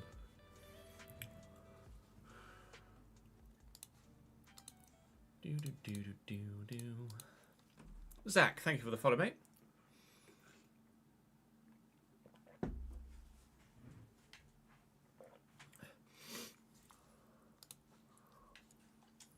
Looking at a new striker, we have a handful of options, but the most obvious, or the one that stands out the most, is probably Georges Mikhail-Tadze. He's only 5'9", but I don't think height is really going to be an issue, really. And he's got decent enough strength. He's got some pace. He's agile. Can absolutely finish. And what have we been missing so far in recent games? A clinical finisher. So I'm going to try and bring Mikhail-Tadze in. If I can't, I've got a couple of other options available there, but try and get him slightly undervalued if they'll take it. And they'll take it, thankfully. He's on 40 grand a week at Freiburg, which is a lot of money for Freiburg, I think. To be fair, 40 grand a week is probably quite a lot for the Bundesliga in general as a whole, I would imagine. I'll give him a 3-year deal. And wage-wise, he's not going to tell me what wants. I've got 100 grand. I've got 100 grand in the wage budget. I thought I'd maybe struggle for wages, but no, we're going to get him in. £34,000 a week. Sign it. Good boy. Well, a number more signings than I anticipated actually making in this window, but we've just gotten significantly stronger and just in time to try and force a win against Basel in the Europa League to maybe keep that European dream alive. And you never know, there might be, potentially, the chance of a remontada in the league as well. Fabio Silva was on the list, and this guy looks good as well, actually. Rodrigo Ribeiro, only 23, pacey, really good ball control. Might be worth a look in the RTG, potentially, at some point. Regardless, we have our men, and hopefully we will now win some trophies this year.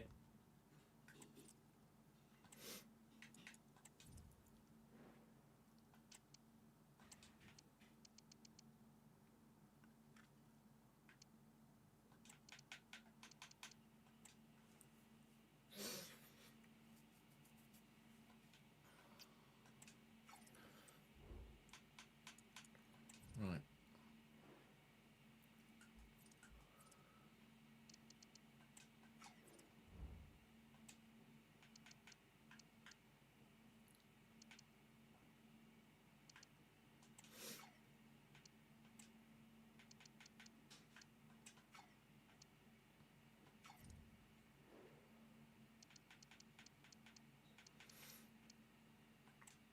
Didn't realise we hadn't put playstyles on people,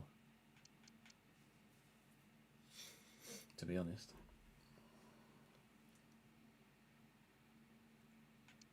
What role does he... I'm not sure what Bernardo actually plays role-wise in the team.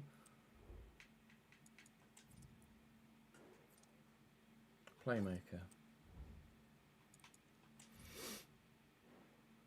Everton this cycle, Davidenki.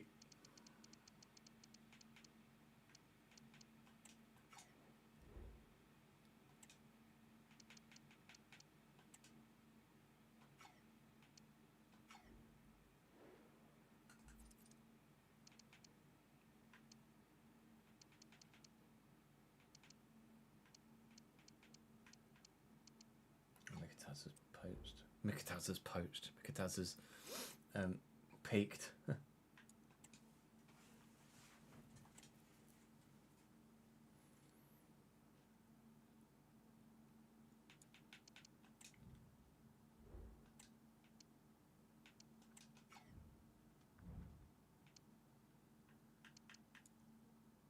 Match day against Famalicão. We are top of the table. Banzet with some fatigue in the side. I wasn't expecting that. Asula can go up top. I will take some players out here just to ensure that most are fit for the game that's coming up midweek in Europe. A 2-2 draw against Famalicão, and only because we equalised late through Bernardo. Scored twice actually in the game. Porto win, Benfica win. We're not gonna win the league in Portugal this year. It's just going to be too difficult, I think, to try and turn that round. Right. One thing we certainly need to turn around is our position in the Europa League. We're currently 30th. We need to be top 24 9 points currently will send us to 20th. We're going to need other results to go our way, as well as getting the win here, and our goal difference is rubbish. I need to win this, and I need to win this well.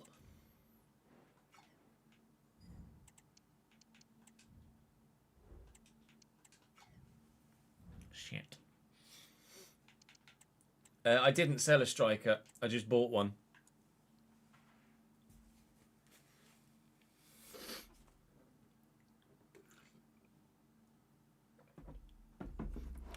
The Premier League will be the last league that we go to if we go to the Premier League. Yeah, Basel are 11th. Yikes. We might not end up getting as far as the Premier League in this save, but wait and see.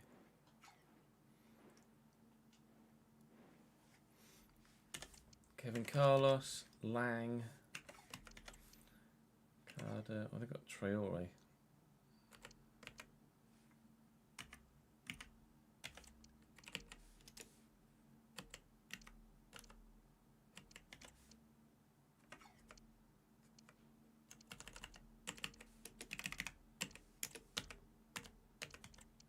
Leroy, Samaseku.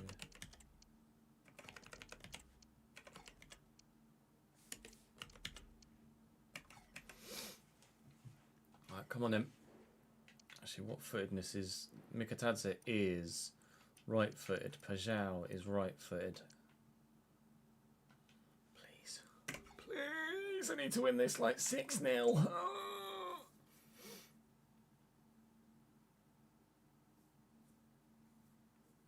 3-1 down now, are they? Wow, I saw they went 1-0 down.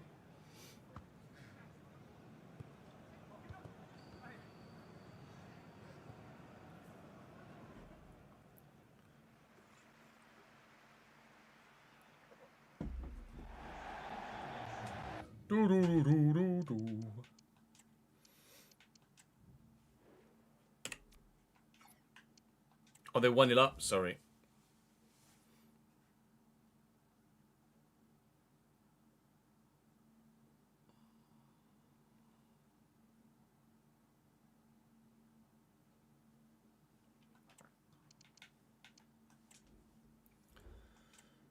So we need to win this by like 6 goals if possible. Carter Anderson is their best goalkeeper at 71 rated. Then you've got Jamie Higgins at right back, Mohamed Amari, Finn van der Bremen and Dominic Schmid, Samaseku and Leo Leroy, Anton Kader, Benny Traore, Jan Lang and Kevin Carlos. They don't have a great team. We've obviously improved a lot, but are we good enough to get the result we need? And even if we do get the result we need, will we get other results go our way, enough so for us to make it up 6 places in the league into the top 24 for the chance in the playoffs to make it to the round of 16. Looking for Banza, failing to find the pass. It's not a great start.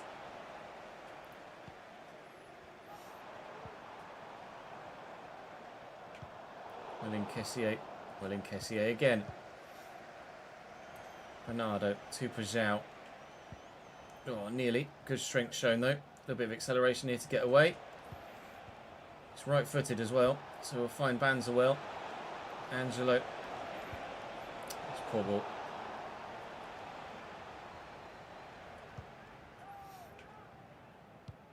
Lang into Kevin Carlos. He was good against us in the RTG, I think, Kevin Carlos. It's a name that rings a bell. Trying to outmuscle him there, and Pobega did so, but did so illegally. Are they going to take it quickly? No, I don't blame them, to be fair. It's Leroy on it. Although it looks like they might take this short. No, he's going for goal. It's cannoned off the wall. Please don't let them have a corner. Thank you. 3-2.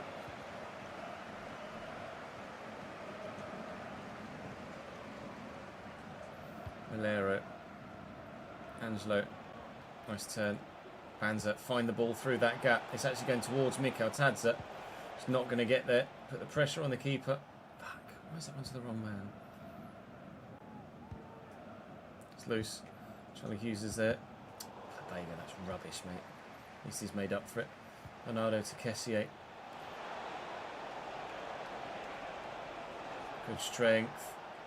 Angelo back on the left, deliver the ball. Banza's there, flicks it on, and it's going to go wide.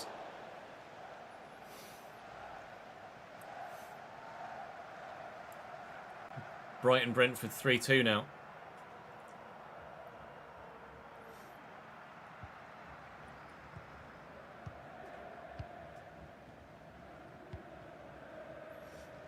It's loose from them. Bernardo, Banza. Oh, refs give a foul. I don't think it was a foul. It's a bit far out to shoot. We could lay it off to someone. Someone is Bernardo. He's travelling. Travelling straight into Anderson's hands, unfortunately. Mikotadze has not even touched the ball yet, so I've no idea if he's actually any good or not. Hopefully we'll find out in due course. That's really not a very good ball at all. Pajau's going to get there. But he used the hand. Moron! We were in! Dickhead! I need to win by a lot, and I can't even score one goal. Seems familiar, doesn't it? Especially in Europe. It's a good ball. Carter. Kevin Carlos. Oh, I thought he'd fluffed it. Noah Lang. It's not Noah Lang, is it? It was Jan Lang. Bregen, or a youth prospect who wasn't very good. Neither was that header. Is it actually 3-3? Danny. Might have to get your kit off, mate.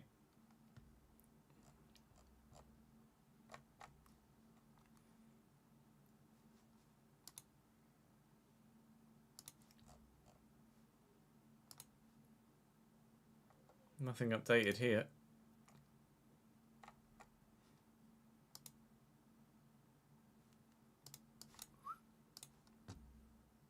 Or are you saying 3-3 in the Barcelona game? Yep, 3-3 Barca. Dani Olmo and then Rafinha. Oh, they registered Dani Olmo in the end.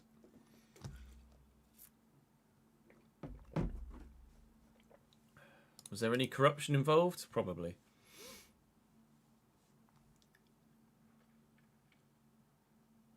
The government registered him. The government registered. How fucking stupid is that? So fucking shady.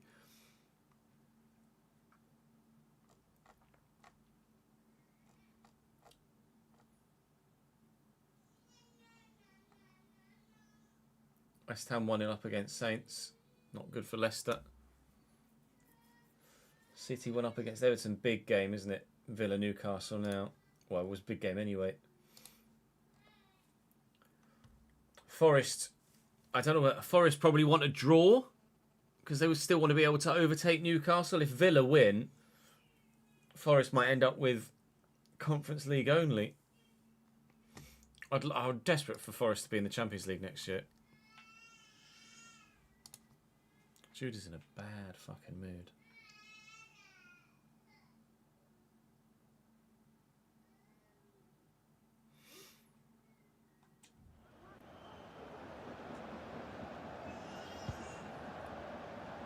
Why is it gone towards Mikotadze?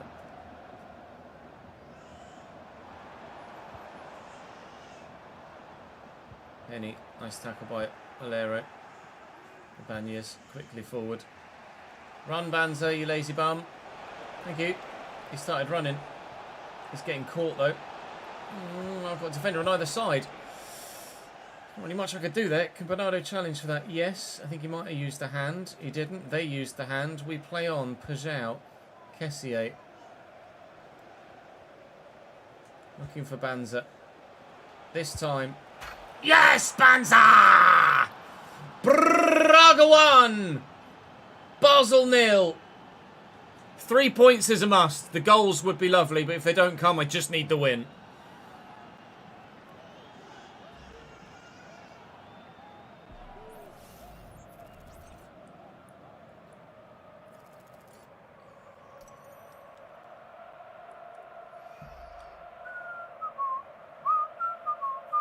Give me 1 sec just to make sure that Nat and Jude are okay.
Calpol administered.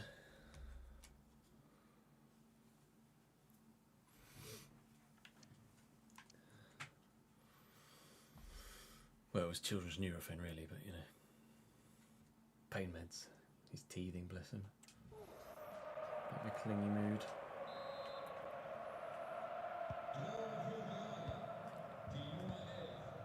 Die Nummer 11.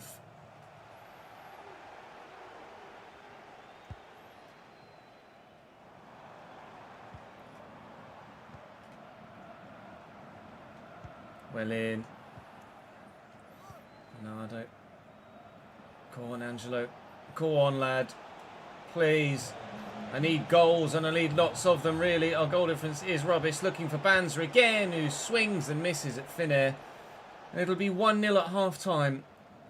The win might be enough, but goal difference is in such a position that I really feel like if we go out on goal difference, then I will be gutted.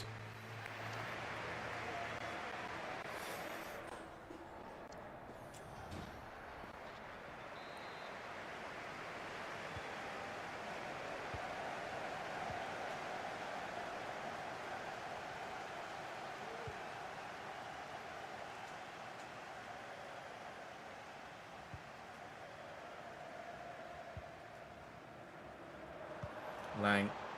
Nicely into Kevin Carlos. Good save by Drongowski. Last thing we need to do now is let Basel back in the game.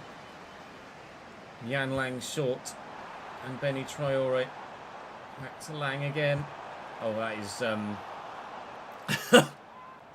I don't even need to say what that is. You know exactly what that is. I thought you were outside, Cat. When are you outside? Just come strolling out from underneath the desk. That's the second time we've done that the past couple of days. I thought you were outside, Rolo. Hey? Le cat. Le chat. Are you hiding? Are you hiding under there? Are you hiding under there? Are you? Are you hiding under there? Hiding under there you are. Hiding, hiding, hiding, hiding. Hiding under there. Yeah, you're going to come out. Okay. Okay, you stay under there. As long as you keep yourself away from the fucking wires. Le petit Zaquette. Tell Rolo I said pss, pss, pss, pss. Then he says pss, pss, pss, pss. All I can see is her tail, so I'm afraid I have no response.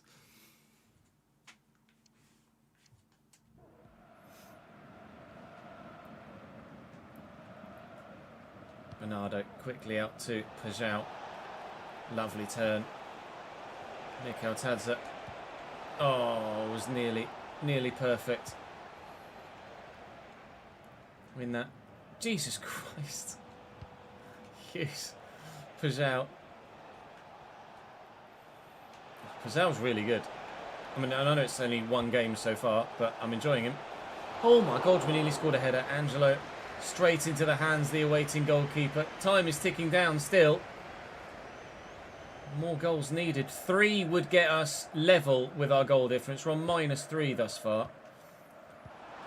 See, we've drawn 3 games and lost 3 games, and now 1-1. God. And we might be drawing 4. That is a hell of a bloody goal.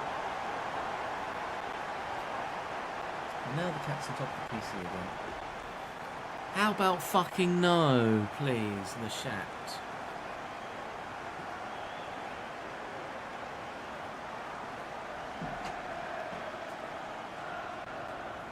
Come on, just I love you, Rolo, but you're just a distraction in the office. I got distracted by walking under the fucking desk as I was in the build up to that goal.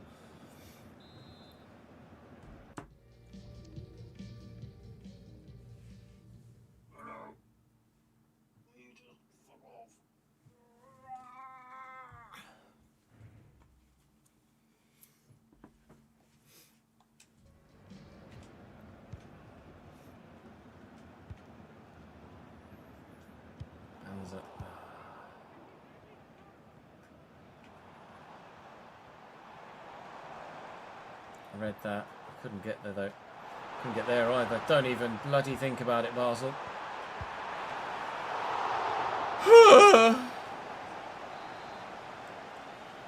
Corner, Basel. Exactly how I wanted the second half to go, this. If I'm honest, that is a great clearance, mate. Thanks. Just get out. Mikel Tadzra underneath it. Properly underneath it. And well. And Paulo Bernardo forgot the ball. Forgot the fucking football! Are you serious? The entire half to himself and he's forgotten the football. I can't believe it. I'm desperate for a win. He is clean through beyond everyone and then forgets to take the ball with him. What even is that? Oh, no, I'm going to go out of Europe in the group league phase. Should have never got rid of the bloody groups. Rubbish with a stupid fucking league phase. Bring the groups back. Groups are better.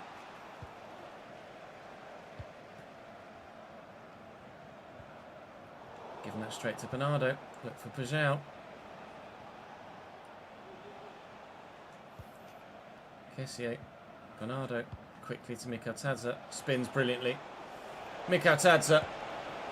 Yes, boy! Mikel Tadzra's made an impact. That is 2-1 Braga.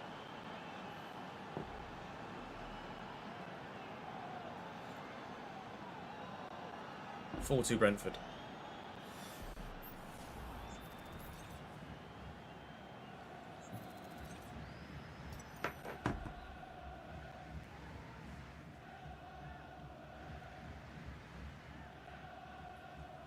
Where'd you go, Kat?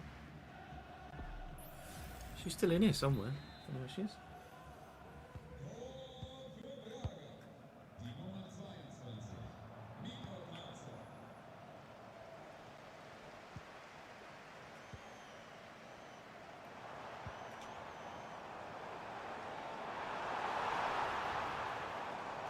What a turn.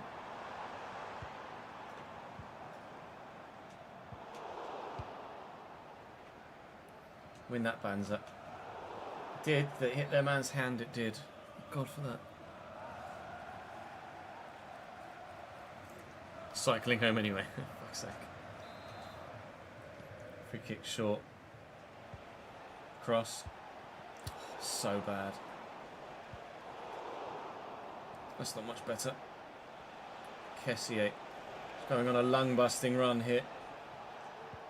In front of Bernardo. Beats his man, looking for Mikel Tadzra.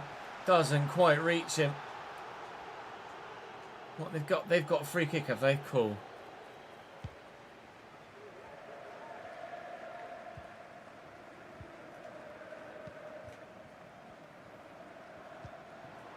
Lovely ball.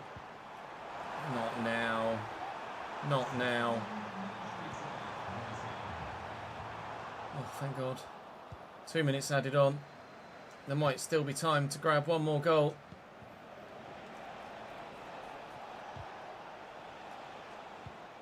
Oh, there isn't.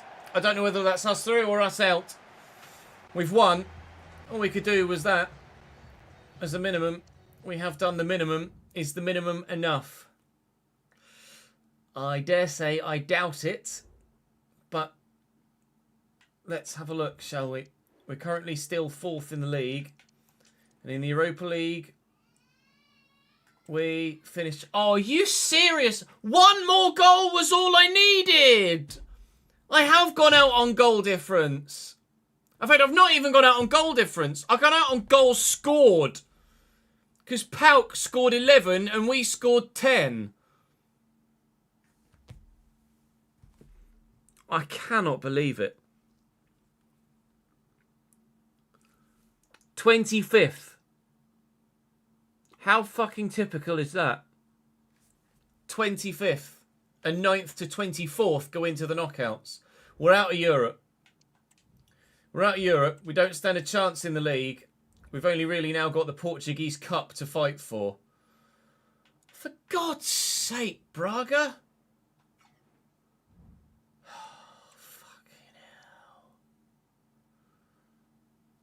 Oh, I'm really genuinely annoyed now. Out of Europe. and a significantly long way off top of the table. A 4-1 win against Santa Clara heals the wounds slightly.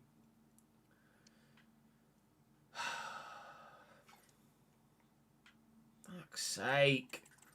Semi-final leg 1 of the cup to come.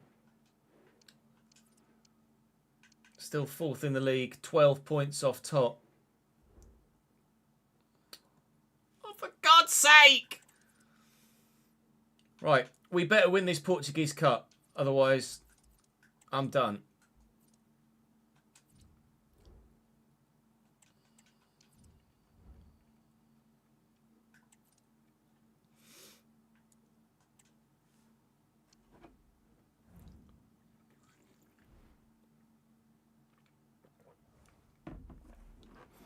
Thanks for the follow, Adam.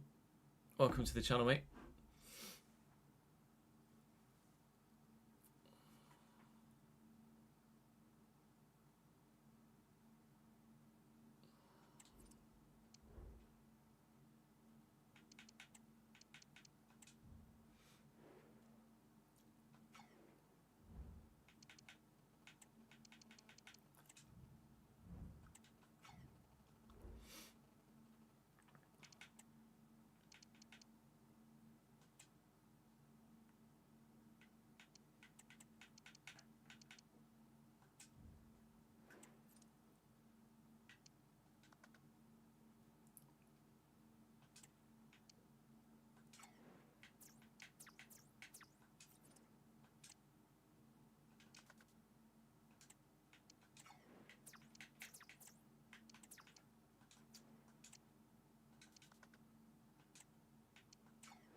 Actually, I really genuinely don't even know where the cat is.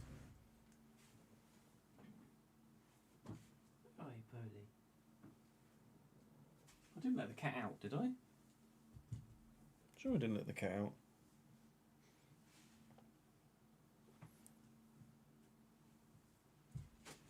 Again. Hello.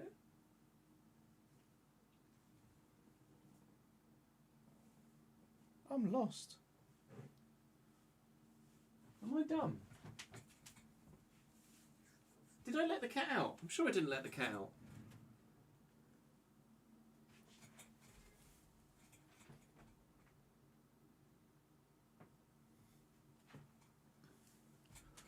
I'm so confused. I can't find the cat.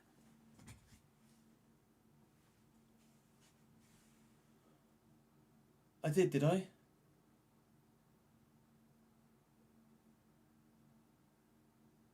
Oh, okay. Never been more confused in my life. Looking for an animal that's not in the room.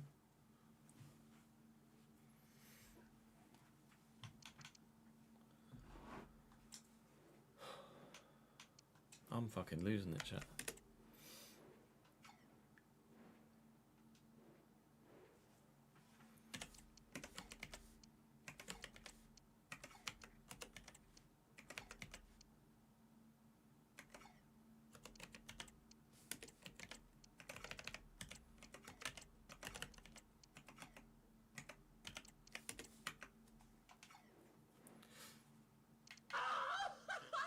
I don't know why alerts are on when we're on this scene. Twisted Mikey, thank you for the raid, mate. Appreciate it, dude. Welcome across everyone that's come from Mikey's stream. You are more than welcome to join us here on the Cheesedoid Gaming channel. Don't know why I'm talking like that. I apologise.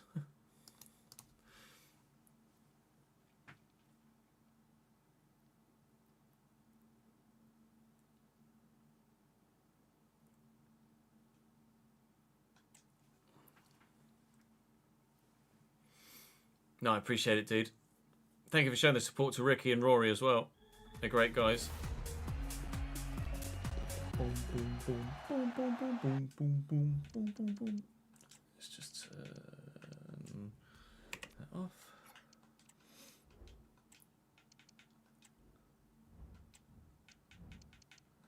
This being the first of 2 legs will allow us the chance to come back if things don't go our way in this first game. Still reeling from that Europa League exit, if I'm completely honest. Decio Machado in goal for them. Zé Carlos, Fernandes, Borevkovic, Mendes, Handel. Their CDM, Ribeiro, Santos, Silva, Uotro, and Jens Petter Hauge, who scored a banger against us to win the game. Last time we played them in the league, we lost by 2-1. We've definitely improved since then, although our results haven't necessarily. But a strong first leg win would go a long way to healing the wounds of European exit. We were never going to win the Europa League if we're genuinely honest with ourselves. Like, we lost 3 of our 8 league phase games against sides that were significantly better than us.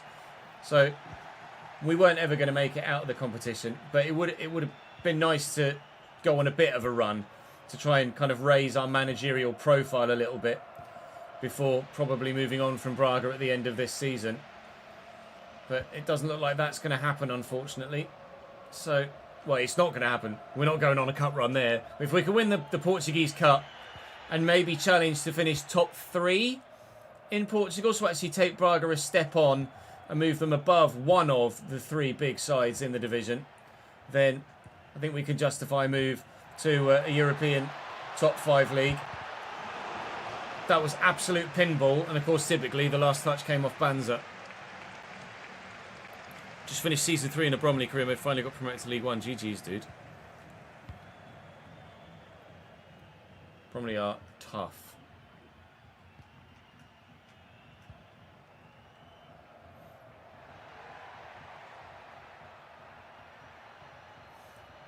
Helga. Thank you. Straight to Valero. That is just shite.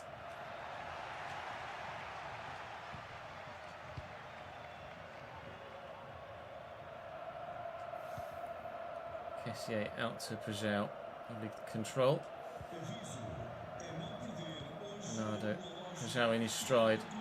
And he's away. Oh.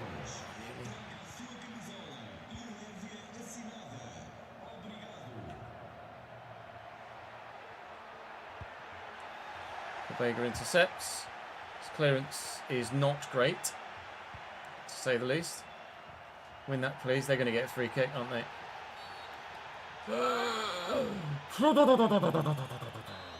Free kick for Vitória.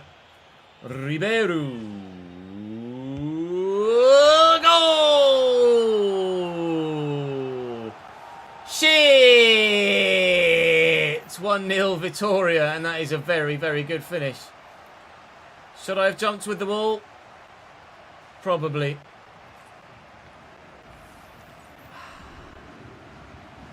Good. Definitely should have jumped with the ball.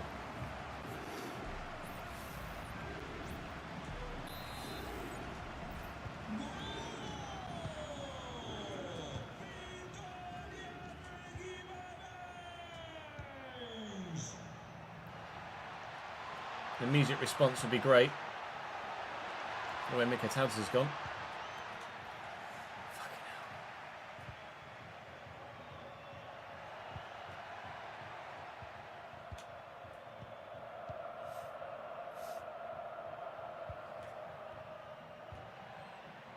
Well in. Bernardo. Angelo. Banza. Just locked off the ball. How's your luck?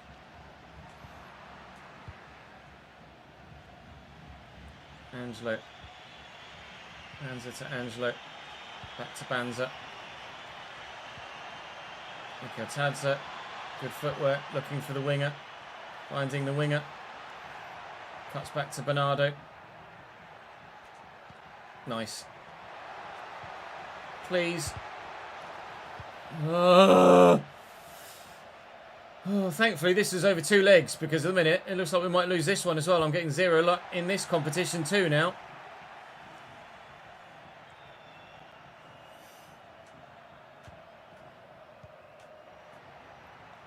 Santos down the line to Hauge. Offside.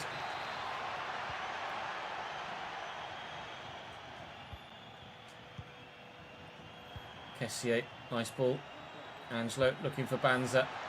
Finding Banza. It's a great tackle.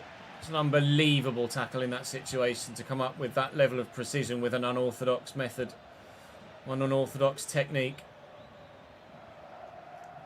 Kessié can't get anywhere near it. Ribeiro runs straight into Bernardo. And I'm not going to get the chance. 1-0 down at half time. Fucking Nora. It's seemingly so, like.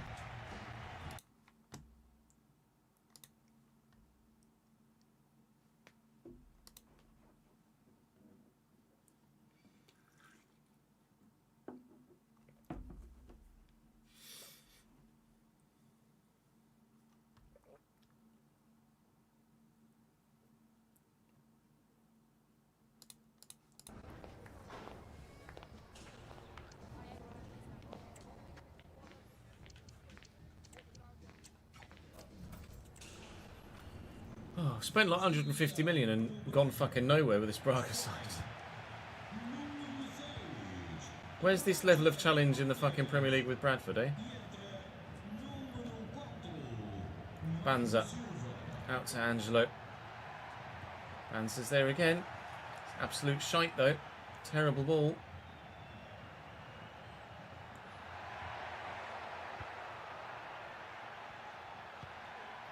It's decent.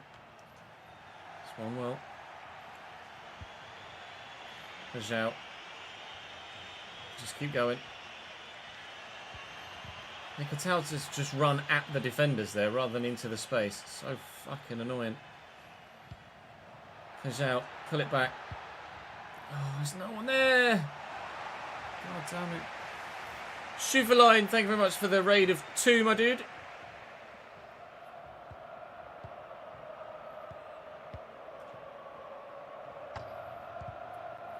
Malera's in the way. Out of the way. Bernardo, keep going. Angelo.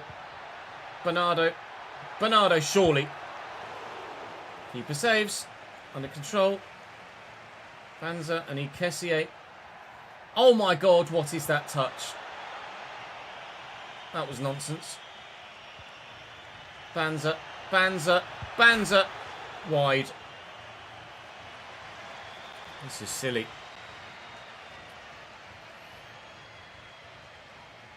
Genuine question though, like where is this level of challenge in the RTG? I don't get it. Pajau. Bernardo. Angelo's out wide. He's in. Oh, pinball, but straight into the keeper's arms. We'll make a change. I'm going to take Banza off because he's knackered.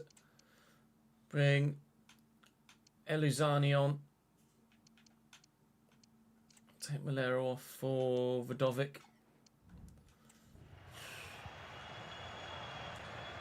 Desperate. Desperate in every competition now. Season at Braga has not, so far, gone how I hoped it would.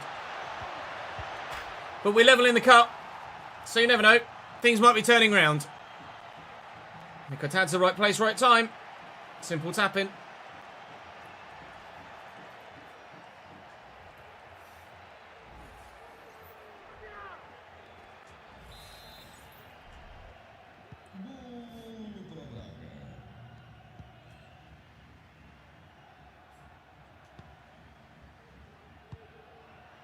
It's loose. Nicotad's going. Nicotad's going. Nicotad's going. Shoot first time, you fucking prick! Why do they not shoot first time when you press the button? Fucking hell! If he doesn't take a touch then just shoots, it's 2-1 and we're in front. It's so annoyed with gameplay these days. Fucking hell. This is a real pain in the knob. Angelo. Eluzani. Angelo's there. Eluzani through the gap maybe, no.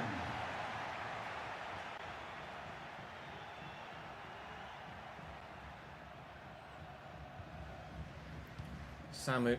Hauger. Good block by Vodovic, but it's still going to fall for a Vitoria man. Jens Petter Hauge scored a worldie from this exact position in the league. Oh my God, what a save. No right to make that stop whatsoever there, Drongowski. It's unbelievable reactions whilst rushing out. Angelo, he's just toe poked that into absolutely nowhere. Now here they come again. Okanjo. We've won it back. Kessier. Bernardo beats the man. I need runners, please. Runners, please. Eluzani. Mikel Tadza into the gap. Georges Mikel Tadza! Worth every penny of that transfer fee thus far. The winner against RZ. Both goals against Vitoria. 2-1 lead and surely win now in the first leg of the semi-final of the Taça Portuguesa.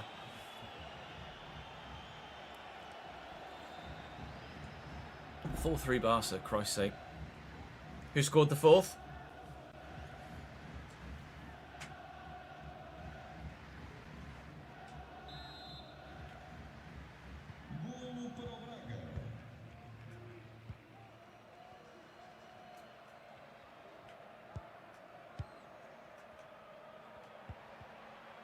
Just bullied him off the ball there. Ref? No? Okay.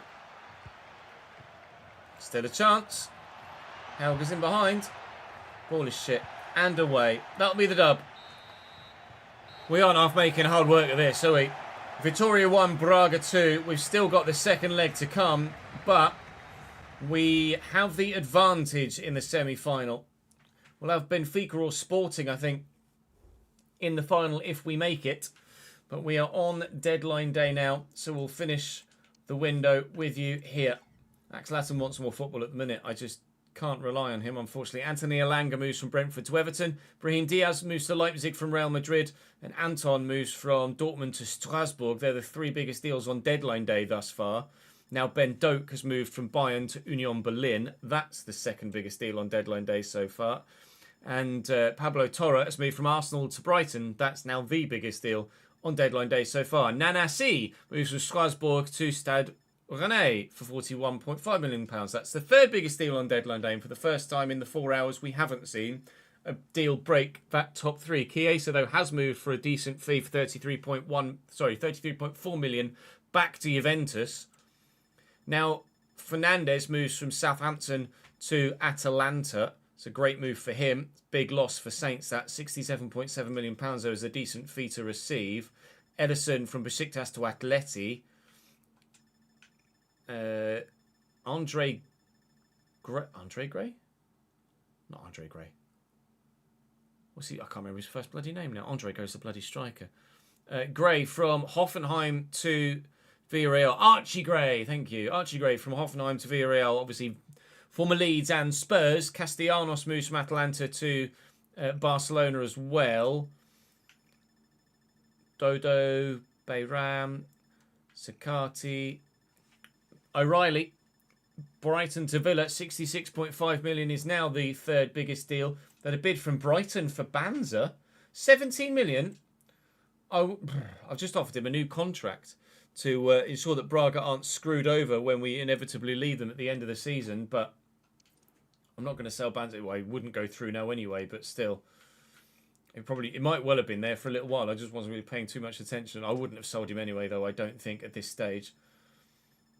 And that is deadline day done and dusted as well. Of course, now immediately there is a bid at 1 minute past midnight for Drongowski. But we'll reject that. Hopefully that's fixed in a future game as well. But it's been a thing for a number of years anyway, hasn't it? So I don't think we'll be seeing it disappear. Right, let's give you a transfer roundup of the window as a whole. We saw those in the summer. Was there a big deal in the winter window? Pablo Torre was the biggest deal in the whole window, so it's a relatively quiet window there. Mickey van der Ven moves from Tottenham to Newcastle, and Matthijs de Ligt has moved to Tottenham. That happened in November, so that's probably a van der Ven replacement. Or at least they signed him and then sold Van der Ven as a result of. I would have preferred Mickey van der Ven, if I'm honest. 87 rated, De Ligt at 29. 87 rated Van der Ven at 27. What a partnership that would have been.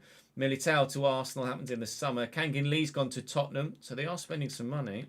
Tottenham. Cody Gakpo's gone to Leipzig. Mateus Fernandes gone to Atalanta, as we knew. Theo Hernandez moves to Leverkusen. Matt O'Reilly we saw. Martin Zubimendi to Leipzig went through in September.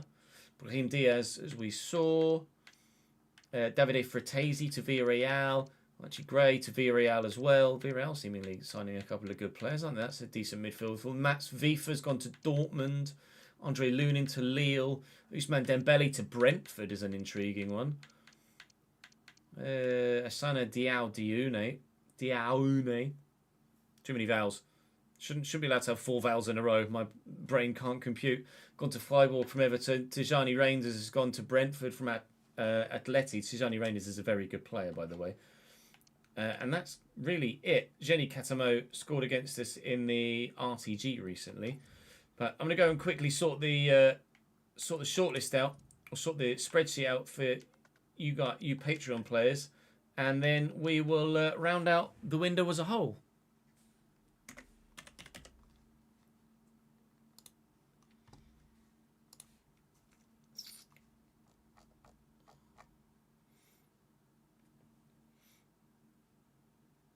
All right, let's see if anyone's gone anywhere.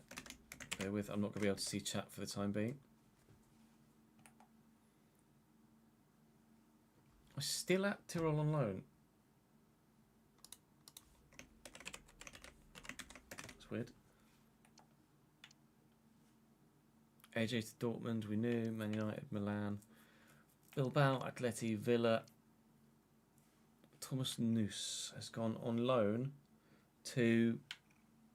Who the shit is that? Dender? Is it FCV Dender, maybe? Chat, who the fuck's that?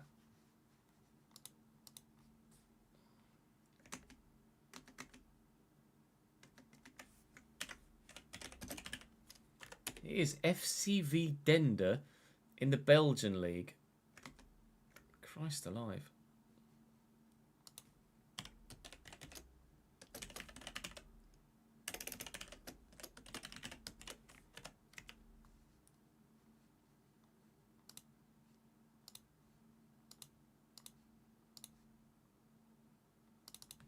I've never heard of them, in all honesty. Tromsø, Villa, Lille, Real Madrid, Marseille, Brighton, Nice, Fulham, Lille, Benfica, Everton, Forest, Celta Vigo. No, gone on loan to Wolfsburg, James Blacker.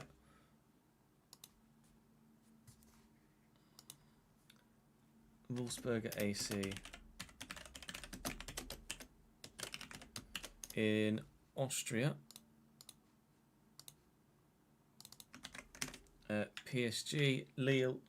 Oh, Trabzonspor. Connor at Napoli. Connor. That's weird. Why is that? That's not reading as a new deal, but Connor is now at Napoli, so...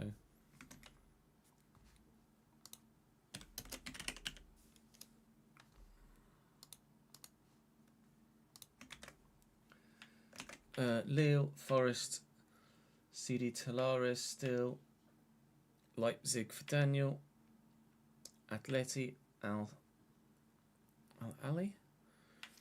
Lyon, Mainz, Newcastle, Stade de Reims, Leipzig, Everton, Sevilla, Stade de Reims, Bayern, Villa, Benfica, Catherine? Catherine's gone to Man United. That again isn't reading as a new deal.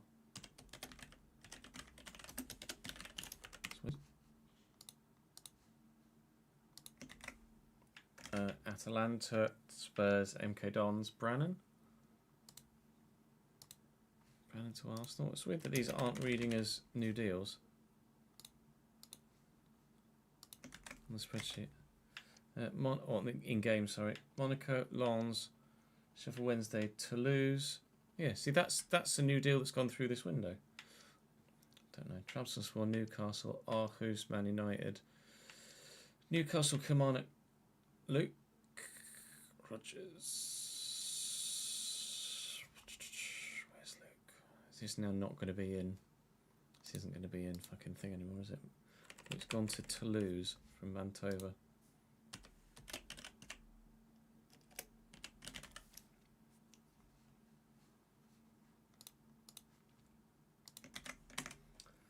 Marcus at Leverkusen.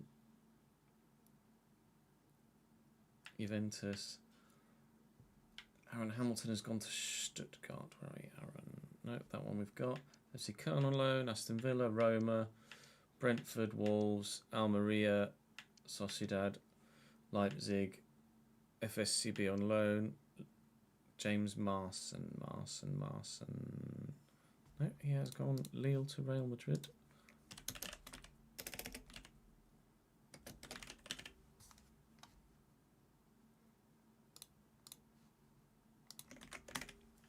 Ipswich, Chelsea, Inter, Eldense, Liverpool, Juventus. God, it's Cole. I'm scrolling down a bit. That's Cole, Monaco, yeah, Nick, Man City, PSG, and AC Milan.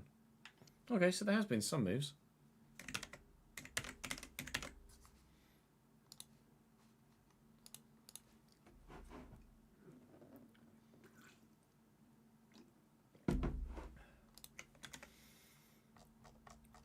Couple of moves in January for Patreon players. We've seen Thomas go from Valencia to FCV Dender on loan. They are in the Belgian division, club I've never heard of before, I'm afraid to say.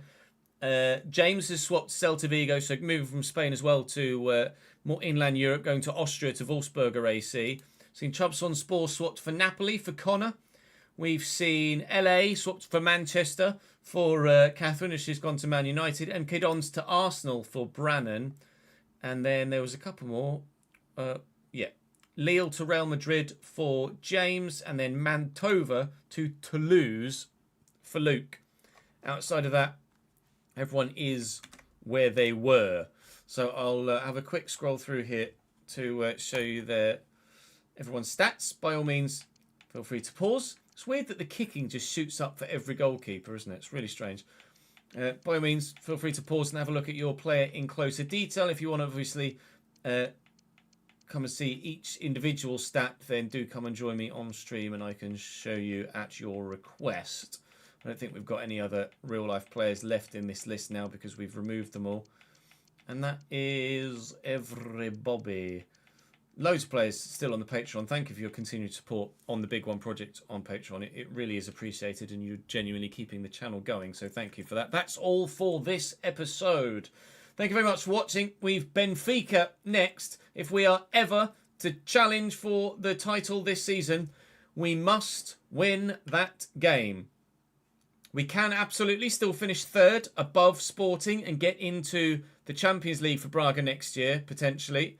But the top two are a long way away. So beating Benfica at the beginning of the next episode is vital. Absolutely must win game. And if we lose it at the Stadio de Luz or whatever it's called these days, then we really are not winning the league this year.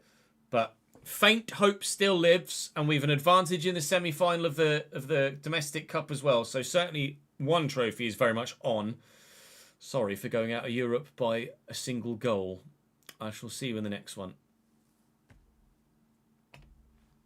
I can certainly have a look, Mike, at Benfica's centre-backs. Journeyman S66.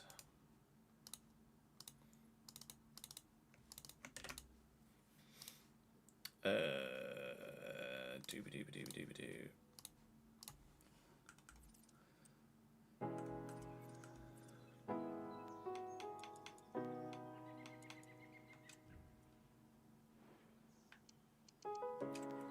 Benfica have you, an 84 rated Thomas Araujo, and an 80 rated Valentin Gomez. And that's it at centre back. What formation you play, I don't know. But I imagine it's 3-back if you're essential. Let's look at team sheets.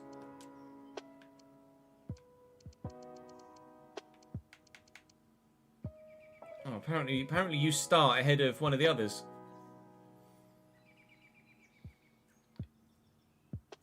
Or have been starting ahead of one of the others. Leverkusen's striker options, certainly.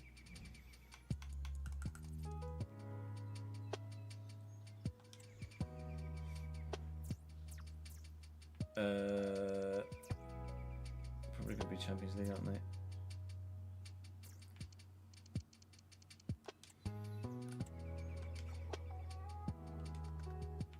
You, 78 rated. Patrick Schick, 81 rated. Boniface, 88 rated.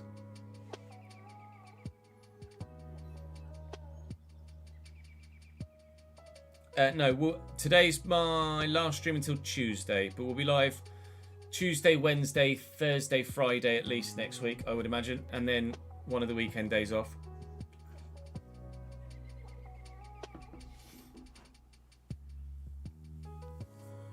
In fact, I think Nat's working next Sunday as well, so I will probably be working next Sunday, but not live. So we'll be live Tuesday, Wednesday, Thursday, Friday, and I probably will have Saturday off, and then we'll be in the office on the Sunday, but not live on the Sunday, because it'll be my mum that's up, rather than Nat's mum. But we'll play it by ear. We'll play it by ear. 1-0 the Villa, the result that Forest fans were dreading. Early goal. Just 2 minutes in, right?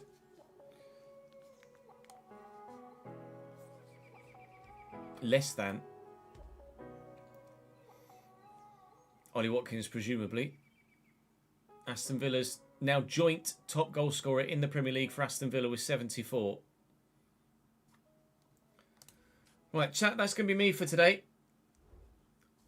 Feel free to go and watch the football, all the Formula One.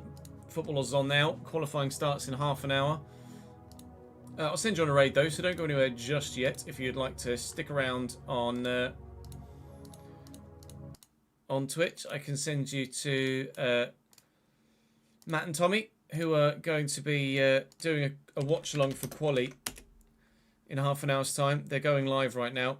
It's on the like a go live countdown. So head on over. You'll have enough time to go and grab yourself a drink and a snack. We will next be live on Tuesday. I'll see you Tuesday. Enjoy the rest of your Easter weekend.